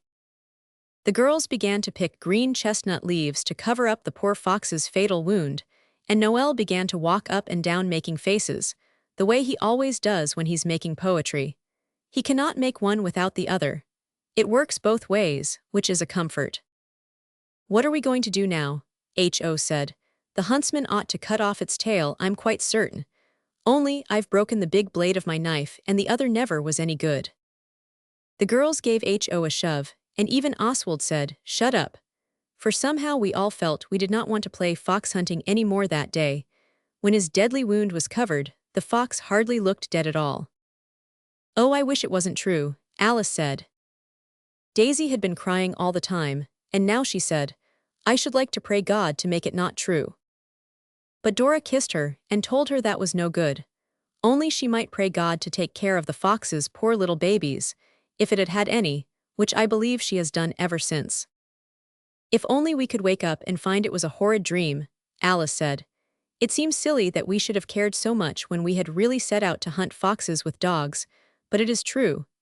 The fox's feet looked so helpless, and there was a dusty mark on its side that I know would not have been there if it had been alive and able to wash itself." Noel now said, "This is the piece of poetry. Here lies poor Reynard who is slain. He will not come to life again. I never will the huntsman's horn wind since the day that I was born, until the day I die. For I don't like hunting, and this is why." "Let's have a funeral," said H.O. This pleased everybody, and we got Dora to take off her petticoat to wrap the fox in, so that we could carry it to our garden and bury it without bloodying our jackets. Girls' clothes are silly in one way, but I think they are useful too. A boy cannot take off more than his jacket and waistcoat in any emergency, or he is at once entirely undressed. But I have known Dora take off 2 petticoats for useful purposes and look just the same outside afterwards. We boys took it turns to carry the fox. It was very heavy. When we got near the edge of the wood, Noel said, "It would be better to bury it here, where the leaves can talk funeral songs over its grave forever, and the other foxes can come and cry if they want to." He dumped the fox down on the moss under a young oak tree as he spoke. If Dickie fetched the spade and fork, we could bury it here, and then he could tie up the dogs at the same time. You're sick of carrying it, Dickie remarked. That's what it is. But he went on condition the rest of us boys went too. While we were gone, the girls dragged the fox to the edge of the wood. It was a different edge to the one we went in by, close to a lane, and while they waited for the digging or fatigue party to come back, they collected a lot of moss and green things to make the fox's long home soft for it to lie in. There are no flowers in the woods in August, which is a pity. When we got back with the spade and fork, we dug a hole to bury the fox in. We did not bring the dogs back, because they were too interested in the funeral to behave with real, respectable calmness. The ground was loose and soft and easy to dig when we had scraped away the broken bits of sticks, and the dead leaves and the wild honeysuckle. Oswald used the fork and Dickie had the spade. Noel made faces and poetry. He was struck so that morning, and the girls sat stroking the clean parts of the fox's fur till the grave was deep enough. At last it was. Then Daisy threw in the leaves and grass, and Alice and Dora took the poor dead fox by his two ends, and we helped to put him in the grave. We could not lower him slowly. He was dropped in, really. Then we covered the furry body with leaves, and Noel said the burial ode he had made up. He says this was it, but it sounds better now than it did then, so I think he must have done something to it since. The Fox's Burial Ode. Dear fox, sleep here and do not wake. We picked these leaves for your sake. You must not try to rise or move. We give you this grave with our love. Close by the wood where once you grew. Your mourning friends have buried you. If you had lived, you'd not have been proper friends with us, I mean. But now you're laid upon the shelf. Poor fox, you cannot help yourself. So as I say, we're your loving friends. And here your burial ode, dear foxy, ends. P.S. When in the moonlight bright the foxes wander of a night, they'll pass your grave and fondly think of you. Exactly like we mean to always do. So now, dear fox, adieu. Your friends are few, but true to you. Adieu. When this had been said, we filled in the grave and covered the top of it with dry leaves and sticks to make it look like the rest of the wood. People might think it was treasure and dig it up if they thought there was anything buried there, and we wished the poor fox to sleep sound and not to be disturbed. The interring was over. We folded up Dora's blood-stained pink cotton petticoat and turned to leave the sad spot. We had not gone a dozen yards down the lane when we heard footsteps and a whistle behind us, and a scrabbling and whining, and a gentleman with 2 fox terriers had called a halt just by the place where we had laid low the little red rover. The gentleman stood in the lane, but the dogs were digging. We could see their tails wagging and see the dust fly, and we saw where. We ran back. Oh, please do stop your dogs digging there, Alice said. The gentleman said, why? Because we've just had a funeral, and that's the grave. The gentleman whistled, but the fox terriers were not trained like Pincher, who was brought up by Oswald. The gentleman took a stride through the hedge gap. What have you been burying, a pet Dickie bird, eh? Said the gentleman kindly. He had riding breeches and white whiskers. We did not answer, because now, for the first time, it came over all of us, in a rush of blushes and uncomfortableness, that burying a fox is a suspicious act. I don't know why we felt this, but we did. Noel said dreamily. We found his murdered body in the wood, and dug a grave by which the mourners stood. But no one heard him except Oswald, because Alice and Dora and Daisy were all jumping about with the jumps of unstrained anguish, and saying, oh, call them off, do, oh, don't let them dig. Alas, Oswald was, as usual, right. The ground of the grave had not been trampled down hard enough, and he had said so plainly at the time, but his prudent counsels had been overruled. Now these busybodying, meddling, mischief-making fox terriers, how different from Pincher, who minds his own business unless told otherwise, had scratched away the earth and laid bare the reddish tip of the poor corpse's tail. We all turned to go without a word. It seemed to be no use staying any longer. But in a moment, the gentleman with the whiskers had got Noel and Dickie each by an ear. They were nearest him. H.O. hid in the hedge. Oswald, to whose noble breast sneakishness is, I am thankful to say, A stranger would have scorned to escape, but he ordered his sisters to bunk in a tone of command which made refusal impossible. "What does that mean? What does that mean?" "And bunk sharp too," he added sternly. "Cut along home." So they cut. The white-whiskered gentleman now encouraged his mangy fox terriers, by every means at his command, to continue their vile and degrading occupation, holding on all the time to the ears of Dickie and Noel, who scorned to ask for mercy. Dickie got purple and Noel got white. It was Oswald who said, "Don't hang on to them, sir. We won't cut. I give you my word of honor." "Your word of honor," said the gentleman, in tones for which, in happier days, when people drew their bright blades and fought duels, I would have had his heart's dearest blood. But now Oswald remained calm and polite as ever. "Yes, on my honor," he said, and the gentleman dropped the ears of Oswald's brothers at the sound of his firm, unserving tones. He dropped the ears and pulled out the body of the fox and held it up. The dogs jumped up and yelled. "Now," he said, "you talk very big about words of honor. Can you speak the truth?" Dickie said, "If you think we shot it, you're wrong. We know better than that." The white-whiskered one turned suddenly to Ho, and pulled him out of the hedge. "And what does that mean?" he said, and he was pink with fury to the ends of his large ears, as he pointed to the card on Ho's breast which said, "Moat House Fox Hunters." Then Oswald said, "We were playing at fox hunting, but we couldn't find anything but a rabbit that hid, so my brother was being the fox, and then we found the fox shot dead, and I don't know who did it, and we were sorry for it and we buried it, and that's all." "Not quite," said the riding-breeches gentleman with what I think you call a bitter smile, "not quite. This is my land and I'll have you up for trespass and damage. Come along now, no nonsense. I'm a magistrate and I'm master of the hounds. A vixen too, what did you shoot her with? You're too young to have a gun. Sneaked your father's revolver, I suppose." Oswald thought it was better to be goldenly silent. But it was vain. The master of the hounds made him empty his pockets, and there was the pistol and the cartridges. The magistrate laughed a harsh laugh of successful disagreeableness. "All right," said he, "where's your license? You come with me, a week or two in prison." I don't believe now he could have done it, but we all thought then he could and would, what's more. So Ho began to cry, but Noel spoke up. His teeth were chattering, yet he spoke up like a man. He said, "You don't know us. You've no right not to believe us till you've found us out in a lie. We don't tell lies. You ask Albert's uncle if we do." "Hold your tongue," said the white-whiskered. But Noel's blood was up. "If you do put us in prison without being sure," he said, trembling more and more, "you are a horrible tyrant like Caligula and Herod or Nero and the Spanish Inquisition, and I will write a poem about it in prison, and people will curse you forever." "Upon my word," said White Whiskers, "we'll see about that," and he turned up the lane with the fox hanging from one hand and Noel's ear once more reposing in the other.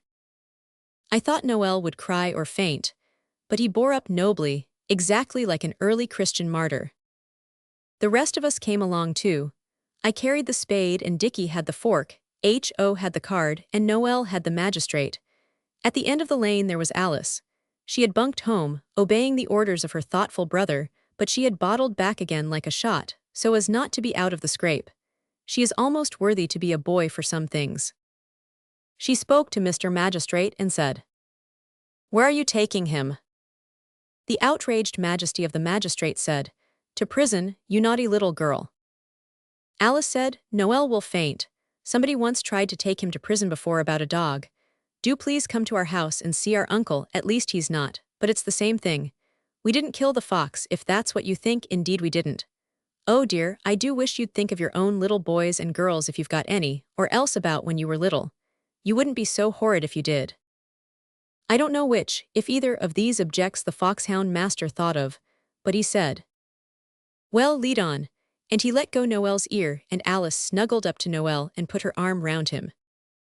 It was a frightened procession, whose cheeks were pale with alarm, except those between White Whiskers, and they were red, that wound in at our gate and into the hall, among the old oak furniture and black and white marble floor and things. Dora and Daisy were at the door. The pink petticoat lay on the table, all stained with the gore of the departed. Dora looked at us all, and she saw that it was serious. She pulled out the big oak chair and said, "Won't you sit down?" very kindly to the white-whiskered magistrate. He grunted, but did as she said. Then he looked about him in a silence that was not comforting, and so did we. At last he said, "Come, you didn't try to bolt. Speak the truth and I'll say no more." We said we had. Then he laid the fox on the table, spreading out the petticoat under it, and he took out a knife and the girls hid their faces. Even Oswald did not care to look. Wounds in battle are all very well, but it's different to see a dead fox cut into with a knife. Next moment, the magistrate wiped something on his handkerchief and then laid it on the table and put one of my cartridges beside it. It was the bullet that had killed the fox. "Look here," he said, and it was too true. The bullets were the same. A thrill of despair ran through Oswald. He knows now how a hero feels when he is innocently accused of a crime, and the judge is putting on the black cap, and the evidence is convulsive, and all human aid is despaired of. "I can't help it," he said. "We didn't kill it, and that's all there is to it." The white-whiskered magistrate may have been master of the foxhounds, but he was not master of his temper, which is more important, I should think, than a lot of beastly dogs. He said several words which Oswald would never repeat, much less use in his own conversing, and besides that he called us obstinate little beggars. Then suddenly Albert's uncle entered in the midst of a silence freighted with despairing reflections. The MFH got up and told his tale. It was mainly lies, or, to be more polite, it was hardly any of it true, though I suppose he believed it. "I am very sorry, sir," said Albert's uncle, looking at the bullets. "You'll excuse my asking for the children's version." "Oh, certainly, sir, certainly," fuming, the foxhound magistrate replied. Then Albert's uncle said, "Now, Oswald, I know I can trust you to speak the exact truth." So Oswald did. Then the white-whiskered foxmaster laid the bullets before Albert's uncle, and I felt this would be a trial to his faith, far worse than the rack, or the thumbscrew in the days of the Armada. And then Denny came in. He looked at the fox on the table. "You found it then," he said. The MFH would have spoken, but Albert's uncle said, "One moment, Denny, you've seen this fox before." "Rather," said Denny, "I."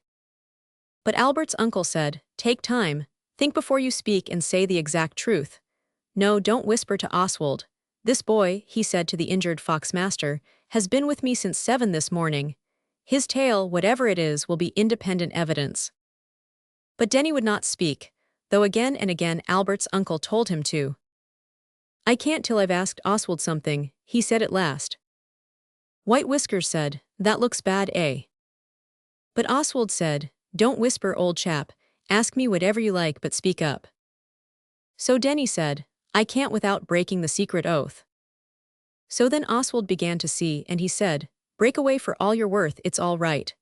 And Denny said, drawing relief's deepest breath, "Well then, Oswald and I have got a pistol shares, and I had it last night, and when I couldn't sleep last night because of the toothache I got up and went out early this morning, and I took the pistol, and I loaded it just for fun. And down in the wood I heard a whining like a dog, and I went, and there was the poor fox caught in an iron trap with teeth. And I went to let it out, and it bit me, look, here's the place, and the pistol went off and the fox died, and I am so sorry." "But why didn't you tell the others?" "They weren't awake when I went to the dentist's." "But why didn't you tell your uncle, if you've been with him all the morning?" "It was the oath," H.O. said. "May I be called a beastly sneak if this great secret I ever repeat?" White Whiskers actually grinned. "Well," he said, "I see it was an accident, my boy." Then he turned to us and said, "I owe you an apology for doubting your word, all of you. I hope it's accepted." We said it was all right, and he was to never mind. But all the same we hated him for it. He tried to make up for his unbelievingness afterwards by asking Albert's uncle to shoot rabbits, but we did not really forgive him till the day when he sent the fox's brush to Alice, mounted in silver, with a note about her plucky conduct in standing by her brothers. We got a lecture about not playing with firearms, but no punishment, because our conduct had not been exactly sinful, Albert's uncle said, but merely silly. The pistol and the cartridges were confiscated. I hope the house will never be attacked by burglars. When it is, Albert's uncle will only have himself to thank if we are rapidly overpowered, because it will be his fault that we shall have to meet them totally unarmed and be their almost unresisting prey. The sale of antiquities. 1. It began one morning at breakfast. It was the 15th of August, the birthday of Napoleon the Great, Oswald Bastable, and another very nice writer. Oswald was to keep his birthday on the Saturday so that his father could be there. A birthday when there are only many happy returns is a little like Sunday or Christmas Eve. Oswald had a birthday card or two, that was all. But he did not repine, because he knew they always make it up to you for putting off keeping your birthday, and he looked forward to Saturday.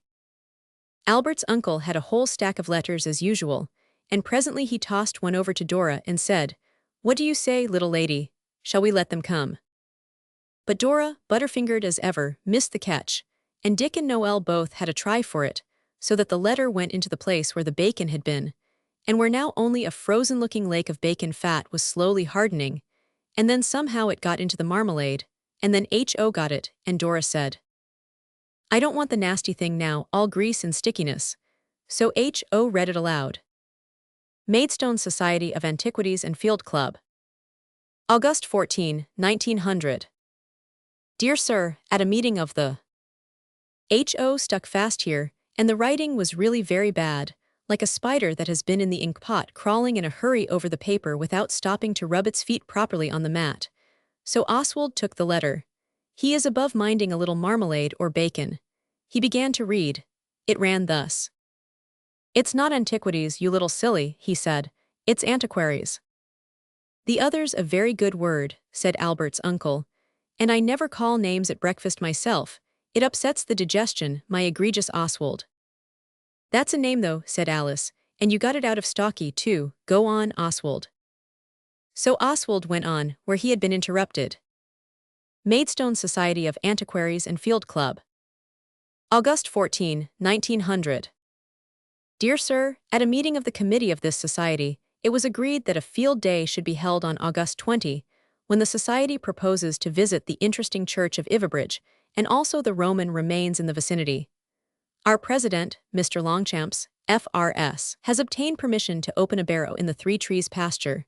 We venture to ask whether you would allow the members of the society to walk through your grounds and to inspect, from without of course, your beautiful house, which is, as you are doubtless aware, of great historic interest, having been for some years the residence of the celebrated Sir Thomas Wyatt. I am, dear sir, yours faithfully, Edward K. Turnbull, Hun, Sec. Just so, said Albert's uncle. Well, shall we permit the eye of the Maidstone Antiquities to profane these sacred solitudes, and the foot of the Field Club to kick up a dust on our gravel? Our gravel is all grass, H.O. said, and the girls said, "Oh, do let them come." It was Alice who said, "Why not ask them to tea? They'll be very tired coming all the way from Maidstone." Would you really like it? Albert's uncle asked. I'm afraid they'll be but dull dogs, the Antiquities, stuffy old gentlemen with amphor A in their buttonholes instead of orchids, and pedigrees poking out of all their pockets. We laughed because we knew what an amphor A is. If you don't, you might look it up in the Dicker. It's not a flower, though it sounds like one out of the gardening book, the kind you never hear of anyone growing. Dora said she thought it would be splendid. And we could have out the best china, she said, and decorate the table with flowers. We could have tea in the garden. We've never had a party since we've been here. I warn you that your guests may be boresome. However, have it your own way, Albert's uncle said, and he went off to write the invitation to tea to the Maidstone Antiquities. I know that is the wrong word, but somehow we all used it whenever we spoke of them, which was often. In a day or two, Albert's uncle came in to tea, with a lightly clouded brow. You've let me in for a nice thing, he said. I asked the Antiquities to tea, and I asked casually how many we might expect. I thought we might need at least the full dozen of the best teacups. Now the secretary writes accepting my kind invitation. Oh good, we cried, and how many are coming? Oh, only about 60, was the groaning rejoinder. Perhaps more, should the weather be exceptionally favorable. Though stunned at first, we presently decided that we were pleased. We had never given such a big party. The girls were allowed to help in the kitchen, where Mrs. Pettigrew made cakes all day long without stopping. They did not let us boys be there, though I cannot see any harm in putting your finger in a cake before it is baked, and then licking your finger, if you are careful to put a different finger in the cake next time. Cake before it is baked is delicious, like a sort of cream. Albert's uncle said he was the prey of despair. He drove in to Maidstone one day. When we asked him where he was going, he said, "To get my hair cut. If I keep it this length, I shall certainly tear it out by double handfuls in the extremity of my anguish every time I think of those innumerable antiquities." But we found out afterwards that he really went to borrow china and things to give the antiquities their tea out of, though he did have his hair cut too, because he is the soul of truth and honor. Oswald had a very good sort of birthday, with bows and arrows as well as other presents. I think these were meant to make up for the pistol that was taken away after the adventure of the fox hunting. These gave us boys something to do between the birthday keeping, which was on the Saturday, and the Wednesday when the antiquities were to come. We did not allow the girls to play with the bows and arrows, because they had the cakes that we were cut off from. There was little or no unpleasantness over this. On the Tuesday, we went down to look at the Roman place where the antiquities were going to dig. We sat on the Roman wall and ate nuts. And as we sat there, we saw coming through the beet field 2 laborers with picks and shovels, and a very young man with thin legs and a bicycle. It turned out afterwards to be a free wheel, the first we had ever seen. They stopped at a mound inside the Roman wall, and the men took their coats off and spat on their hands. We went down at once, of course. The thin-legged bicyclist explained his machine to us very fully and carefully when we asked him, and then we saw the men were cutting turfs and turning them over and rolling them up, and putting them in a heap. So we asked the gentleman with his thin legs what they were doing. He said, "They are beginning the preliminary excavation, in readiness for tomorrow." "What's up tomorrow?" H.O. asked. "Tomorrow we propose to open this barrow and examine it." "Then you're the antiquities," said H. "I'm the secretary," said the gentleman, smiling but narrowly. "Oh, you're all coming to tea with us," Dora said, and added anxiously, "How many of you do you think there'll be?" "Oh, not more than 80 or 90, I should think," replied the gentleman. This took our breath away and we went home. As we went, Oswald, who notices many things that would pass unobserved by the light and careless, saw Denny frowning hard. So he said, "What's up?" "I've got an idea," the dentist said. "Let's call a council." The dentist had grown quite used to our ways now. We had called him dentist ever since the fox hunt day. He called a council as if he had been used to calling such things all his life, and having them come too, whereas we all know that his former existing was that of a white mouse in a trap, with that cat of a Murdstone ant watching him through the bars. That is what is called a figure of speech, Albert's uncle told me. Councils are held in the straw loft. As soon as we were all there, and the straw had stopped rustling after our sitting down, Dickie said, "I hope it's nothing to do with the Wouldbegoods." "No," said Denny in a hurry, "quite the opposite." "I hope it's nothing wrong," said Dora and Daisy together. It's hail to thee, blithe spirit bird thou never wert," said Denny. "I mean, I think it's what is called a lark." "You never know your luck. Go on, dentist," said Dick. "Well then, do you know a book called The Daisy Chain?" "We didn't." "It's by Miss Charlotte M. Yonge," Daisy interrupted, "and it's about a family of poor motherless children who tried so hard to be good, and they were confirmed and had a bazaar, and went to church at the minster, and one of them got married and wore black-watered silk and silver ornaments. So her baby died, and then she was sorry she had not been a good mother to it. And—" Here Dickie got up and said he'd got some snares to attend to, and he'd receive a report of the council after it was over. But he only got as far as the trapdoor, and then Oswald, the fleet of foot, closed with him, and they rolled together on the floor, while all the others called out, come back," like guinea hens on a fence. Through the rustle and bustle and hustle of the struggle with Dickie, Oswald heard the voice of Denny murmuring one of his everlasting quotations. Come back," he cried in Greek. "Across the stormy water. And I'll forgive your Highland cheek. My daughter, oh my daughter." When quiet was restored, and Dickie had agreed to go through with the council, Denny said, "The Daisy Chain is not a bit like that really. It's a ripping book. One of the boys dresses up like a lady and comes to call, and another tries to hit his little sister with a hoe. It's jolly fine, I tell you. Denny is learning to say what he thinks, just like other boys. He would never have learned such words as ripping and jolly fine while under the Antle tyranny. Since then I have read The Daisy Chain. It is a first-rate book for girls and little boys. But we did not want to talk about the daisy chain just then, so Oswald said, "But what's your lark?" Denny got pale pink and said, "Don't hurry me, I'll tell you directly, let me think a minute." Then he shut his pale pink eyelids a moment in thought, and then opened them and stood up on the straw and said very fast, "Friends, Romans, countrymen, lend me your ears, or if not ears, pots. You know we've been told that they are going to open the barrow to look for Roman remains tomorrow. Don't you think it seems a pity they shouldn't find any?" "Perhaps they will," Dora said, but Oswald saw and he said, "Primus, go ahead, old man." The dentist went ahead. "In the daisy chain," he said, "they dug in a Roman encampment, and the children went first and put some pottery there they'd made themselves, and Harry's old medal of the Duke of Wellington. The doctor helped them to some stuff to partly efface the inscription, and all the grown-ups were sold. I thought we might. You may break, you may shatter the vase if you will. But the scent of the Romans will cling round it still." Denny sat down amid applause. It really was a great idea, at least for him. It seemed to add just what was wanted to the visit of the Maidstone antiquities. To sell the antiquities thoroughly would be indeed splendiferous.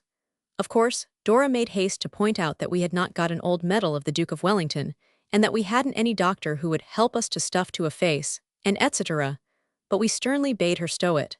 We weren't going to do exactly like those daisy chain kids. The pottery was easy. We had made a lot of it by the stream, which was the Nile when we discovered its source, and dried it in the sun, and then baked it under a bonfire like in foul play. And most of the things were such queer shapes that they would have done for almost anything, Roman or Greek, or even Egyptian or antediluvian, or household milk jugs of the cavemen, Albert's uncle said. The pots were, fortunately, quite ready and dirty, because we had already buried them in mixed sand and river mud to improve the color, and not remembered to wash it off. So the council at once collected it all, and some rusty hinges and some brass buttons and a file without a handle, and the girl councillors carried it all concealed in their pinafores, while the men members carried digging tools. H.O. and Daisy were sent on ahead as scouts to see if the coast was clear. We have learned the true usefulness of scouts from reading about the Transvaal War. But all was still in the hush of evening sunset on the Roman ruin. We posted sentries, who were to lie on their stomachs on the walls and give a long, low, signifying whistle if aught approached. Then we dug a tunnel like the one we once did after treasure when we happened to bury a boy. It took some time, but never shall it be said that a Bastable grudged time or trouble when a lark was at stake. We put the things in as naturally as we could and shoved the dirt back till everything looked just as before. Then we went home, late for tea. But it was in a good cause, and there was no hot toast, only bread and butter, which does not get cold with waiting. That night Alice whispered to Oswald on the stairs, as we went up to bed, "Meet me outside your door when the others are asleep." Hissed, not a word. Oswald said, "No kid." And she replied in the affirmation. So he kept awake by biting his tongue and pulling his hair, for he shrinks from no pain if it is needful and right. And when the others all slept the sleep of innocent youth, he got up and went out, and there was Alice dressed. She said, "I've found some broken things that look ever so much more Roman. They were on top of the cupboard in the library. If you'll come with me, we'll bury them, just to see how surprised the others will be." It was a wild and daring act, but Oswald did not mind. He said, "Wait half a shake," and he put on his knickerbockers and jacket, and slipped a few peppermints into his pocket in case of catching cold. It is these thoughtful expedients which mark the born explorer and adventurer. It was a little cold, but the white moonlight was very fair to see, and we decided we'd do some other daring moonlight act some other day. We got out of the front door, which is never locked till Albert's uncle goes to bed at 12 or 1, and we ran swiftly and silently across the bridge and through the fields to the Roman ruin. Alice told me afterwards she should have been afraid if it had been dark, but the moonlight made it as bright as day is in your dreams. Oswald had taken the spade and a sheet of newspaper. We did not take all the pots Alice had found, but just the two that weren't broken, two crooked jugs, made of stuff like flower pots are made of. We made two long cuts with the spade and lifted the turf up and scratched the earth under, and took it out very carefully in handfuls onto the newspaper, till the hole was deepish. Then we put in the jugs, and filled it up with earth and flattened the turf over. Turf stretches like elastic. This we did a couple of yards from the place where the mound was dug into by the men, and we had been so careful with the newspaper that there was no loose earth about. Then we went home in the wet moonlight. At least, the grass was very wet, chuckling through the peppermint, and got up to bed without anyone knowing a single thing about it. Then we put in the jugs and filled it up with earth. Then we put in the jugs and filled it up with earth. The next day the antiquities came. It was a jolly hot day, and the tables were spread under the trees on the lawn, like a large and very grand Sunday school treat. There were dozens of different kinds of cake, and bread and butter, both white and brown, and gooseberries and plums and jam sandwiches.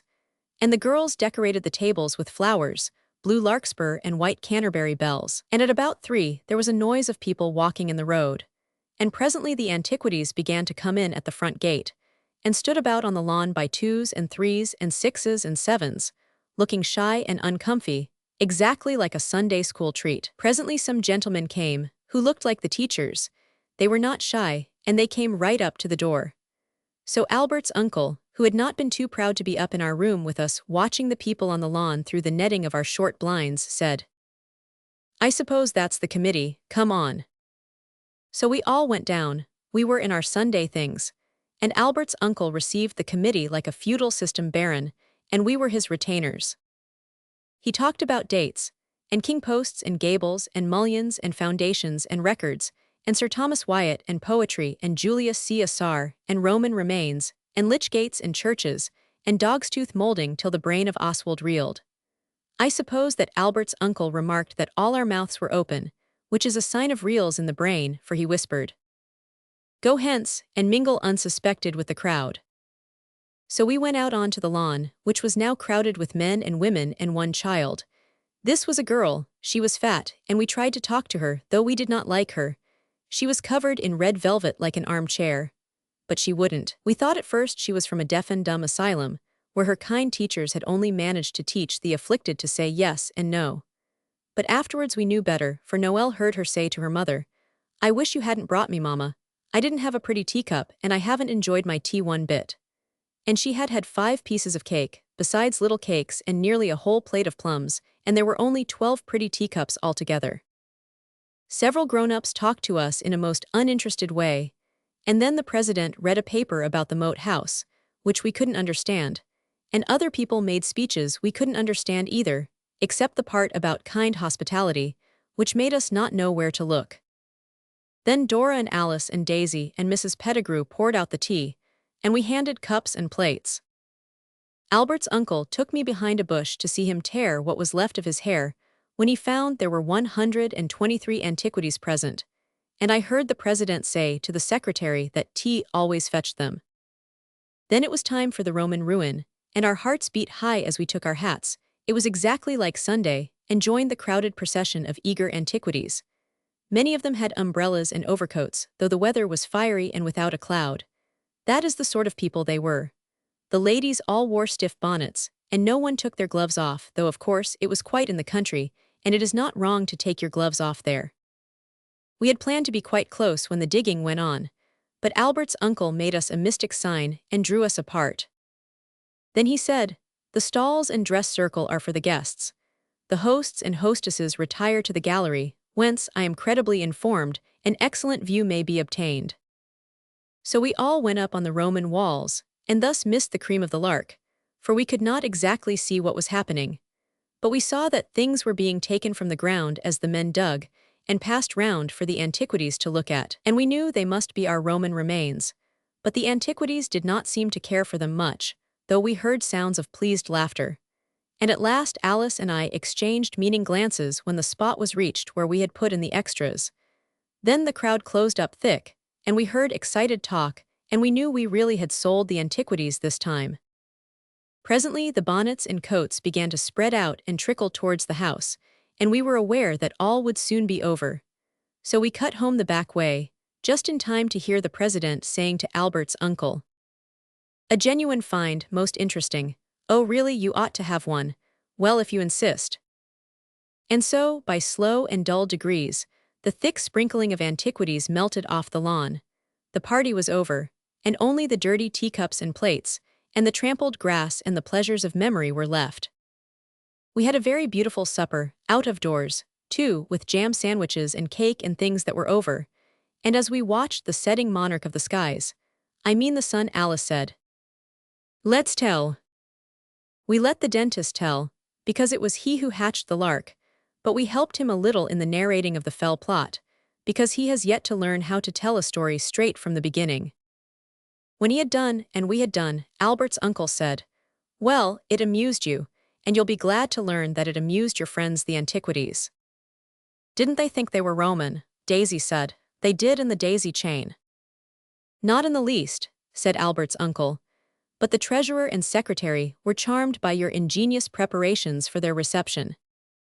"We didn't want them to be disappointed," said Dora. "They weren't," said Albert's uncle.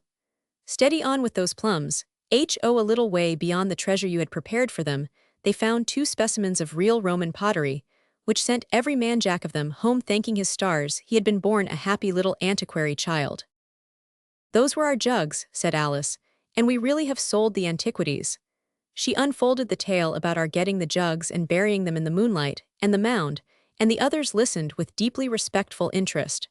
"We really have done it this time, haven't we?" she added in tones of well-deserved triumph.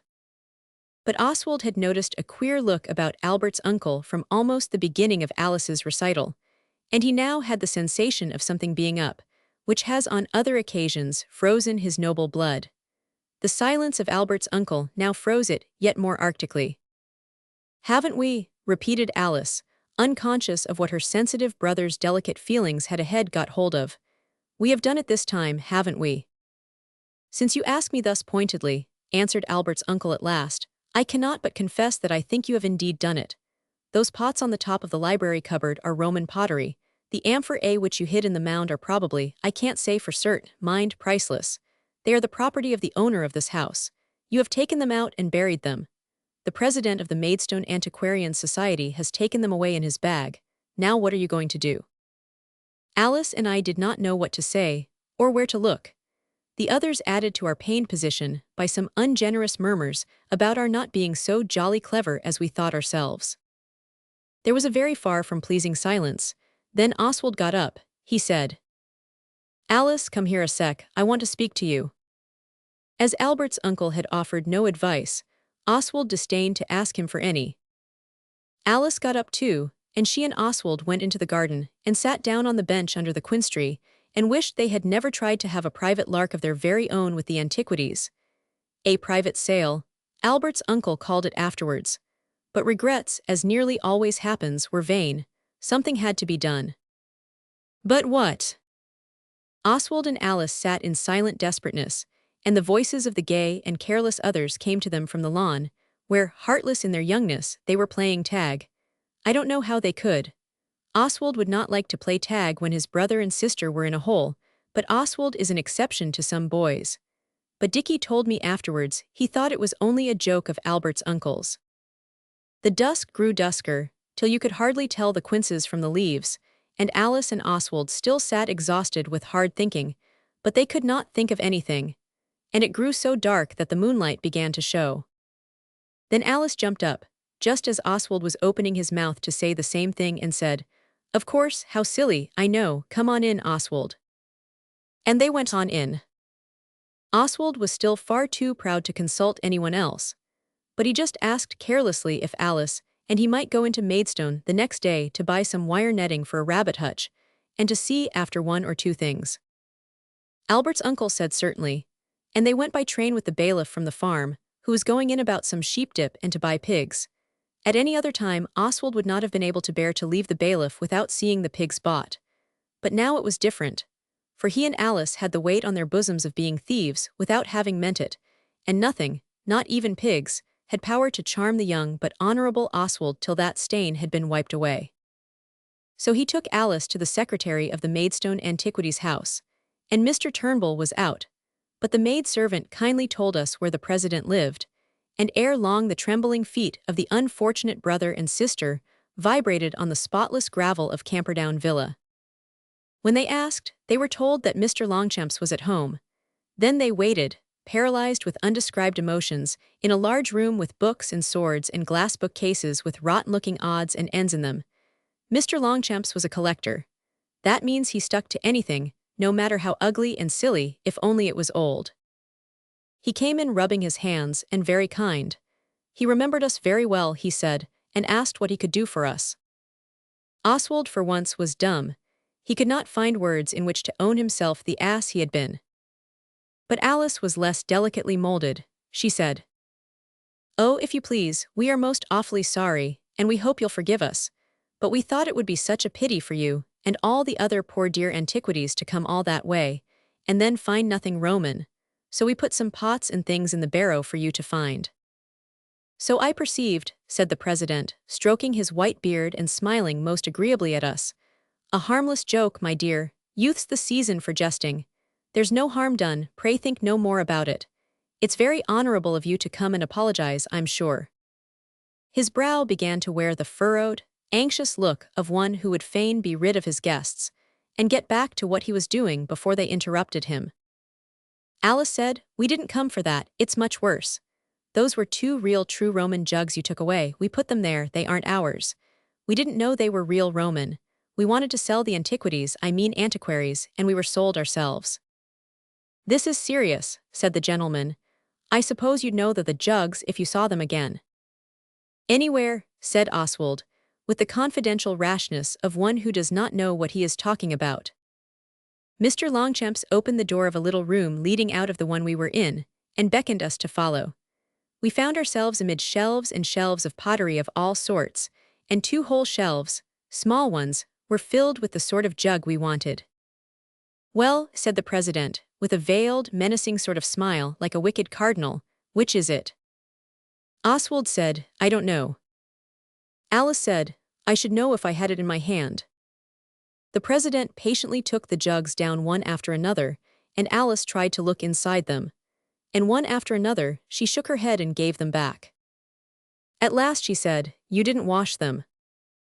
Mr. Longchamps shuddered and said no. "Then," said Alice, "there is something written with lead pencil inside both the jugs. I wish I hadn't. I would rather you didn't read it. I didn't know it would be a nice old gentleman like you would find it. I thought it would be the younger gentleman with the thin legs and the narrow smile." "Mr. Turnbull." The president seemed to recognize the description unerringly. "Well, well, boys will be boys, girls, I mean, I won't be angry. Look at all the jugs and see if you can find yours." Alice did, and the next one she looked at she said, "This is one," and 2 jugs further on she said, "This is the other." "Well," the president said, "these are certainly the specimens which I obtained yesterday. If your uncle will call on me, I will return them to him. But it's a disappointment. Yes, I think you must let me look inside." He did, and at the first one he said nothing. At the second he laughed. "Well, well," he said, "we can't expect old heads on young shoulders. You're not the first who went forth to shear and return shorn. Nor, it appears, am I. Next time you have a sale of antiquities, take care that you yourself are not sold. Good day to you, my dear. Don't let the incident prey on your mind," he said to Alice. "Bless your heart, I was a boy once myself, unlikely as you may think it. Goodbye." We were in time to see the pigs bought, after all. I asked Alice what on earth it was she'd scribbled inside the beastly jugs, and she owned that just to make the lark complete she had written "sucks" in one of the jugs, and "sold again, silly," in the other. "I think you must let me look inside. I think you must let me look inside." But we know well enough who it was that was sold. And if ever we have any antiquities to tea again, they shan't find so much as a Greek waistcoat button if we can help it. Unless it's the president, for he did not behave at all badly. For a man of his age, I think he behaved exceedingly well. Oswald can picture a very different scene having been enacted over those rotten pots if the president had been an otherwise sort of man. But that picture is not pleasing, so Oswald will not distress you by drawing it for you. You can most likely do it easily for yourself. The benevolent bars. Tea. The tramp was very dusty about the feet and legs, and his clothes were very ragged and dirty, but he had cheerful twinkly gray eyes, and he touched his cap to the girls when he spoke to us, though a little as though he would rather not. We were on the top of the big wall of the Roman ruin in the three-tree pasture. We had just concluded a severe siege with bows and arrows, the ones that were given us to make up for the pistol that was confiscated after the sad but not sinful occasion when it shot a fox. To avoid accidents that you would be sorry for afterwards, Oswald, in his thoughtfulness, had decreed that everyone was to wear wire masks. Luckily there were plenty of these, because a man who lived in the moat house once went to Rome, where they throw hundreds and thousands at each other in play, and call it a comfit battle or battaglia di confetti. That's real Italian. And he wanted to get up that sort of thing among the village people, but they were too beastly slack, so he chucked it. And in the attic were the wire masks he brought home with him from Rome, which people wear to prevent the nasty comfits getting in their mouths and eyes. So we were all armed to the teeth with masks and arrows, but in attacking or defending a fort your real strength is not in your equipment, but in your power of shove. Oswald, Alice, Noel and Denny defended the fort. We were much the strongest side, but that was how Dickie and Oswald picked up. The others got in, it is true, but that was only because an arrow hit Dickie on the nose, and it bled quarts as usual, though hit only through the wire mask. Then he put into dock for repairs, and while the defending party weren't looking he sneaked up the wall at the back and shoved Oswald off and fell on top of him, so that the fort, now that it had lost its gallant young leader, the life and soul of the besieged party, was of course soon overpowered and had to surrender. Then we sat on the top, and ate some peppermints. Albert's uncle brought us a bag of from Maidstone. When he went to fetch away the Roman pottery, we tried to sell the antiquities with. The battle was over, and peace raged among us as we sat in the sun on the big wall and looked at the fields, all blue and swimming in the heat. We saw the tramp coming through the beet field. He made a dusty blot on the fair scene. When he saw us, he came close to the wall, and touched his cap, as I have said, and remarked, "Excuse me interrupting of your sports, young gentlemen and ladies, but if you could so far oblige as to tell a laboring man the way to the nearest pub. It's a dry day and no error." "The Rose and Crown is the best pub," said Dickie, "and the landlady is a friend of ours. It's about a mile if you go by the field path." "Lor love a duck," said the tramp, "a mile's a long way, and walking's a dry job this air weather." We said we agreed with him. "Upon my sacred," said the tramp, "if there was a pump handy I believe I'd take a turn at it. I would indeed, so help me if I wouldn't. Though water always upsets me and makes my ends shaky." We had not cared much about tramps since the adventure of the villainous sailorman and the Tower of Mystery, but we had the dogs on the wall with us. Lady was awfully difficult to get up, on account of her long deerhound legs, and the position was a strong one and easy to defend. Besides, the tramp did not look like that bad sailor, nor talk like it, and we considerably outnumbered the tramps anyway. Alice nudged Oswald, and said something about Sir Philip Sidney, and the tramp's need being greater than his. So Oswald was obliged to go to the hole in the top of the wall where we store provisions during sieges, and get out the bottle of ginger beer, which he had gone without when the others had theirs, so as to drink it when he got really thirsty.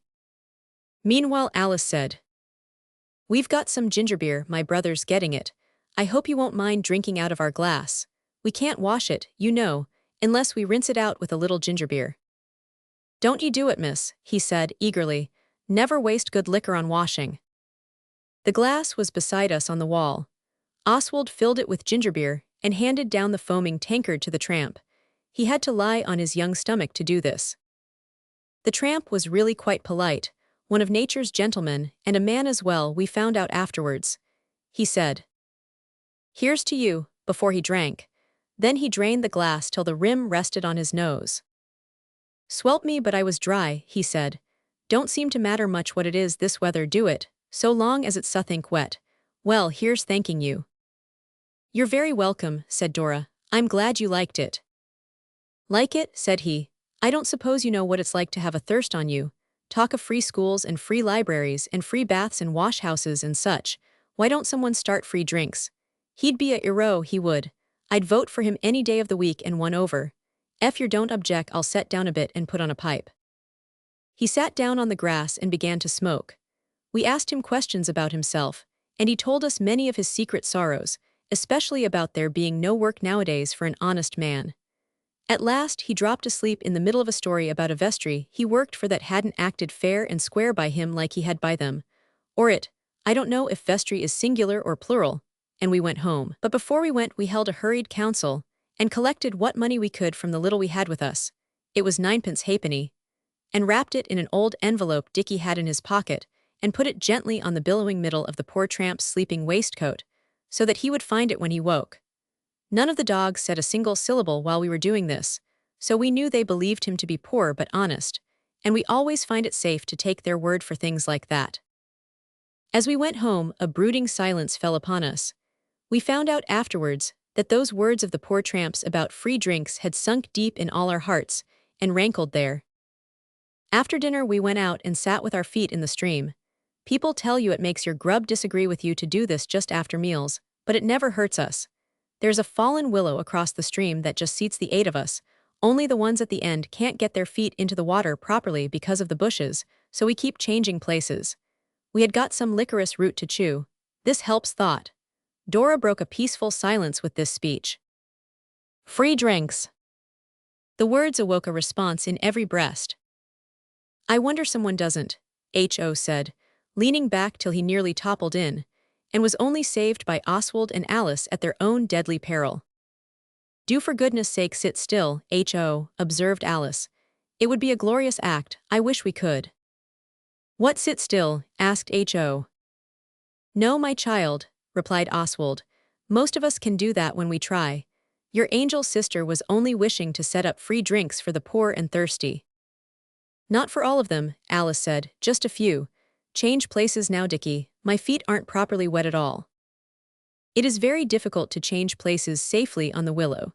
The changers have to crawl over the laps of the others, while the rest sit tight and hold on for all they're worth. But the hard task was accomplished, and then Alice went on. And we couldn't do it for always, only a day or two, just while our money held out. Eiffel Tower lemonade's the best, and you get a jolly lot of it for your money too. There must be a great many sincerely thirsty persons go along the Dover Road every day. It wouldn't be bad, we've got a little chink between us, said Oswald. And then think how the poor grateful creatures would linger and tell us about their inmost sorrows. It would be most frightfully interesting. We could write all their agonied life histories down afterwards like all the year-round Christmas numbers. Oh, do let's. Alice was wriggling so with earnestness that Dickie thumped her to make her calm. We might do it, just for one day, Oswald said. But it wouldn't be much, only a drop in the ocean compared with the enormous dryness of all the people in the whole world. Still, every little helps, as the mermaid said when she cried into the sea. I know a piece of poetry about that, Denny said. Small things are best. Care and unrest to wealth and rank are given. But little things, on little wings, do something or other, I forget what, but it means the same as Oswald was saying about the mermaid. What are you going to call it? Asked Noel coming out of a dream. Call what? The free drinks game. It's a horrid shame. If the free drinks game doesn't have a name, you would be to blame. If anyone came. And oh, shut up, remarked Dickie. You've been making that rot up all the time we've been talking instead of listening properly. Dickie hates poetry.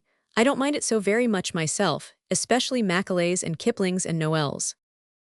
There was a lot more lame and dame and name and game and things. And now I've forgotten it, Noel said in gloom. Never mind, Alice answered. It'll come back to you in the silent watches of the night. You see if it doesn't. But really, Noel's right, it ought to have a name. Free Drinks Company. Thirsty Traveler's Rest. The Traveler's Joy. These names were suggested, but not cared for extra. Then someone said, I think it was Oswald. Why not the House Beautiful? It can't be a house, it must be in the road. It'll only be a stall. The stall Beautiful is simply silly, Oswald said. The Bar Beautiful then, said Dickie, who knows what the Rose and Crown bar is like inside, which of course is hidden from girls. "Oh, wait a minute," cried the dentist, snapping his fingers like he always does when he is trying to remember things. "I thought of something, only Daisy tickled me and it's gone. I know, let's call it the benevolent bar." It was exactly right, and told the whole truth in 2 words. Benevolent showed it was free, and bar showed what was free, e.g., things to drink. The benevolent bar it was. We went home at once to prepare for the morrow, for of course we meant to do it the very next day. Procrastination is, you know, what, and delays are dangerous. If we had waited long, we might have happened to spend our money on something else. The utmost secrecy had to be observed, because Mrs. Pettigrew hates tramps. Most people do who keep fowls. Albert's uncle was in London till the next evening, so we could not consult him, but we know he is always chock full of intelligent sympathy with the poor and needy. Acting with the deepest disguise, we made an awning to cover the benevolent barkeepers from the searching rays of the monarch of the skies. We found some old striped sunblinds in the attic, and the girls sewed them together. They were not very big when they were done, so we added the girls' striped petticoats. I am sorry their petticoats turn up so constantly in my narrative, but they really are very useful, especially when the band is cut off. The girls borrowed Mrs. Pettigrew's sewing machine. They could not ask her leave without explanations, which we did not wish to give just then, and she had lent it to them before. They took it into the cellar to work it, so that she should not hear the noise and ask bothering questions. They had to balance it on one end of the beer stand. It was not easy. While they were doing the sewing, we boys went out and got willow poles and chopped the twigs off, and got ready as well as we could to put up the awning. When we returned, a detachment of us went down to the shop in the village for Eiffel Tower lemonade. We bought 7 and 6 worth. Then we made a great label to say what the bar was for. Then there was nothing else to do except to make rosettes out of a blue sash of daisies to show we belonged to the benevolent bar. The next day was as hot as ever. We rose early from our innocent slumbers and went out to the Dover road to the spot we had marked down the day before. It was at a crossroads, so as to be able to give drinks to as many people as possible. We hid the awning and poles behind the hedge and went home to Brecker. After Breck we got the big zinc bath they wash clothes in, and after filling it with clean water we just had to empty it again, because it was too heavy to lift. So we carried it vacant to the trysting spot, and left H. and Noel to guard it while we went and fetched separate pails of water. Very heavy work, and no one who wasn't really benevolent would have bothered about it for an instant. Oswald alone carried 3 pails.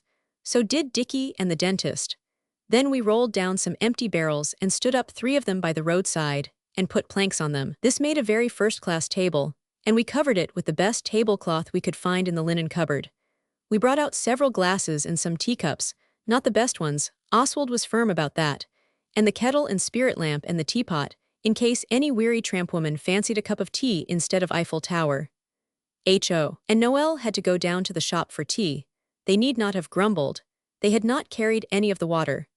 And their having to go the second time was only because we forgot to tell them to get some real lemons to put on the bar to show what the drink would be like when you got it. The man at the shop kindly gave us tick for the lemons, and we cashed up out of our next week's pocket money.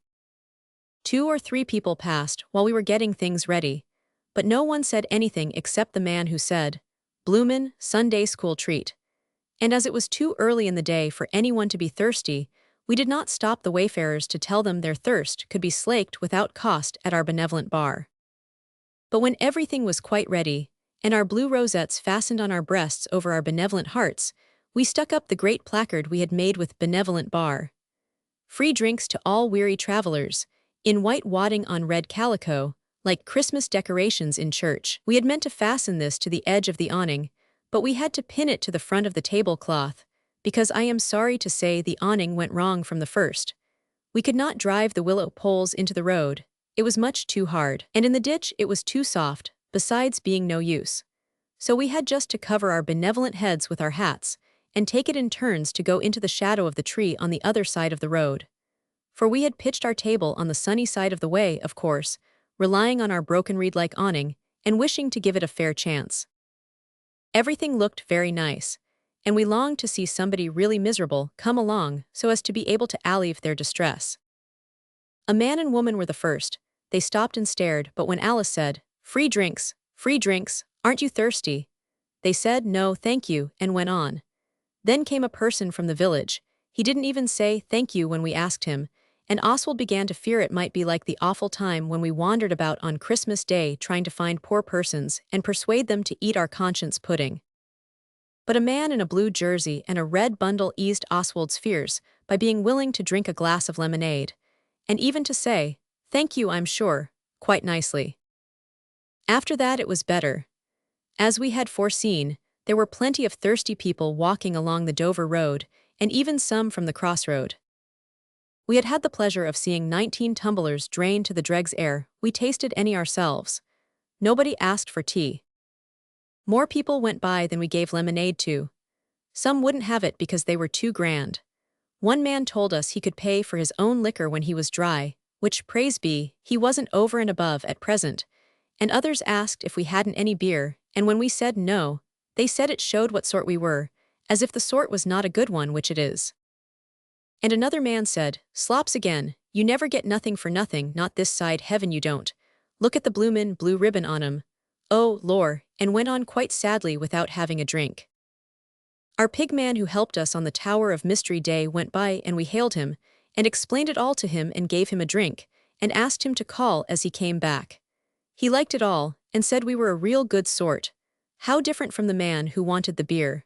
Then he went on. One thing I didn't like, and that was the way boys began to gather. Of course we could not refuse to give drinks to any traveler who was old enough to ask for it, but when one boy had had 3 glasses of lemonade and asked for another, Oswald said, "I think you've had jolly well enough. You can't be really thirsty after all that lot." The boy said, "Oh, can't I? You'll just see if I can't," and went away. Presently he came back with 4 other boys, all bigger than Oswald, and they all asked for lemonade.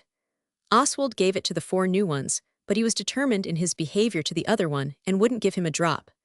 Then the 5 of them went and sat on a gate a little way off and kept laughing in a nasty way, and whenever a boy went by they called out, "I say, 'ere's a go," and as often as not the new boy would hang about with them. It was disquieting, for though they had nearly all had lemonade, we could see it had not made them friendly. A great glorious glow of goodness gladdened, those go all together and are called alliteration, our hearts when we saw our own tramp coming down the road. The dogs did not growl at him as they had at the boys or the beer man. I did not say before that we had the dogs with us, but of course we had, because we had promised never to go out without them. Oswald said, "Hullo," and the tramp said, "Hullo."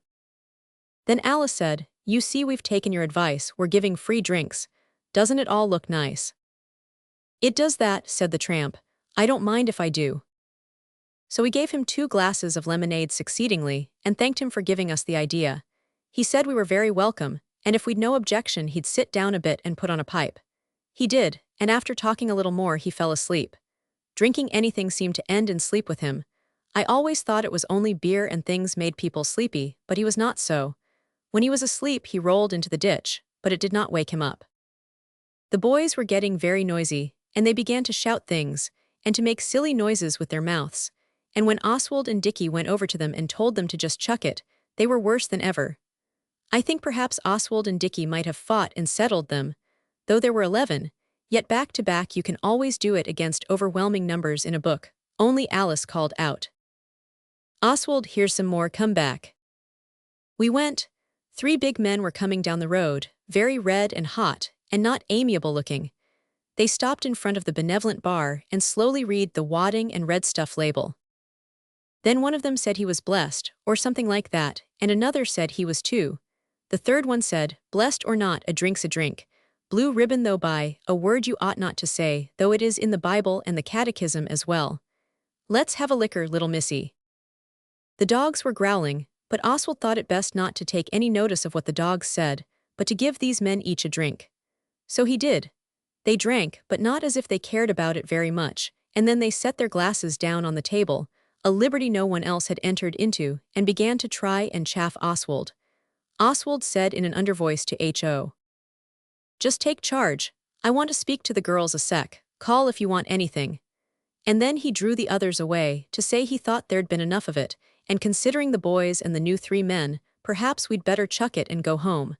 We'd been benevolent nearly 4 hours anyway. While this conversation and the objections of the others were going on, Ho perpetuated an act which nearly wrecked the benevolent bar. Of course Oswald was not an eye or ear witness of what happened, but from what Ho said in the calmer moments of later life, I think this was about what happened. One of the big disagreeable men said to Ho, "Ain't got such a thing as a drop o' spirit, ave yer." Ho said no, we hadn't, only lemonade and tea. Lemonade and tea, blank, bad word I told you about, and blazes, replied the bad character, for such he afterwards proved to be. What's that then? He pointed to a bottle labeled Dewar's whiskey, which stood on the table near the spirit kettle. "Oh, is that what you want?" said Ho kindly. The man is understood to have said he should bloomin', well think so, but Ho is not sure about the bloomin'. He held out his glass with about half the lemonade in it, and Ho generously filled up the tumbler out of the bottle labeled Dewar's whiskey. The man took a great drink, and then suddenly he spat out what happened to be left in his mouth just then, and began to swear. It was then that Oswald and Dickie rushed upon the scene. The man was shaking his fist in Ho's face, and Ho was still holding on to the bottle we had brought out the methylated spirit in for the lamp, in case of anyone wanting tea, which they hadn't. "If I was Jim," said the second ruffian, for such indeed they were, when he had snatched the bottle from Ho and smelt it, "I'd chuck the whole show over the hedge, so I would, and you young gutter snipes after it, so I wouldn't." Oswald saw in a moment that in point of strength, if not numbers, he and his party were outmatched, and the unfriendly boys were drawing gladly near. It is no shame to signal for help when in distress. The best ships do it every day. Oswald shouted, "Help, help!"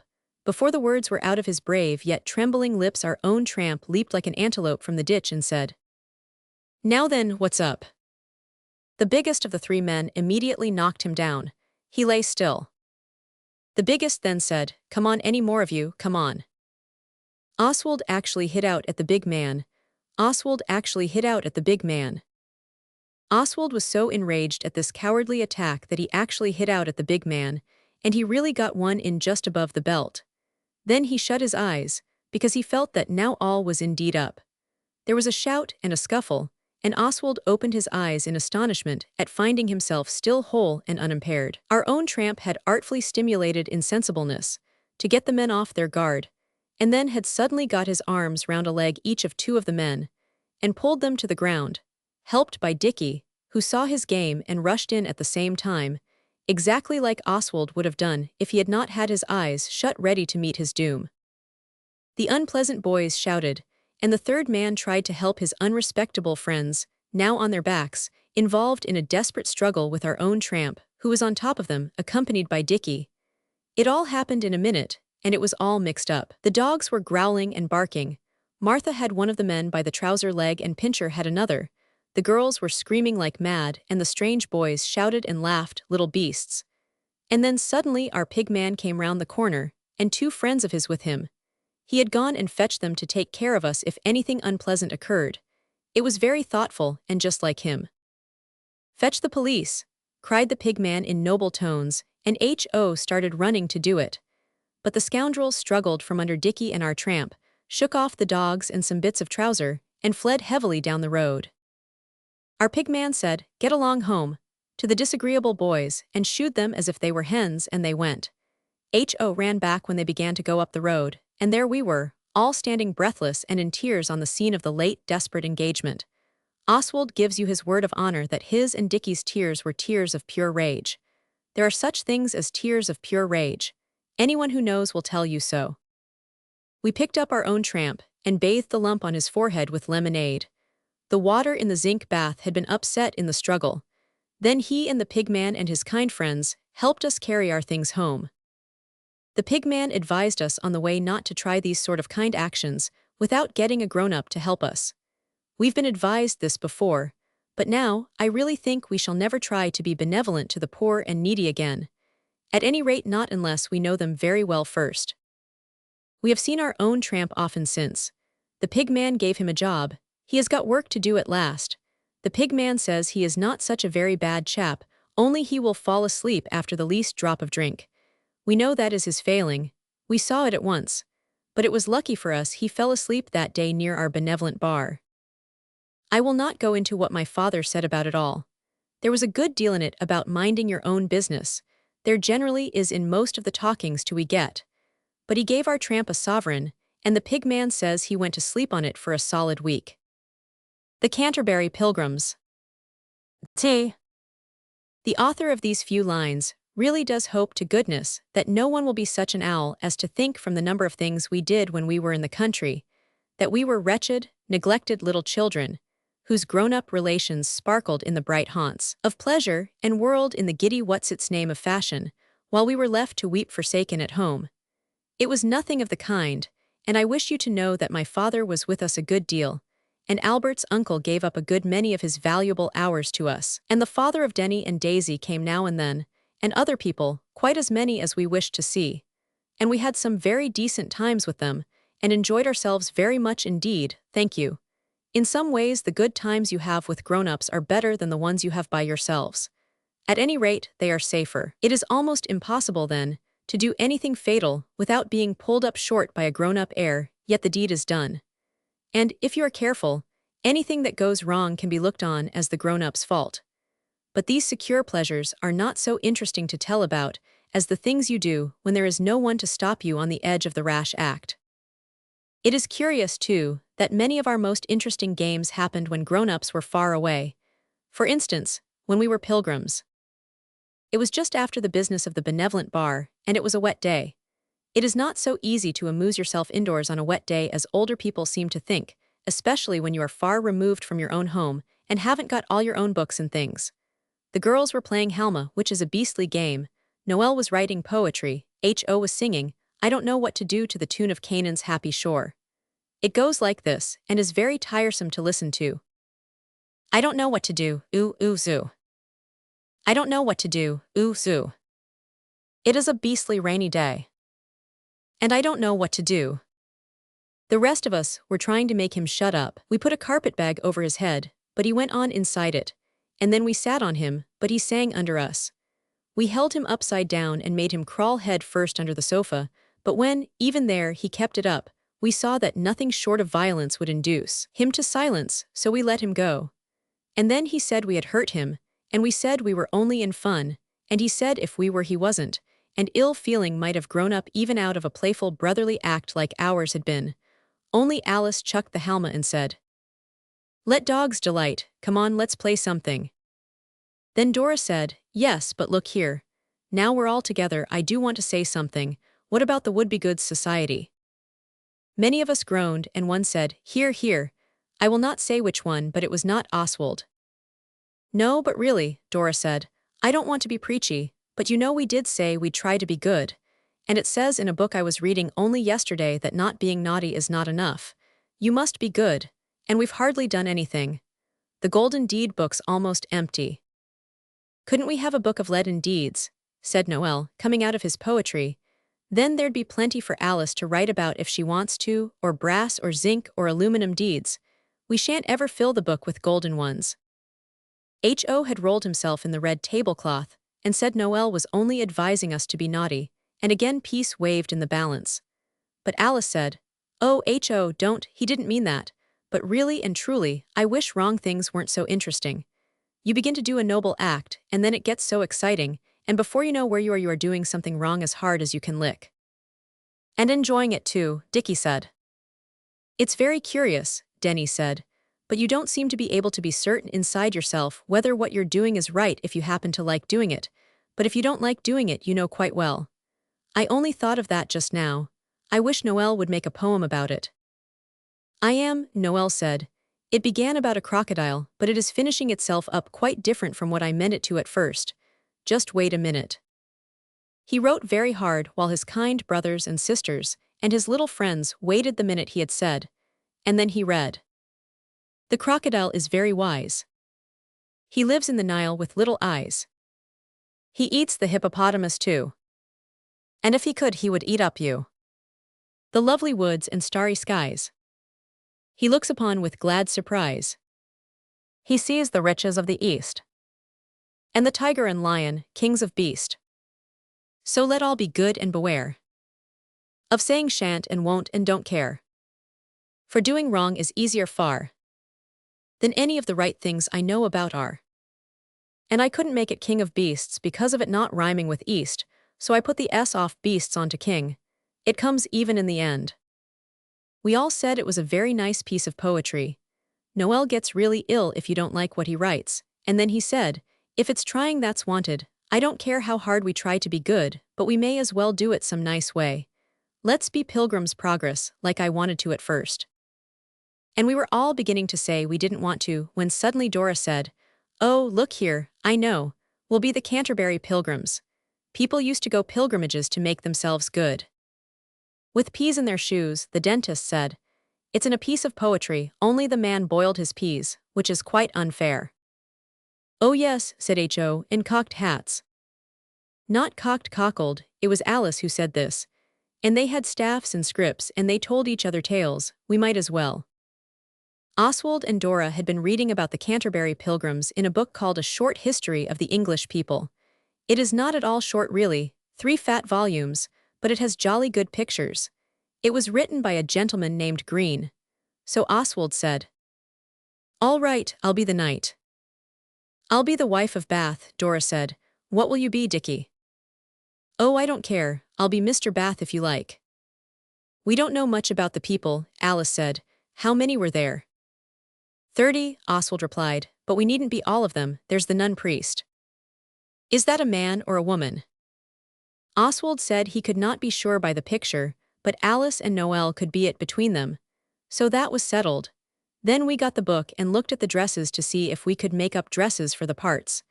At first we thought we would, because it would be something to do, and it was a very wet day, but they looked difficult, especially the millers. Denny wanted to be the miller, but in the end he was the doctor, because it was next door to dentist, which is what we call him for short. Daisy was to be the prioress, because she is good and has a soft little red mouth. And H.O. would be the manciple, I don't know what that is, because the picture of him is bigger than most of the others, and he said manciple was a nice portmanteau word, half Mandarin and half disciple. Let's get the easiest parts of the dresses ready first, Alice said, the pilgrim staffs and hats and the cockles. So Oswald and Dickie braved the fury of the elements and went into the wood beyond the orchard to cut ash sticks. We got 8 jolly good long ones. Then we took them home, and the girls bothered till we changed our clothes, which were indeed sopping with the elements we had faced. Then we peeled the sticks. They were nice and white at first, but they soon got dirty when we carried them. It is a curious thing, however often you wash your hands they always seem to come off on anything white. And we nailed paper rosettes to the tops of them. That was the nearest we could get to cockle shells. And we may as well have them there as on our hats, Alice said. And let's call each other by our right names today, just to get into it. Don't you think so, Knight? Yea, nun priest, Oswald was replying, but Noel said she was only half the nun priest, and again a thread of unpleasantness darkened the air. But Alice said, don't be a piggy-wiggy, Noel dear, you can have it all, I don't want it. I'll just be a plain pilgrim or Henry who killed Becket. So she was called the plain pilgrim, and she did not mind. We thought of cocked hats, but they are warm to wear, and the big garden hats that make you look like pictures on the covers of plantation songs did beautifully. We put cockle shells on them. Sandals we did try, with pieces of old cloth cut the shape of soles and fastened with tape, but the dust gets into your toes so, and we decided boots were better for such a long walk. Some of the pilgrims who were very earnest decided to tie their boots with white tape crossed outside to pretend sandals. Denny was one of these earnest palmers. As for dresses, there was no time to make them properly, and at first we thought of nightgowns, but we decided not to, in case people in Canterbury were not used to that sort of pilgrim nowadays. We made up our minds to go as we were, or as we might happen to be next day. You will be ready to believe we hoped next day would be fine. It was. Fair was the morn when the pilgrims arose and went down to breakfast. Albert's uncle had had brekker early and was hard at work in his study. We heard his quill pen squeaking when we listened at the door. It is not wrong to listen at doors when there is only one person inside, because nobody would tell itself secrets aloud when it was alone. We got lunch from the housekeeper, Mrs. Pettigrew. She seems almost to like us all to go out and take our lunch with us, though I should think it must be very dull for her all alone. I remember, though, that Eliza, our late general at Lewisham, was just the same. We took the dear dogs, of course.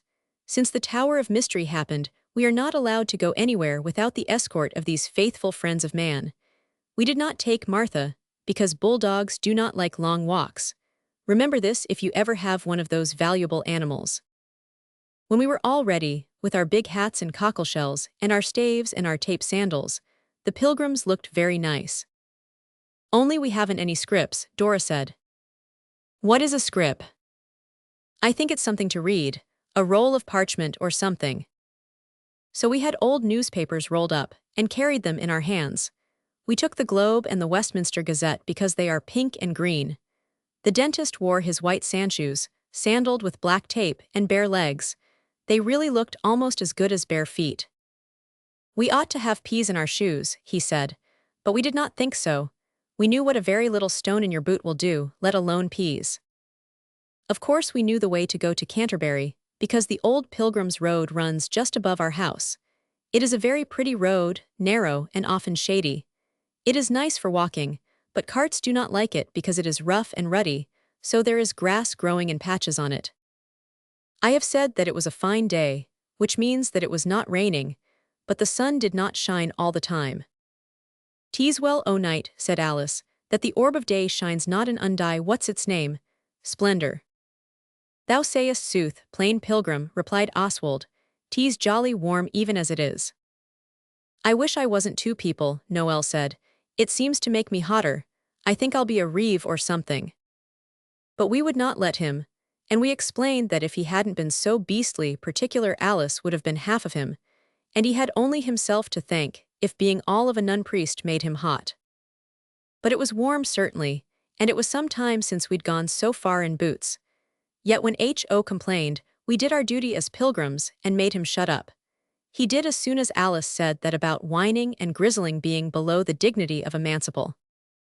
It was so warm that the prioress and the wife of Bath gave up walking with their arms round each other, in their usual silly way. Albert's uncle calls it Laura Matilding, and the doctor and Mr. Bath had to take their jackets off and carry them. I am sure if an artist or a photographer, or any person who liked pilgrims, had seen us he would have been very pleased. The paper cockleshells were first-rate, but it was awkward having them on the top of the staffs, because they got in your way when you wanted the staff to use as a walking stick. We stepped out like a man all of us, and kept it up as well as we could in book talk, and at first all was merry as a dinner bell.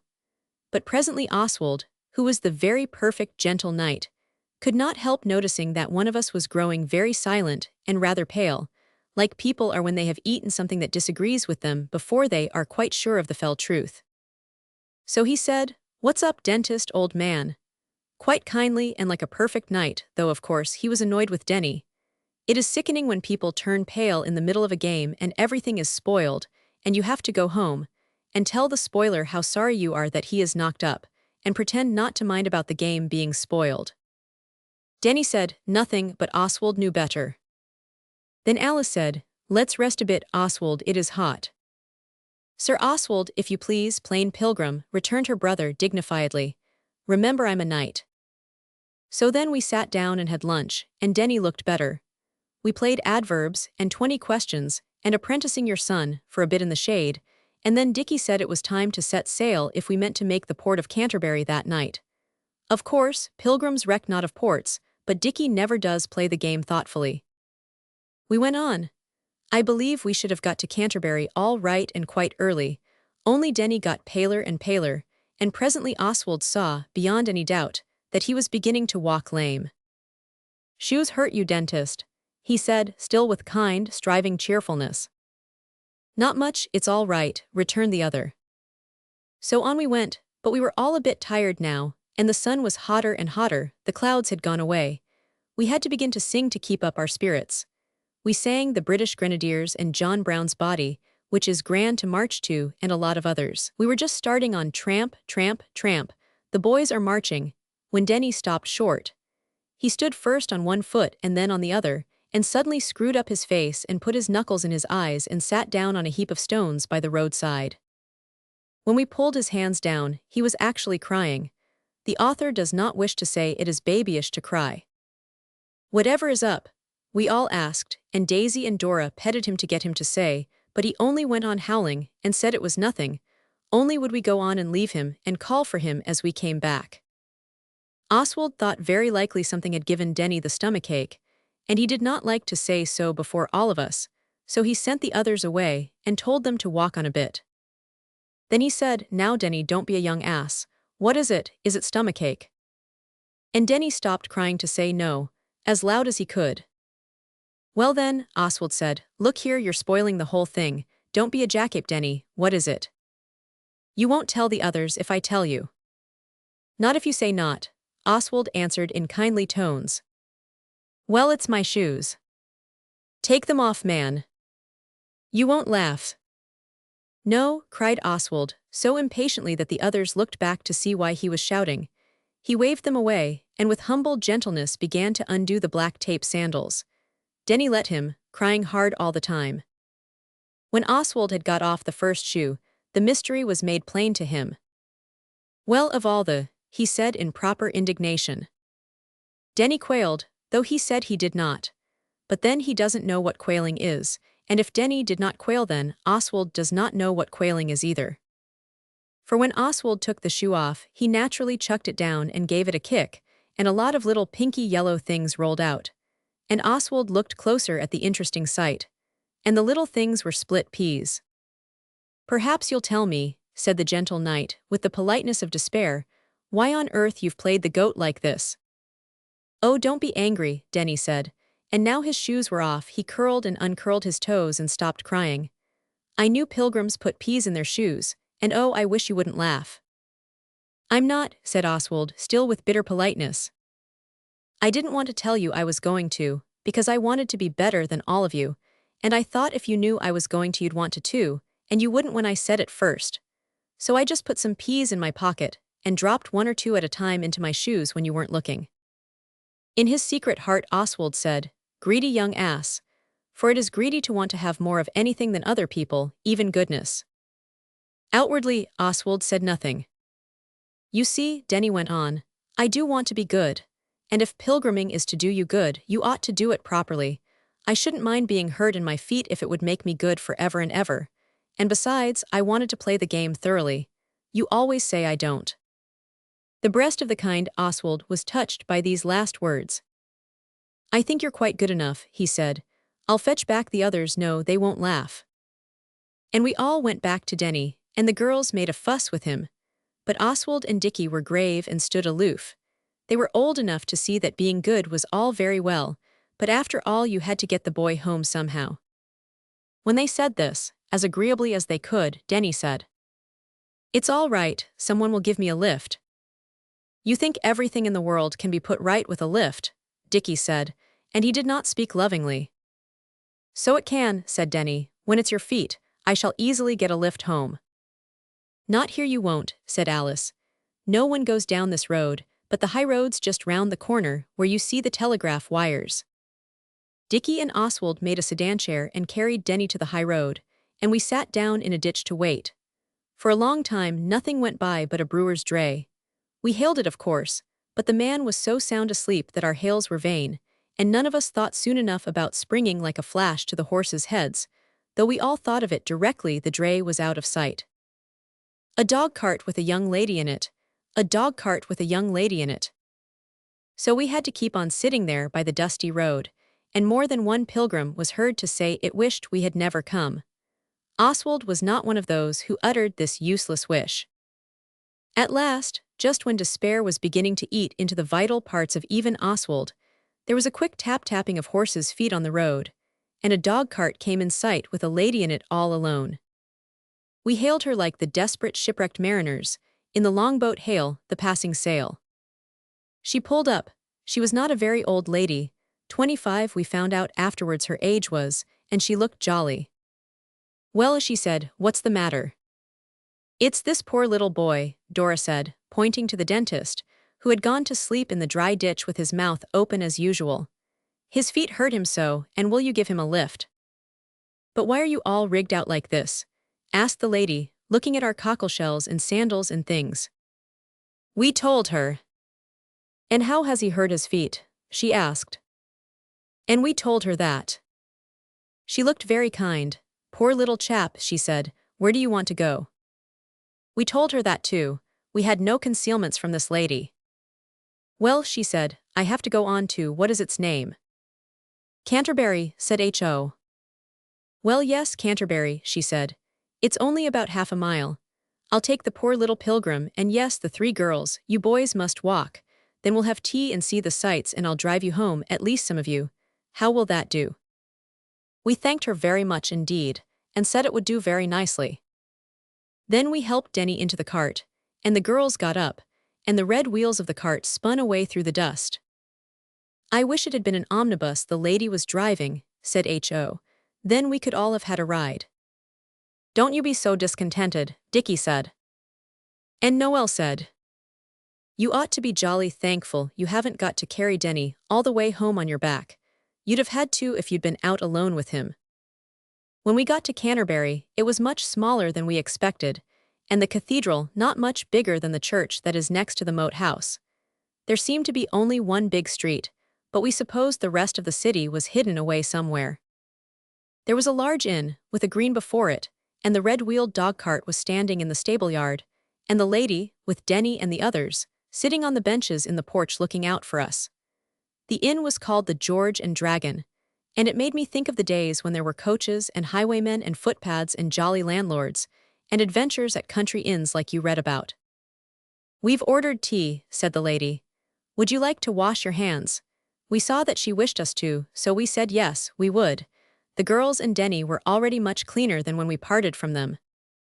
There was a courtyard to the inn and a wooden staircase outside the house. We were taken up this, and washed our hands in a big room with a 4-post wooden bed and dark red hangings, just the sort of hangings that would not show the stains of gore in the dear old adventurous times. Then we had tea in a great big room with wooden chairs and tables, very polished and old. It was very nice tea, with lettuces and cold meat and 3 kinds of jam, as well as cake and new bread, which we are not allowed at home. While tea was being had, the lady talked to us. She was very kind. There are 2 sorts of people in the world besides others. One sort understand what you're driving at and the other don't. This lady was the one sort. After everyone had had as much to eat as they could possibly want, the lady said, What was it you particularly wanted to see at Canterbury? The cathedral, Alice said, and the place where Thomas à Becket was murdered. And the donjon, said Dickie. Oswald wanted to see the walls, because he likes the story of St. Alphege and the Danes. Well, well, said the lady, and she put on her hat. It was a really sensible one, not a blob of fluffy stuff and feathers put on sideways and stuck on with long pins, and no shade to your face, but almost as big as ours, with a big brim and red flowers, and black strings to tie under your chin to keep it from blowing off. Then we went out all together to see Canterbury. Dickie and Oswald took it in turns to carry Denny on their backs. The lady called him the wounded comrade. We went first to the church. Oswald, whose quick brain was easily aroused to suspicions, was afraid the lady might begin talking in the church, but she did not. The church door was open. I remember Mother telling us once it was right and good for churches to be left open all day, so that tired people could go in and be quiet, and say their prayers if they wanted to. But it does not seem respectful to talk out loud in church. See note A. When we got outside, the lady said, You can imagine how on the chancel steps began the mad struggle in which Becket, after hurling one of his assailants, armor and all, to the ground. It would have been much cleverer, H.O. interrupted, to hurl him without his armor and leave that standing up. Go on, said Alice and Oswald, when they had given H.O. a withering glance. And the lady did go on. She told us all about Becket, and then about St. Alphege, who had bones thrown at him till he died, because he wouldn't tax his poor people to please the beastly rotten Danes. And Denny recited a piece of poetry he knows called The Ballad of Canterbury. It begins about Danish warships, snake-shaped, and ends about doing as you be done by. It is long, but it has all the beef bones in it, and all about St. Alphege. Then the lady showed us the donjon, and it was like an oast house. And Canterbury walls that Alphege defied the Danes from looked down on a quite common farmyard. The hospital was like a barn, and other things were like other things, but we went all about and enjoyed it very much. The lady was quite amusing, besides sometimes talking like a real cathedral guide I met afterwards. See note B. When at last we said we thought Canterbury was very small considering, the lady said, Well, it seemed a pity to come so far, and not at least hear something about Canterbury. And then at once we knew the worst, and Alice said, "What a horrid sell." But Oswald, with immediate courteousness, said, "I don't care, you did it awfully well." And he did not say, though he owns he thought of it. I knew it all the time, though it was a great temptation, because really it was more than half true. He had felt from the first that this was too small for Canterbury. See note C. The real name of the place was Hazelbridge, and not Canterbury at all. We went to Canterbury another time. See note D. We were not angry with the lady for selling us about it being Canterbury, because she had really kept it up first rate. And she asked us if we minded, very handsomely, and we said we liked it. But now we did not care how soon we got home. The lady saw this and said, "Come, our chariots are ready, and our horses caparisoned." That is a first-rate word out of a book. It cheered Oswald up, and he liked her for using it, though he wondered why she said chariots. When we got back to the inn, I saw her dog cart was there, and a grocer's cart too, with B-Mun, grocer, Hazelbridge on it. She took the girls in her cart, and the boys went with the grocer. His horse was a very good one to go, only you had to hit it with the wrong end of the whip. But the cart was very bumpety. The evening dews were falling, at least I suppose so, but you do not feel dew in a grocer's cart. When we reached home, we all thanked the lady very much, and said we hoped we should see her again some day. She said she hoped so. The grocer drove off, and when we had all shaken hands with the lady and kissed her, according as we were boys or girls or little boys, she touched up her horse and drove away. She turned at the corner to wave to us, and just as we had done waving and were turning into the house, Albert's uncle came into our midst like a whirling wind. He was in flannels, and his shirt had no stud in at the neck, and his hair was all rumpled up and his hands were inky, and we knew he had left off in the middle of a chapter by the wildness of his eye. "Who was that lady?" he said. "Where did you meet her?" Mindful, as ever, of what he was told, Oswald began to tell the story from the beginning. "The other day, protector of the poor," he began, "Dora and I were reading about the Canterbury Pilgrims." Oswald thought Albert's uncle would be pleased to find his instructions about beginning at the beginning had borne fruit, but instead he interrupted. "Stow it, you young duffer, where did you meet her?" Oswald answered briefly in wounded accents, "Hazelbridge." Then Albert's uncle rushed upstairs 3 at a time, and as he went he called out to Oswald, "Get out my bike, old man, and blow up the back tire." I am sure Oswald was as quick as anyone could have been, but long ere the tire was thoroughly blowed Albert's uncle appeared, with a collar stud and tie and blazer, and his hair tidy, and wrenched the unoffending machine from Oswald's surprised fingers. Albert's uncle finished pumping up the tire, and then, flinging himself into the saddle, he set off, scorching down the road at a pace not surpassed by any highwayman, however black and high-mettled his steed. We were left looking at each other. "He must have recognized her," Dickie said. "Perhaps," Noel said. "She is the old nurse who alone knows the dark secret of his high-born birth." "Not old enough by chalks," Oswald said. "I shouldn't wonder," said Alice, "if she holds the secret of the will that will make him rolling in long-lost wealth." "I wonder if he'll catch her," Noel said. "I'm quite certain all his future depends on it. Perhaps she's his long-lost sister, and the estate was left to them equally, only she couldn't be found, so it couldn't be shared up."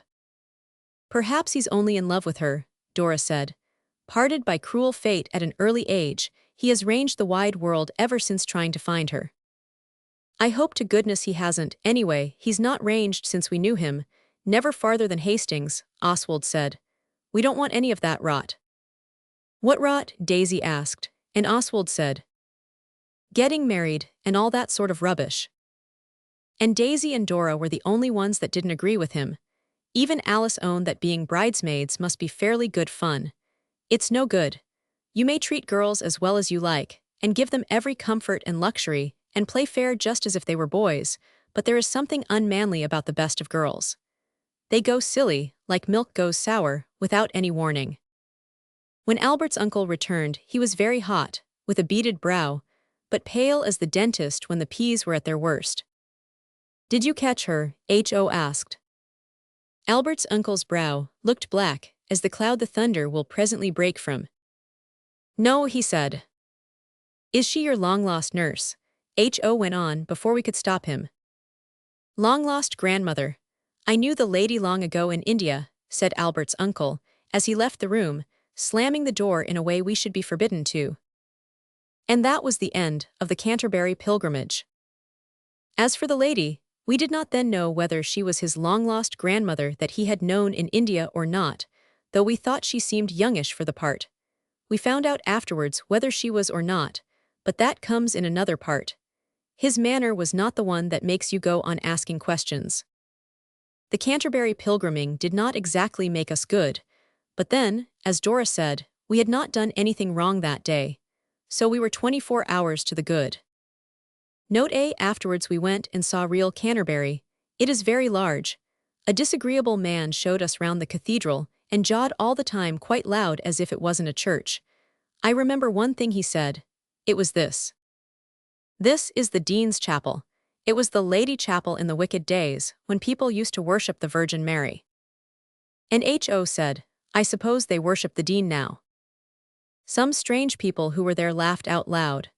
I think this is worse in church than not taking your cap off when you come in, as Ho forgot to do, because the cathedral was so big he didn't think it was a church.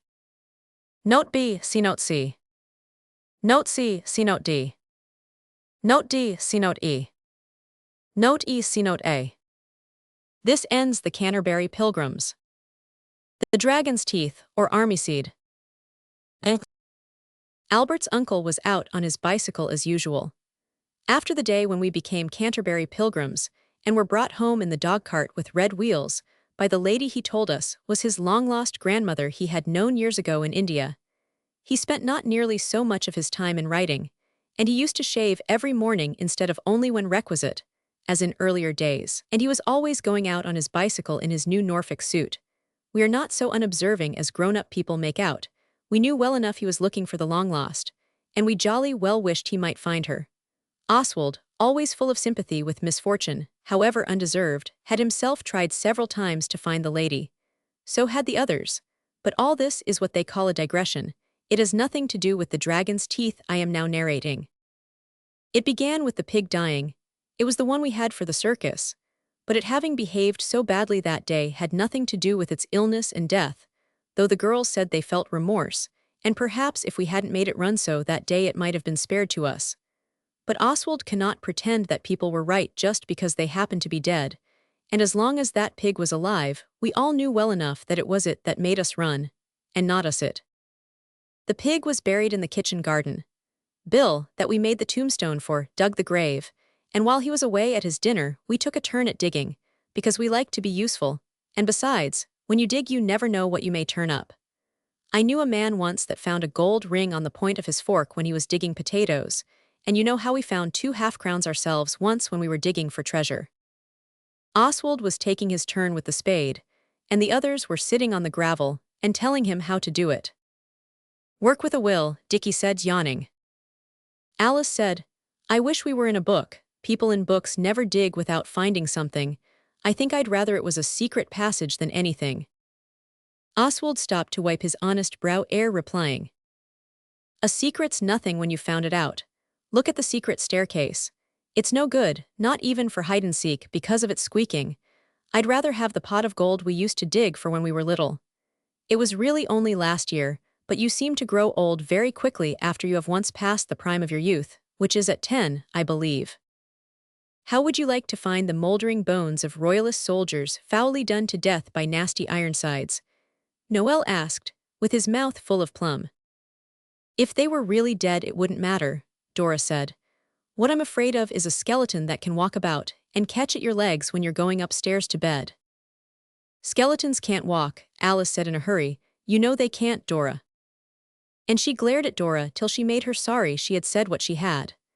The things you are frightened of, or even those you would rather not meet in the dark, should never be mentioned before the little ones, or else they cry when it comes to bedtime, and say it was because of what you said. We shan't find anything. No jolly fear, said Dickie. And just then my spade I was digging with struck on something hard, and it felt hollow. I did really think for one joyful space that we had found that pot of gold. But the thing, whatever it was, seemed to be longish, Longer, that is, than a pot of gold would naturally be, and as I uncovered it I saw that it was not at all pot of gold color, but like a bone pincher has buried. So Oswald said, "It is the skeleton." The girls all drew back and Alice said, "Oswald, I wish you wouldn't." A moment later the discovery was unearthed, and Oswald lifted it up with both hands. "It's a dragon's head," Noel said, and it certainly looked like it. It was long and narrowish and bony, and with great yellow teeth sticking in the jaw. Bill came back just then, and said it was a horse's head, but H.O. and Noel would not believe it, and Oswald owns that no horse he has ever seen had a head at all that shape. But Oswald did not stop to argue, because he saw a keeper who showed me how to set snares going by, and he wanted to talk to him about ferrets, so he went off, and Dickie and Denny and Alice with him. Also Daisy and Dora went off to finish reading Ministering Children. So H.O. and Noel were left with the bony head. They took it away. The incident had quite faded from the mind of Oswald next day, but just before breakfast Noel and H.O. came in, looking hot and anxious. They had got up early and had not washed at all, not even their hands and faces. Noel made Oswald a secret signal. All the others saw it, and with proper delicate feeling pretended not to have. When Oswald had gone out with Noel and H.O., in obedience to the secret signal, Noel said, "You know that dragon's head yesterday?" "Well," Oswald said quickly but not crossly, "the two things are quite different." "Well, you know what happened in Greek history, when some chap sewed dragon's teeth." "They came up armed men," said H.O., but Noel sternly bade him shut up, and Oswald said, "Well," again. If he spoke impatiently, it was because he smelled the bacon being taken in to breakfast. "Well," Noel went on, "what do you suppose would have come up if we'd sewed those dragon's teeth we found yesterday?" "Why, nothing, you young duffer," said Oswald, who could now smell the coffee.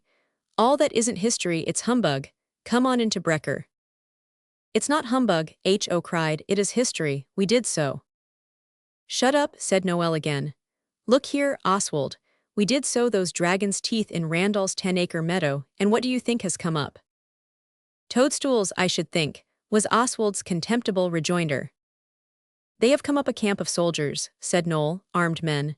So you see it was history. We have sowed army seed just like Cadmus and it has come up. It was a very wet night. I dare say that helped it along." Oswald could not decide which to disbelieve, his brother or his ears. So disguising his doubtful emotions without a word, he led the way to the bacon and the banqueting hall.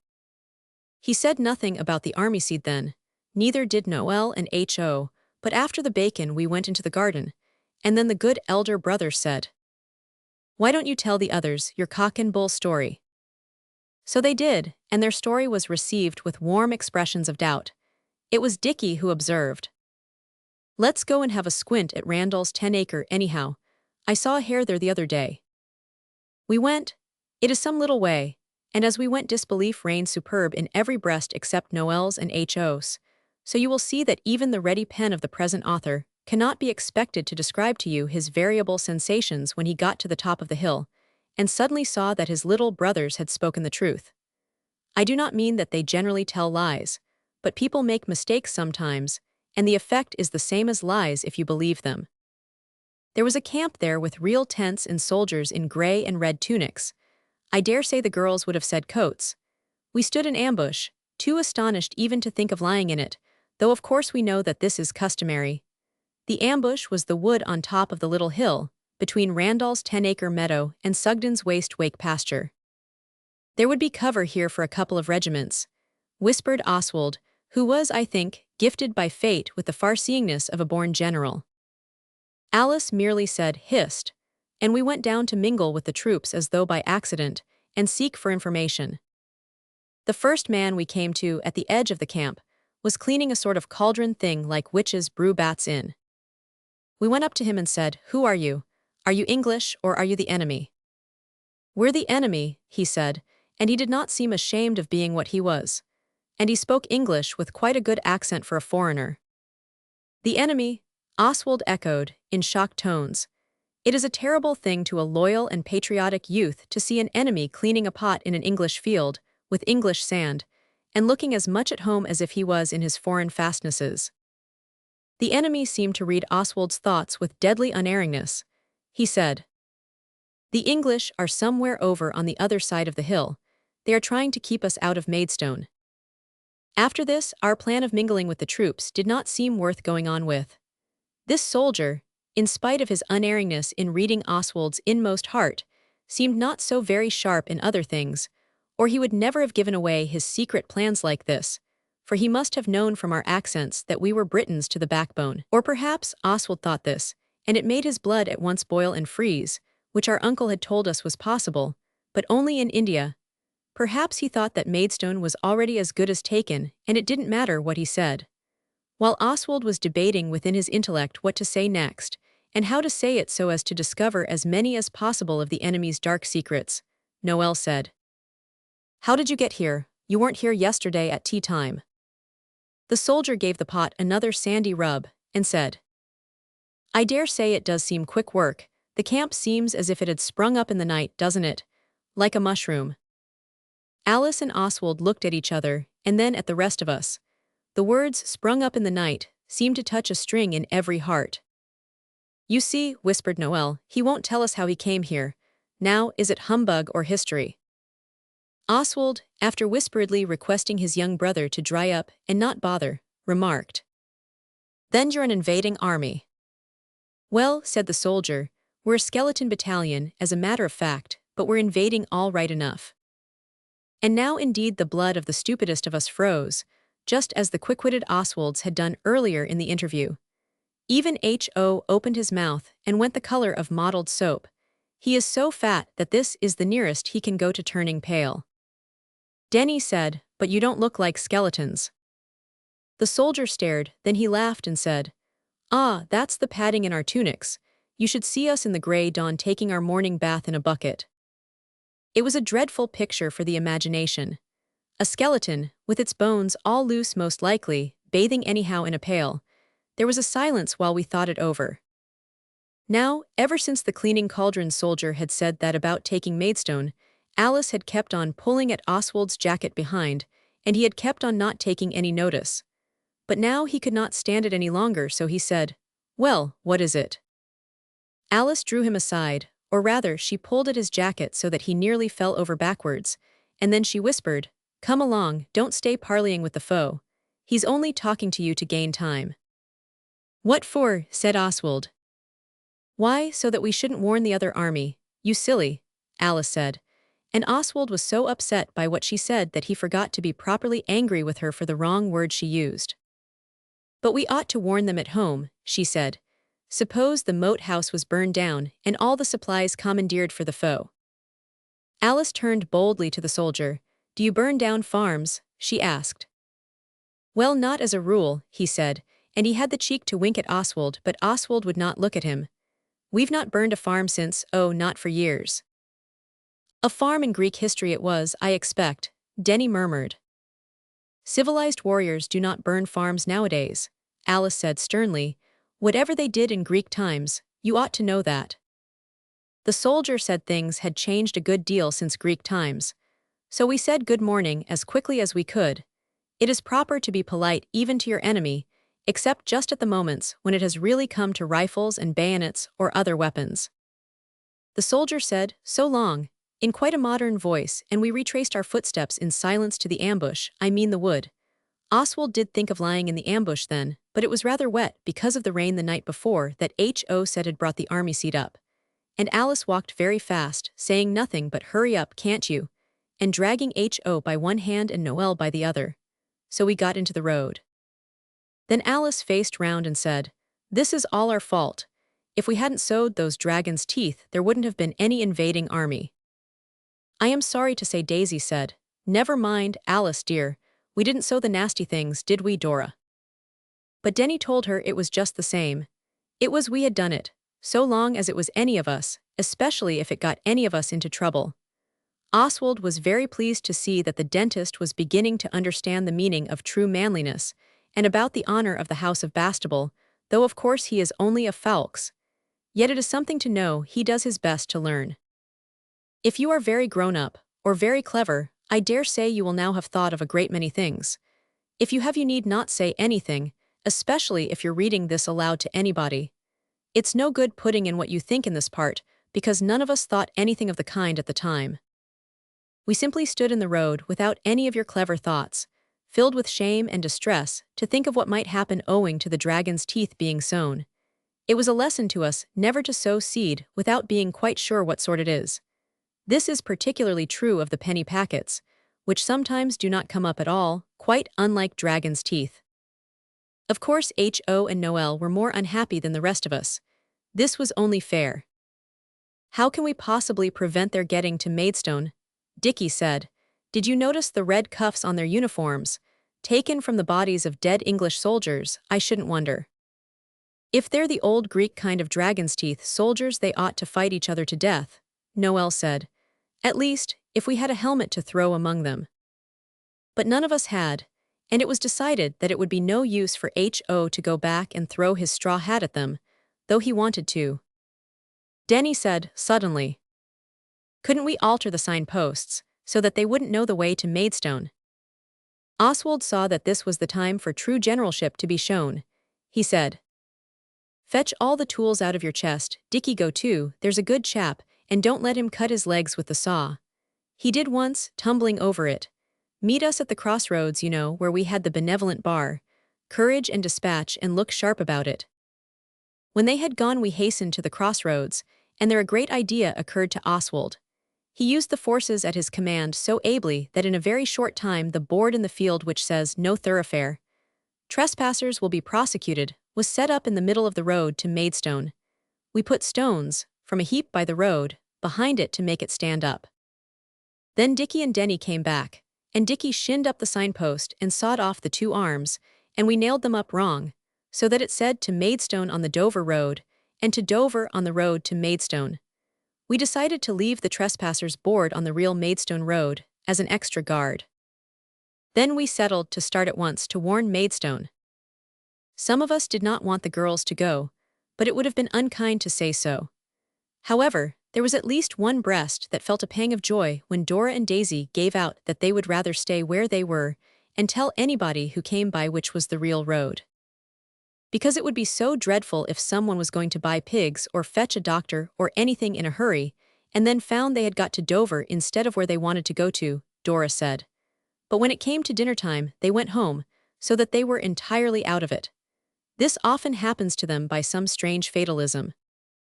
We left Martha to take care of the two girls, and Lady and Pincher went with us. It was getting late in the day, but I am bound to remember no one said anything about their dinners, whatever they may have thought. We cannot always help our thoughts. We happened to know it was roast rabbits and currant jelly that day. We walked two and two, and sang the British Grenadiers and Soldiers of the Queen, so as to be as much part of the British Army as possible. The cauldron man had said the English were the other side of the hill, but we could not see any scarlet anywhere, though we looked for it as carefully as if we had been fierce bulls. But suddenly we went round a turn in the road and came plump into a lot of soldiers. Only they were not red coats. They were dressed in grey and silver, and it was a sort of furzy commonplace, and 3 roads branching out. The men were lying about, with some of their belts undone, smoking pipes and cigarettes. It's not British soldiers, Alice said. Oh dear, I'm afraid it's more enemy. You didn't sow the army seed anywhere else, did you, Ho dear? Ho was positive he hadn't. But perhaps lots more came up where we did sow them, he said. They're all over England by now, very likely. I don't know how many men can grow out of one dragon's tooth. Then Noel said, It was my doing anyhow, and I'm not afraid. And he walked straight up to the nearest soldier, who was cleaning his pipe with a piece of grass, and said, Please, are you the enemy? The man said. No, young Commander-in-Chief, we're the English. Then Oswald took command. Where is the general? He said. We're out of generals just now, Field Marshal, the man said, and his voice was a gentleman's voice. Not a single one in stock. We might suit you in majors now, and captains are quite cheap. Competent corporals going for a song, and we have a very nice colonel, too quiet to ride or drive. Oswald does not mind chaff at proper times, but this was not one. You seem to be taking it very easy, he said, with disdainful expression. This isn't easy, said the grey soldier, sucking at his pipe to see if it would draw. I suppose you don't care if the enemy gets into Maidstone or not, exclaimed Oswald bitterly. If I were a soldier, I'd rather die than be beat. The soldier saluted. Good old patriotic sentiment, he said, smiling at the heartfelt boy, but Oswald could bear no more. Which is the colonel? He asked. Over there, near the grey horse. The one lighting a cigarette, H.O. asked. Yes, but I say, Kitty, he won't stand any jaw. There's not an ounce of vice about him, but he's peppery. He might kick out, you'd better bunk. Better what? Asked H.O. Bunk, bottle, scoot, skip, vanish, exit, said the soldier. That's what you do when the fighting begins, said H.O. He is often rude like that, but it was what we all thought, all the same. The soldier only laughed. A spirited but hasty altercation among ourselves in whispers ended in our allowing Alice to be the one to speak to the colonel. It was she who wanted to. However peppery he is, he won't kick a girl, she said, and perhaps this was true. But of course we all went with her. So there were 6 of us to stand in front of the colonel. And as we went along, we agreed that we would salute him on the word 3. So when we got near, Dick said, 1, 2, 3, and we all saluted very well, except H.O., who chose that minute to trip over a rifle a soldier had left lying about, and was only saved from falling by a man in a cocked hat who caught him deftly by the back of his jacket and stood him up on his legs. Let go, can't you, said H.O., are you the general? Before the cocked hat had time to frame a reply, Alice spoke to the colonel. I knew what she meant to say, because she had told me as we threaded our way among the resting soldiery. What she really said was, Oh, how can you? How can I what? Said the colonel rather crossly. Why smoke, said Alice. My good children, if you're an infant band of hope, let me recommend you to play in some other backyard, said the cocked-hatted man. H.O. said, Band of hope yourself, but no one noticed it. We're not a band of hope, said Noel. We're British, and the man over there told us you are, and Maidstone's in danger, and the enemy not a mile off, and you stand smoking. Noel was standing crying himself, or something very like it. It's quite true, Alice said. The colonel said, Fiddle-de-dee. But the cocked-hatted man said, What was the enemy like? So we led him along to the ambush. We told him exactly, and even the colonel then owned there might be something in it. Can you show me the place where they are on the map? He asked.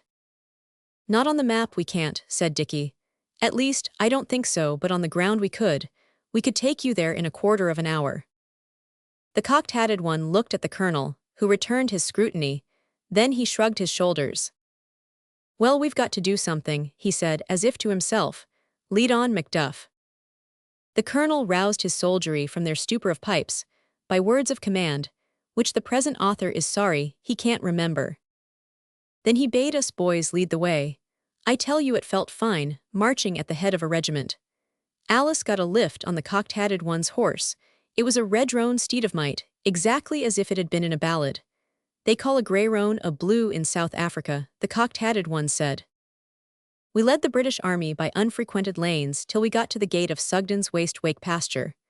Then the colonel called a whispered halt, and choosing 2 of us to guide him, the dauntless and discerning commander went on foot with an orderly. He chose Dickie and Oswald as guides. So we led him to the ambush, and we went through it as quietly as we could. But twigs do crackle and snap so when you are reconnoitering, or anxious to escape detection for whatever reason. Our colonel's orderly crackled most. If you're not near enough to tell a colonel by the crown and stars on his shoulder strap, you can tell him by the orderly behind him, like, follow my leader. Look out, said Oswald in a low but commanding whisper, the camp's down in that field. You can see if you take a squint through this gap.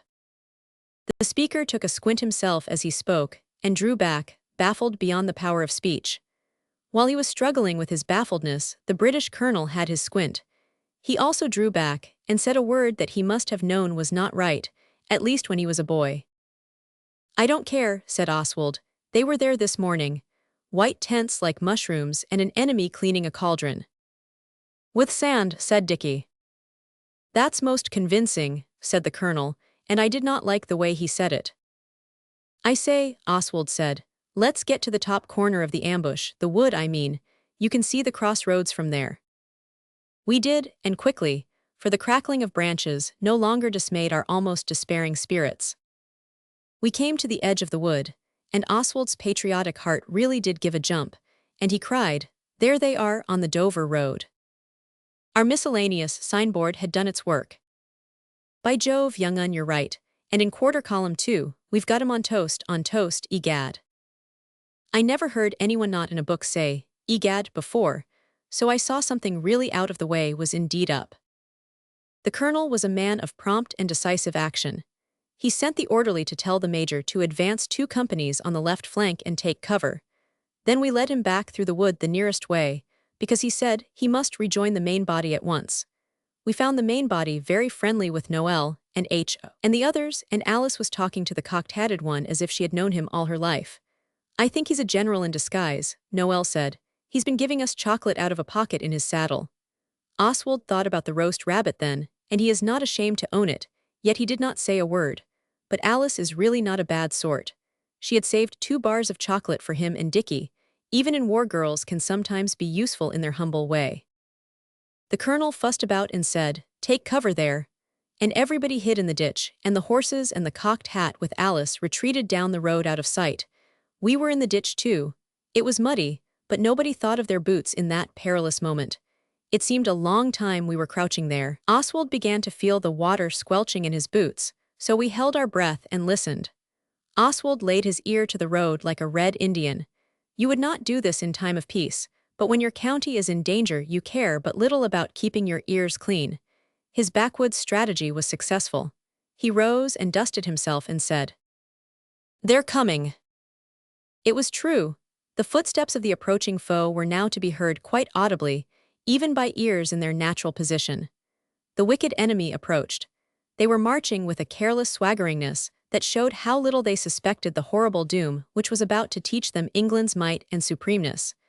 Just as the enemy turned the corner so that we could see them, the colonel shouted, "Right section fire," and there was a deafening banging. The enemy's officer said something, and then the enemy got confused and tried to get into the fields through the hedges. But all was vain. There was firing now from our men on the left as well as the right. And then our colonel strode nobly up to the enemy's colonel and demanded surrender. He told me so afterwards. His exact words are only known to himself and the other colonel.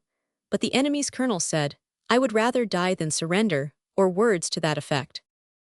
Our colonel returned to his men and gave the order to fix bayonets, and even Oswald felt his manly cheek turn pale at the thought of the amount of blood about to be shed. What would have happened can never now be revealed. For at this moment, a man on a piebald horse came clattering over a hedge, as carelessly as if the air was not full of lead and steel at all. Another man rode behind him with a lance and a red pennon on it. I think he must have been the enemy's general coming to tell his men not to throw away their lives on a forlorn hope. For directly he said they were captured, the enemy gave in and owned that they were. The enemy's colonel saluted and ordered his men to form quarter column again. I should have thought he would have had about enough of that myself. He had now given up all thought of sullen resistance to the bitter end. He rolled a cigarette for himself and had the foreign cheek to say to our colonel, "By Jove, old man, you got me clean that time. Your scouts seem to have marked us down uncommonly neatly." It was a proud moment when our colonel laid his military hand on Oswald's shoulder and said, "This is my chief scout," which were high words, but not undeserved, and Oswald owns he felt red with gratifying pride when he heard them. "So you are the traitor, young man," said the wicked colonel, going on with his cheek. Oswald bore it because our colonel had, and you should be generous to a fallen foe, but it is hard to be called a traitor when you haven't. He did not treat the wicked colonel with silent scorn as he might have done, but he said, "We aren't traitors. We are the Bastables, and one of us is a Fowlks. We only mingled unsuspected with the enemy's soldiery and learned the secret of their acts, which is what Baden-Powell always does when the natives rebel in South Africa. And Denny's Fowlks thought of altering the signposts to lead the foe astray. And if we did cause all this fighting and get Maidstone threatened with capture and all that, it was only because we didn't believe Greek things could happen in Great Britain and Ireland, even if you sow dragon's teeth, and besides, some of us were not asked about sowing them." Then the cocked-hatted one led his horse and walked with us and made us tell him all about it, and so did the colonel. The wicked colonel listened too, which was only another proof of his cheek. And Oswald told the tale in the modest yet manly way that some people think he has, and gave the others all the credit they deserved. His narration was interrupted no less than 4 times by shouts of bravo, in which the enemy's colonel once more showed his cheek by joining. By the time the story was told, we were in sight of another camp. It was the British one this time. The colonel asked us to have tea in his tent, and it only shows the magnanimosity of English chivalry in the field of battle that he asked the enemy's colonel too. With his usual cheek he accepted. We were jolly hungry. When everyone had had as much tea as they possibly could, the colonel shook hands with us all, and to Oswald he said, "Well, goodbye, my brave scout. I must mention your name in my dispatches to the War Office." H.O. interrupted him to say, "His name's Oswald Cecil Bastable, and mine is Horace Octavius." I wish H.O. would learn to hold his tongue. No one ever knows Oswald was christened Cecil as well if he can possibly help it. You didn't know it till now. Mr. Oswald Bastable, the colonel went on, he had the decency not to take any notice of the Cecil. You would be a credit to any regiment. No doubt the War Office will reward you properly for what you have done for your country. But meantime, perhaps, you'll accept 5 shillings from a grateful comrade in arms. Oswald felt heartfeltly sorry to wound the good colonel's feelings, but he had to remark that he had only done his duty, and he was sure no British scout would take 5 bob for doing that. And besides, he said, with that feeling of justice which is part of his young character, it was the others just as much as me. "Your sentiments, sir," said the colonel, who was one of the politest and most discerning colonels I ever saw, "your sentiments do you honor. But Bastable's all and in non-Bastables. He couldn't remember Fowlkes. It's not such an interesting name as Bastable, of course. At least you'll accept a soldier's pay." "Lucky to touch it, a shilling a day," Alice and Denny said together, and the cocked-hatted man said something about knowing your own mind and knowing your own Kipling. "A soldier," said the colonel, "would certainly be lucky to touch it. You see there are deductions for rations. 5 shillings is exactly right, deducting 2pence each for 6 teas. This seemed cheap for the 3 cups of tea and the 3 eggs, and all the strawberry jam and bread and butter Oswald had had, as well as what the others ate, and ladies' and pinchers' teas. But I suppose soldiers get things cheaper than civilians, which is only right." Oswald took the 5 shillings then, there being no longer any scruples why he should not. Just as we had parted from the brave colonel and the rest, we saw a bicycle coming. It was Albert's uncle. He got off and said, "What on earth have you been up to? What were you doing with those volunteers?" We told him the wild adventures of the day, and he listened, and then he said he would withdraw the word volunteers if we liked. But the seeds of doubt were sown in the breast of Oswald. He was now almost sure that we had made jolly fools of ourselves without a moment's pause throughout the whole of this eventful day. He said nothing at the time, but after supper, he headed out with Albert's uncle about the word which had been withdrawn. Albert's uncle said, of course, no one could be sure that the dragon's teeth hadn't come up in the good old-fashioned way, but that, on the other hand, it was barely possible that both the British and the enemy were only volunteers having a field day or sham fight, and he rather thought the cocked-hatted man was not a general, but a doctor, and the man with a red pennon carried behind him might have been the umpire. Oswald never told the others a word of this. Their young breasts were all panting with joy because they had saved their country, and it would have been but heartless unkindness to show them how silly they had been. Besides, Oswald felt he was much too old to have been so taken in if he had been. Besides, Albert's uncle did say that no one could be sure about the dragon's teeth. The thing that makes Oswald feel most that perhaps the whole thing was a beastly sell was that we didn't see any wounded. But he tries not to think of this, and if he goes into the army when he grows up, he will not go quite green. He has had experience of the arts of war and the tented field, and a real colonel has called him comrade in arms, which is exactly what Lord Roberts called his own soldiers when he wrote home about them. Albert's uncle's grandmother, or the long-lost T. The shadow of the termination now descended in sable thunderclouds upon our devoted knobs. As Albert's uncle said, school now gaped for its prey. In a very short space of time, we should be wending our way back to Blackheath, and all the variegated delightfulness of the country would soon be only preserved in memory's faded flowers. I don't care for that way of writing very much. It would be an awful swat to keep it up, looking out the words and all that. To speak in the language of everyday life, our holiday was jolly nearly up. We had had a ripping time, but it was all but over. We really did feel sorry, though of course, it was rather decent to think of getting back to Father and being able to tell the other chaps about our raft, and the dam, and the Tower of Mystery, and things like that. When but a brief time was left to us, Oswald and Dickie met by chance in an apple tree. That sounds like consequences, but it is mere truthfulness. Dickie said. Only 4 more days. Oswald said yes. The council in the apple tree, the council in the apple tree. There's one thing, Dickie said. That beastly society. We don't want that swarming all over everything when we get home. We ought to dissolve it before we leave here. The following dialogue now took place. Oswald, right you are. I always said it was piffling rot. Dickie, so did I. Oswald, let's call a council. But don't forget we've jolly well got to put our foot down. Dickie assented, and the dialogue concluded with apples. The council, when called, was in but low spirits. This made Oswald's and Dickie's task easier. When people are sunk in gloomy despair about one thing, they will agree to almost anything about something else. Remarks like this are called philosophically generalizations, Albert's uncle says.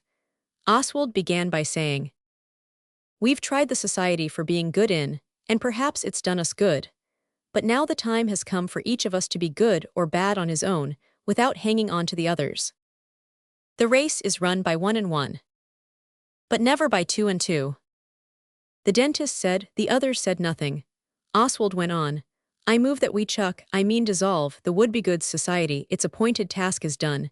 If it's not well done, that's its fault and not ours. Dickie said, Hear, hear, I second this prop. The unexpected dentist said, I third it. At first I thought it would help, but afterwards I saw it only made you want to be naughty, just because you were a would-be-good. Oswald owns he was surprised. We put it to the vote at once, so as not to let Denny cool.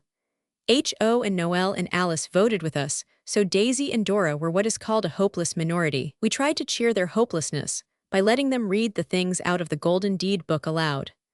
Noel hid his face in the straw so that we should not see the faces he made, while he made poetry instead of listening.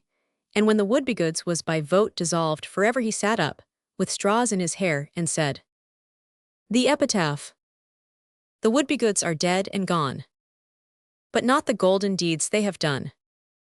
These will remain upon glory's pay, to be an example to every age. And by this we have got to know how to be good upon our N. N is for Noel, that makes the rhyme and the sense both right. OWN, own, do you see? We saw it and said so, and the gentle poet was satisfied, and the council broke up. Oswald felt that a weight had been lifted from his expanding chest, and it is curious that he never felt so inclined to be good and a model youth as he did then. As we went down the ladder, out of the loft he said, There's one thing we ought to do, though, before we go home. We ought to find Albert's uncle's long-lost grandmother for him. Alice's heart beat true and steadfast. She said, That's just exactly what Noel and I were saying this morning. Look out, Oswald, you wretch, you're kicking chaff into my eyes. She was going down the ladder just under me. Oswald's young sister's thoughtful remark ended in another council, but not in the straw loft.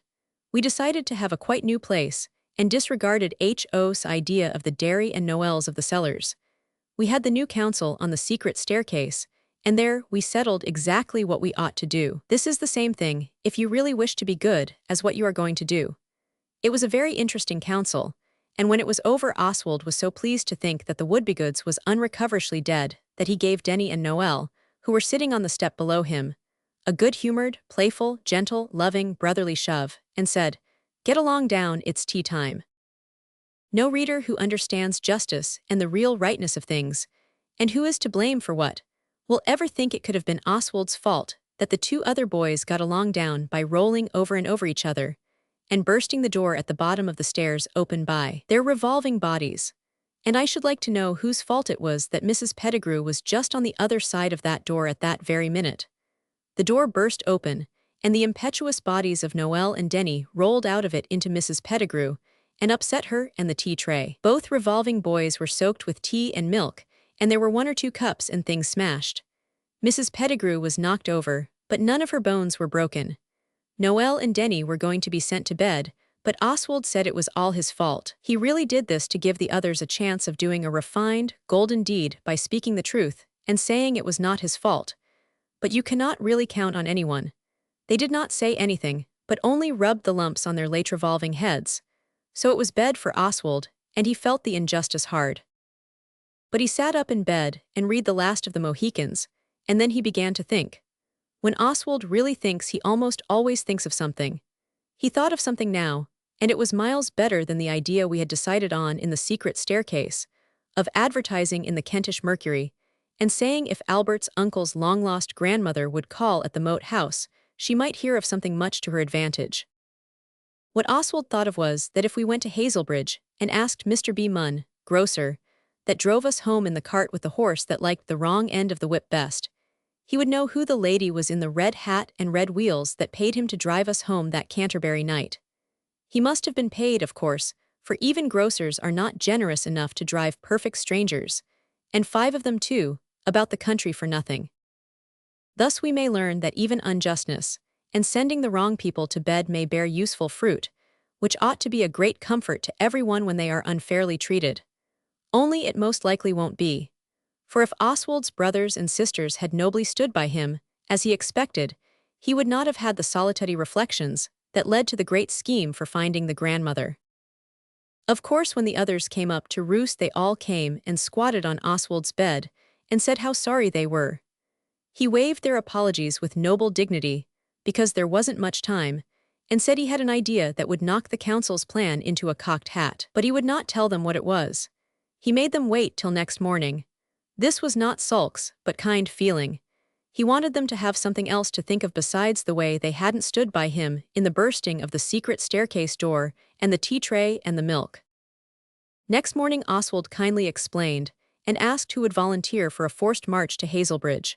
The word volunteer cost the young Oswald a pang as soon as he had said it, but I hope he can bear pangs with any man living. And mind, he added, hiding the pang under a general-like severness, I won't have anyone in the expedition who has anything in his shoes except his feet. This could not have been put more delicately and decently, but Oswald is often misunderstood. Even Alice said it was unkind to throw the peas up at Denny. When this little unpleasantness had passed away, it took some time because Daisy cried and Dora said, "There now, Oswald." There were 7 volunteers, which with Oswald made 8 and was, indeed, all of us. There were no cockleshells, or tape sandals, or staves, or scrips, or anything romantic and pious about the 8 persons who set out for Hazelbridge that morning, more earnestly wishful to be good and deedful. At least Oswald, I know, was, than ever they had been in the days of the beastly Wouldbegoods society. It was a fine day. Either it was fine nearly all last summer, which is how Oswald remembers it, or else nearly all the interesting things we did came on fine days. With hearts light and gay and no peas in anyone's shoes, the walk to Hazelbridge was perseveringly conducted. We took our lunch with us and the dear dogs. Afterwards we wished for a time that we had left one of them at home. But they did so want to come, all of them, and Hazelbridge is not nearly as far as Canterbury, really, so even Martha was allowed to put on her things, I mean her collar, and come with us. She walked slowly, but we had the day before us, so there was no extra hurry. At Hazelbridge we went into B. Munn's grocer's shop and asked for ginger beer to drink. They gave it us, but they seemed surprised at us wanting to drink it there, and the glass was warm. It had just been washed. We only did it, really, so as to get into conversation with B. Munn, grocer, and extract information without rousing suspicion. You cannot be too careful. However, when we had said it was first-class ginger beer, and paid for it, we found it not so easy to extract anything more from B. Munn, grocer, and there was an anxious silence while he fiddled about behind the counter among the tinned meats and sauce bottles, with a fringe of hobnailed boots hanging over his head. H.O. spoke suddenly. He is like the sort of person who rushes in where angels fear to tread, as Denny says. Say what sort of person that is, he said. I say, you remember driving us home that day, who paid for the cart. Of course B. Munn, grocer, was not such a nincompoop. I like that word, it means so many people I know as to say right off, he said. I was paid all right, young gentleman, don't you terrify yourself. People in Kent say terrify when they mean worry. So Dora shoved in a gentle oar. She said, "We want to know the kind lady's name and address, so that we can write and thank her for being so jolly that day." Bemun Grocer muttered something about the lady's address being goods he was often asked for. Alice said, "But do tell us. We forgot to ask her. She's a relation of a second-hand uncle of ours, and I do so want to thank her properly. And if you've got any extra strong peppermints at a penny an ounce, we should like a quarter of a pound." This was a master stroke. While he was weighing out the peppermints, his heart got soft, and just as he was twisting up the corner of the paper bag, Dora said, "What lovely fat peppermints, do tell us." And Bemun's heart was now quite melted, and he said, "It's Miss Ashley, and she lives at the Cedars, about a mile down the Maidstone Road." We thanked him, and Alice paid for the peppermints. Oswald was a little anxious when she ordered such a lot, but she and Noel had got the money all right, and when we were outside on Hazelbridge Green, a good deal of it is gravel really, we stood and looked at each other. Then Dora said, "Let's go home and write a beautiful letter and I'll sign it." Oswald looked at the others. Writing is all very well, but it's such a beastly long time to wait for anything to happen afterwards. The intelligent Alice divined his thoughts, and the dentist divined hers. He is not clever enough yet to divine Oswald's, and the two said together, "Why not go and see her?" "She did say she would like to see us again some day," Dora replied. So after we had argued a little about it, we went. And before we had gone 100 yards down the dusty road, Martha began to make us wish with all our hearts we had not let her come. She began to limp, just as a pilgrim, who I will not name, did when he had the split peas in his silly, palmering shoes. So we called a halt and looked at her feet. One of them was quite swollen and red. Bulldogs almost always have something the matter with their feet, and it always comes on when least required. They are not the right breed for emergencies. There was nothing for it but to take it in turns to carry her. She is very stout, and you have no idea how heavy she is. A half-hearted, unadventurous person, I name no names, but Oswald, Alice, Noel, Dickie, Daisy, and Denny will understand me, said, "Why not go straight home and come another day without Martha?" But the rest agreed with Oswald when he said it was only a mile, and perhaps we might get a lift home with the poor invalid. Martha was very grateful to us for our kindness. She put her fat white arms round the person's neck who happened to be carrying her. She is very affectionate, but by holding her very close to you, you can keep her from kissing your face all the time. As Alice said, bulldogs do give you such large, wet, pink kisses. A mile is a good way, when you have to take your turn at carrying Martha. At last we came to a hedge with a ditch in front of it, and chains swinging from posts to keep people off the grass and out of the ditch, and a gate with the Cedars on it in gold letters. All very neat and tidy, and showing plainly that more than one gardener was kept. There we stopped. Alice put Martha down, grunting with exhaustedness, and said, "Look here, Dora and Daisy, I don't believe a bit that it's his grandmother. I'm sure Dora was right, and it's only his horrid sweetheart. I feel it in my bones. Now, don't you really think we'd better chuck it? We're sure to catch it for interfering. We always do." "The cross of true love never did come smooth," said the dentist. "We ought to help him to bear his cross." "But if we find her for him, and she's not his grandmother, he'll marry her," Dickie said, in tones of gloominess and despair. Oswald felt the same, but he said, "Never mind. We should all hate it, but perhaps Albert's uncle might like it. You can never tell. If you want to do a really unselfish action and no kid, now's your time, my late Wouldbegoods." No one had the face to say right out that they didn't want to be unselfish. But it was with sad hearts that the unselfish seekers opened the long gate and went up the gravel drive between the rhododendrons and other shrubberies towards the house. I think I have explained to you before that the eldest son of anybody is called the representative of the family if his father isn't there. This was why Oswald now took the lead. When we got to the last turn of the drive, it was settled that the others were to noiselessly ambush in the rhododendrons, and Oswald was to go on alone and ask at the house for the grandmother from India. I mean Miss Ashley. So he did, but when he got to the front of the house and saw how neat the flower beds were with red geraniums, and the windows all bright and speckless with muslin blinds and brass rods, and a green parrot in a cage in the porch, and the doorstep newly whited, lying clean and untrodden in the sunshine. He stood still and thought of his boots and how dusty the roads were, and wished he had not gone into the farmyard after eggs before starting that morning. As he stood there in anxious uncertainness, he heard a low voice among the bushes. It said, "Hist, Oswald here," and it was the voice of Alice. So he went back to the others among the shrubs, and they all crowded round their leader, full of impartable news. "She's not in the house, she's here," Alice said, in a low whisper that seemed nearly all S's. "Close by, she went by just this minute with a gentleman. And they're sitting on a seat under a tree on a little lawn, and she's got her head on his shoulder, and he's holding her hand. I never saw anyone look so silly in all my born," Dickie said. "It's sickening," Denny said, trying to look very manly with his legs wide apart. "I don't know," Oswald whispered. "I suppose it wasn't Albert's uncle." "Not much," Dickie briefly replied. "Then don't you see it's all right? If she's going on like that with this other fellow, she'll want to marry him, and Albert's uncle is safe. And we've really done an unselfish action without having to suffer for it afterwards." With a stealthy movement, Oswald rubbed his hands as he spoke in real joyfulness. "We decided that we had better bunk unnoticed, but we had reckoned without Martha. She had strolled off limping to look about her a bit in the shrubbery." "Where's Martha?" Dora suddenly said. "She went that way," pointingly remarked H.O. "Then fetch her back, you young duffer. What did you let her go for?" Oswald said, "and look sharp, don't make a row." He went.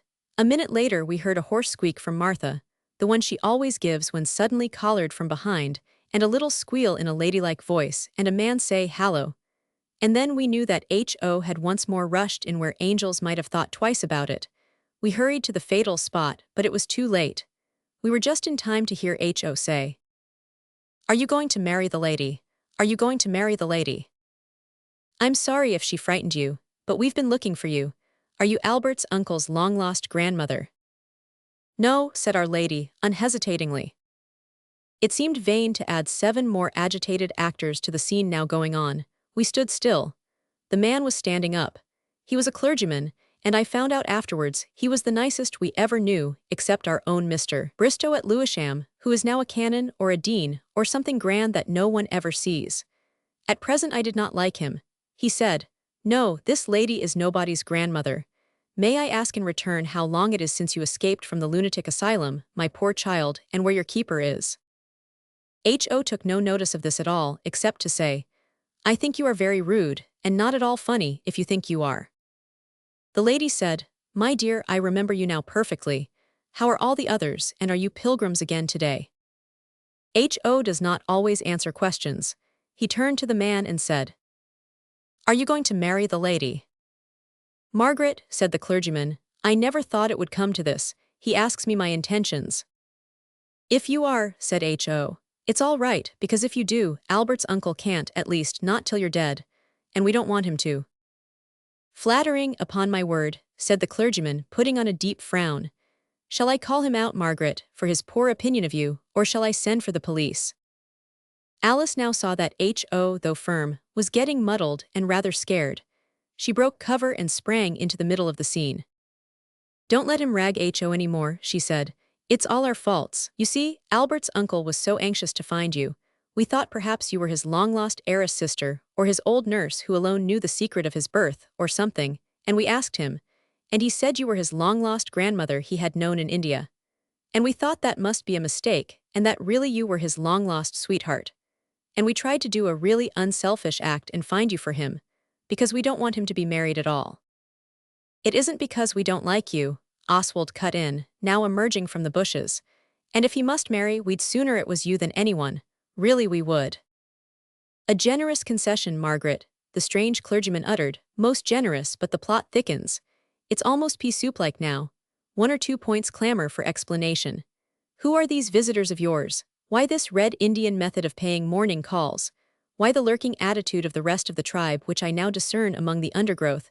Won't you ask the rest of the tribe to come out and join the glad throng?" Then I liked him better. I always like people who know the same songs we do, and books and tunes and things. The others came out. The lady looked very uncomfy, and partly as if she was going to cry. But she couldn't help laughing, too, as more and more of us came out. "And who," the clergyman went on, Who in fortune's name is Albert, and who is his uncle, and what have they or you to do in the garden? We all felt rather silly, and I don't think I ever felt more than then what an awful lot there were of us. 3 years' absence in Calcutta or elsewhere may explain my ignorance of these details, but still. I think we'd better go, said Dora. I'm sorry if we've done anything rude or wrong, we didn't mean to. Goodbye, I hope you'll be happy with the gentleman, I'm sure. I hope so too, said Noel, and I know he was thinking how much nicer Albert's uncle was. We turned to go. The lady had been very silent compared with what she was when she pretended to show us Canterbury, but now she seemed to shake off some dreamy silliness and caught hold of Dora by the shoulder.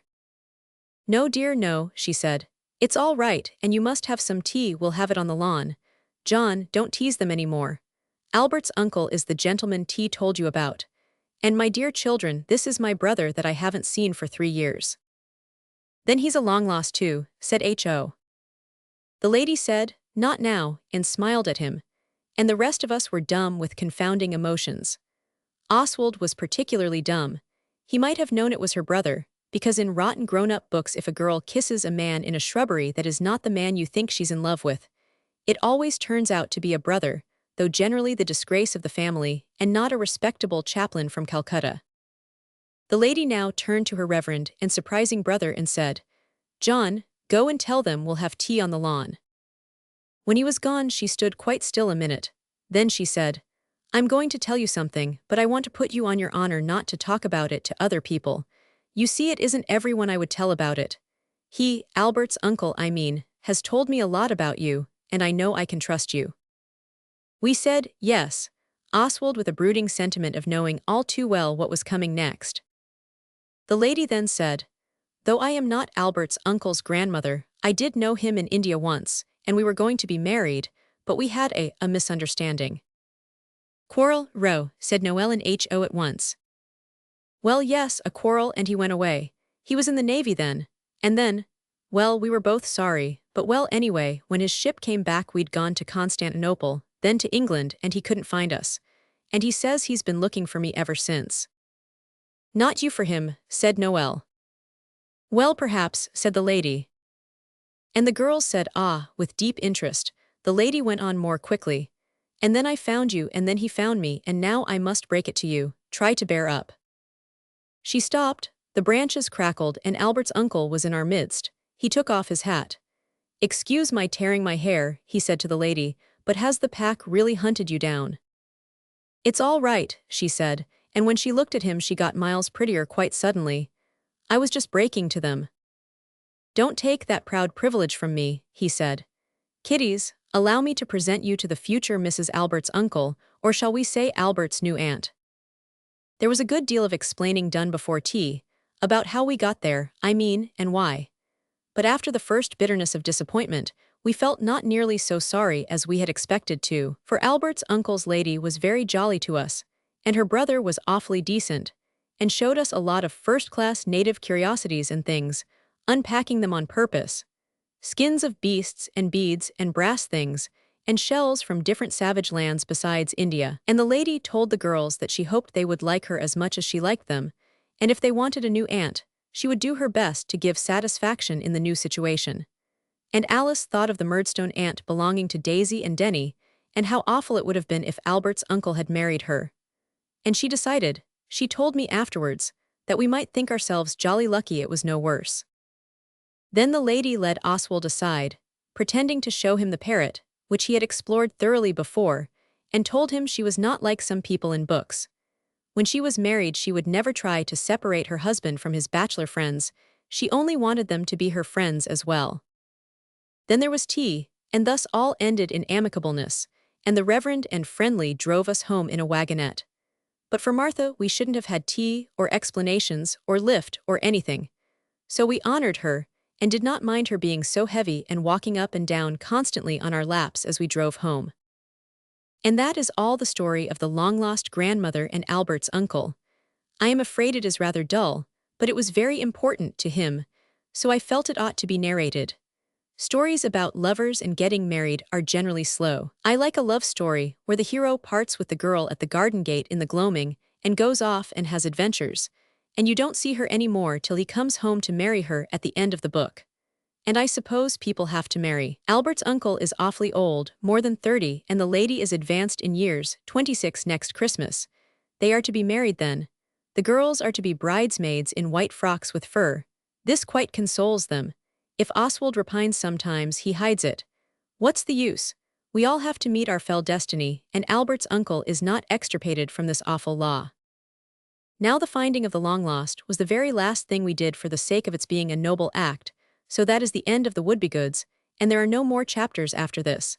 But Oswald hates books that finish up without telling you the things you might want to know about the people in the book. So here goes. We went home to the beautiful Blackheath house. It seemed very stately and mansion-like after the moat house, and everyone was most frightfully pleased to see us. Mrs. Pettigrew cried when we went away. I never was so astonished in my life. She made each of the girls a fat red pincushion like a heart, and each of us boys had a knife bought out of the housekeeper's own money. Bill Simpkins is happy as sub-under gardener to Albert's uncle's lady's mother. They do keep 3 gardeners, I knew they did. And our tramp still earns enough to sleep well on from our dear old pig man. Our last 3 days were entirely filled up with visits of farewell sympathy to all our many friends who were so sorry to lose us. We promised to come and see them next year. I hope we shall. Denny and Daisy went back to live with their father at Forest Hill. I don't think they'll ever be again the victims of the Murdstone aunt, who is really a great aunt, and about twice as much in the autumn of her days as our new Albert's uncle aunt. I think they plucked up spirit enough to tell their father they didn't like her, which they'd never thought of doing before. Our own Robber says their holidays in the country did them both a great deal of good, and he says us Bastables have certainly taught Daisy and Denny the rudiments of the art of making home happy.